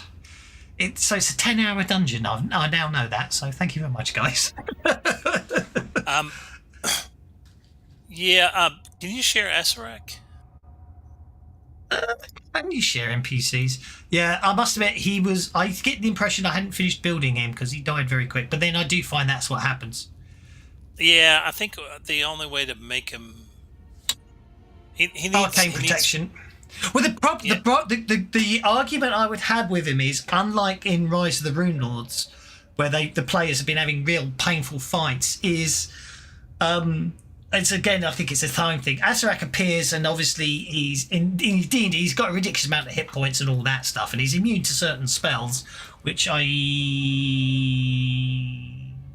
didn't know he was okay with all the ones you could hit him with, annoyingly.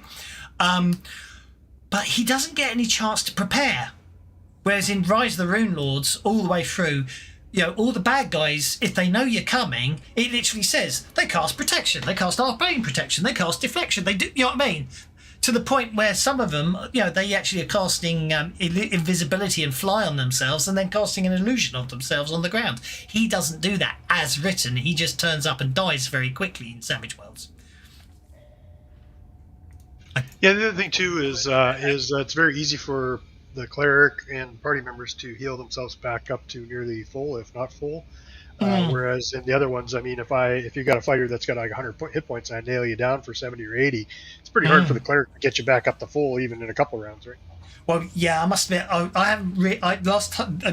Last proper game I played, I did play some Pathfinder, but I played AD&D first and second editions and D&D, and the one I remember was you were desperate for the cleric to get the heal spell, which was 1d4 off your total hit points. That was a big deal when you got that one. But yeah, you're right. It's healing players is very easy in Savage Worlds. Pathfinder, it's an interesting skew, but I think it keeps with the fast furious thing, though. Do you know what I mean? When the fights get too slow and bogged down as well, it's like these days, as a rule, I tend to only use saving throws if soaking wounds on the bad guys.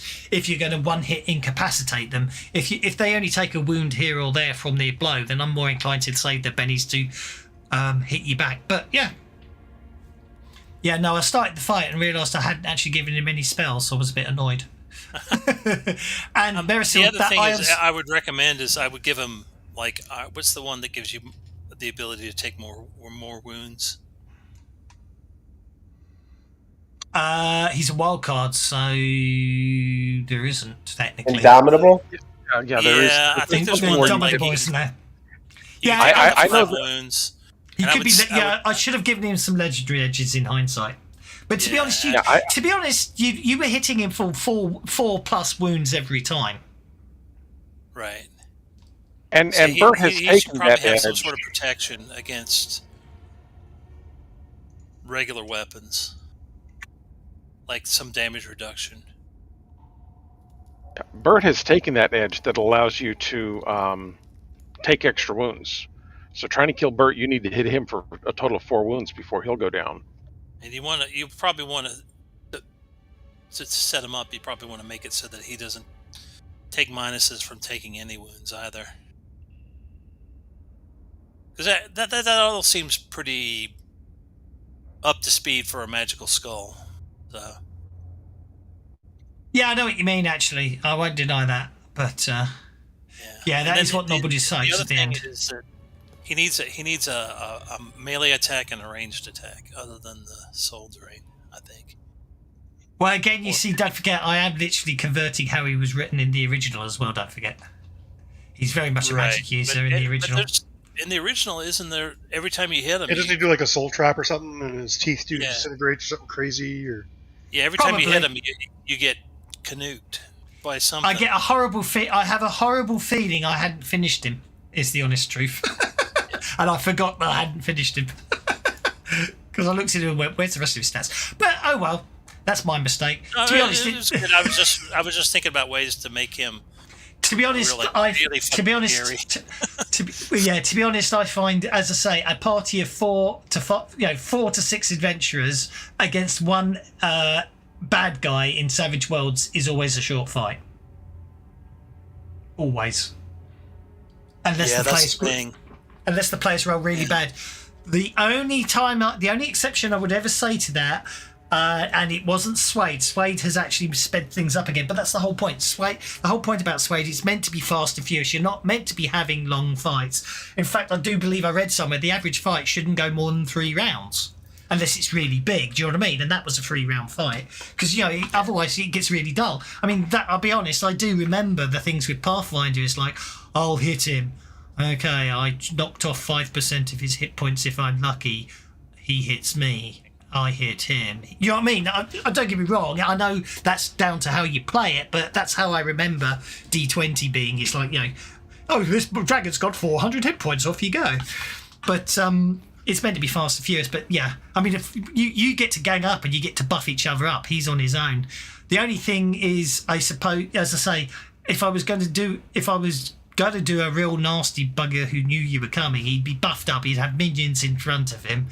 And the minions would have them look out what that edge is, where they jump in front of the attacks at the last second to save their master and stuff like that. So I'll come up with something, don't you worry. Yeah. I was thinking that, or either that or traps that he can trigger on his round. So that no, I didn't. I'll see if I found it online. I googled for a map and found it. Yeah, because just running up to him and being able to smack him and run away was. Well, to be honest, my dice rolls today have sucked because I had, I mean, the fact. Well, let's be honest. What the whole point was, it was meant to, the plan was he was going to hold you. He drops the cloud kill to hold you all back while he got to buff himself. But all that happened was he only went dispel, and it worked. Do you know what I mean? That was the problem with it. Yeah. I see. It's just the way the dice go, and to be honest, time-wise, I'm happy with it. Time-wise, so does he have Wall of Force? Because you could put Wall of Force in front of him. Yeah, I was going to chop. I would have chucked up a blade barrier or something. Yeah. But again, you didn't get the chance. I mean, the dice rolls. I spent. Where is he? He's on. You know what I mean. It was just a combination of dice rolls and cards. I'm not really complaining, to be honest. Yeah, but as far as I'm concerned, yeah. To be honest, in my mind, half the fun is surviving the dungeon more. The big fight with Asarak is basically the icing the cake. But like I say, you can actually leave without actually fighting him because you just don't. I'm not going to touch the skull and leave. So Anyway, I got to go. Skull that you kept mentioning exactly. over and over. Yeah, I know, because I knew you wouldn't touch it. So it's. But as I say, it's an adventure from a different time. I shall do. Oh yeah, very much so. Yeah. I just never actually. I'll have some fun. So I'm not sure. I did have an idea for what I was going to do for the next one shot, but I've forgotten what it was now, so it's gone. I'll come back to it. And what we do? Well, we've obviously got Deadlands tomorrow for those that are playing tomorrow. We've got Pathfinder on Tuesday. We'll have another one shot. I'll let you know when. And at some point when we finish Rise of the Rune Lords, but I've nearly finished doing a Savage Spelljammer conversion of the new edition of Spelljammer. So we'll definitely be doing that. That may well be the next campaign after Deadlands, but we shall see. Anyway, I'm going to leave it there. God. I would love to do Spelljammer in Savage Worlds. God, that sounds awesome. It's Savage Pathfinder Spelljammer as well, I should say. oh man, that sounds great. I'm currently converting the Lost Miner Fandelver to be in Darkmoon Vale. So, to get the characters up to season to start the spelljamming adventure. So quick question: what is the cosmology? You can use the new cosmology or the old one? Oh, what with the astral space? And I was in two minds. I was in two minds about it because you could do some interesting things with the crystal spheres, but then if you actually remember, if you start using crystal spheres, then it gets really annoying for the clerics. Oh yeah, because when they leave their crystal sphere, they lose their powers. And I decided, no, I'll go with the new version where it's where you basically You've got space around your solar system. When you get far enough out your solar system, you enter into the astral plane, don't you? The astral sea, which I like the name of anyway. Also, phostogen. There wasn't really anything special about the phostogen in the fact, except it was explosive, and that was about the only difference between that and the astral sea. So Right, I'm going. right. But the thing I liked about it was that all these weird ass monsters out there in the Floston. Well, there still are. To be honest, actually, you will not believe how many. Having done the conversion, you will not because I know Mac D was watching earlier on here. Because he likes this stuff. You will not. He's done a Dark Sun conversion. You will not believe how many Dark Sun monsters are in Spelljammer. Really? Pretty much every other monster in 5th edition Spelljammer, which obviously I converted, are actually originated in Dark Sun. And yeah, basically any monster you can put any monster in the Astral Sea. You just give it. I forgot what the effect's called. Well, folks, I'm going to run. It was nice meeting you. No all. worries. Lovely. Thank you. Thank you very much. As I say, if you want to play on, you're more than welcome to come again on any other. I think I sent you the link for the sign up on the Fantasy Grounds forums for the Savage Saturdays. So if you want to play some more, sign up there. Thank you very much. See you later. Appreciate you letting me play in as well. Thank you. That's It was okay. a fun time. At all. It's no problem at all. Yeah, you fit in pretty good, Talon, for missing the first 6 hours. I did watch the stream, so I picked up a bit Yeah, of it. I tipped him to that, Doswell. I'm impressed someone actually watched the stream. Yeah, sorry. There's an ability called Unnatural Nature, which just means they can survive without air or needing to air and breathe. So there we go. Anyway, I've definitely got to go and do some prep work and everything. So I'll leave you guys to Athos. Yeah, that's the one. Thank you again. Appreciate it. And we have you. Deadlands tomorrow, right, Doswell? Deadlands tomorrow as usual. Yep. See you then. Take care now. Bye. Well, I hope you enjoyed that. Bit of Dark Sun was supposed to be. Well, Dark Sun was always interesting. I think the crystals. Yeah, it was too different to fit into the crystal spheres, wasn't it? But anyway, we'll see what's going on there. But I've still got to go back and update my backgrounds for the Hadazee because mine were based on the version before they changed it. But and probably remove the images because everyone seems to think that they're very offensive images. But fair enough. Anyway, I shall leave it there. Thank you one and all. Take care. See you tomorrow.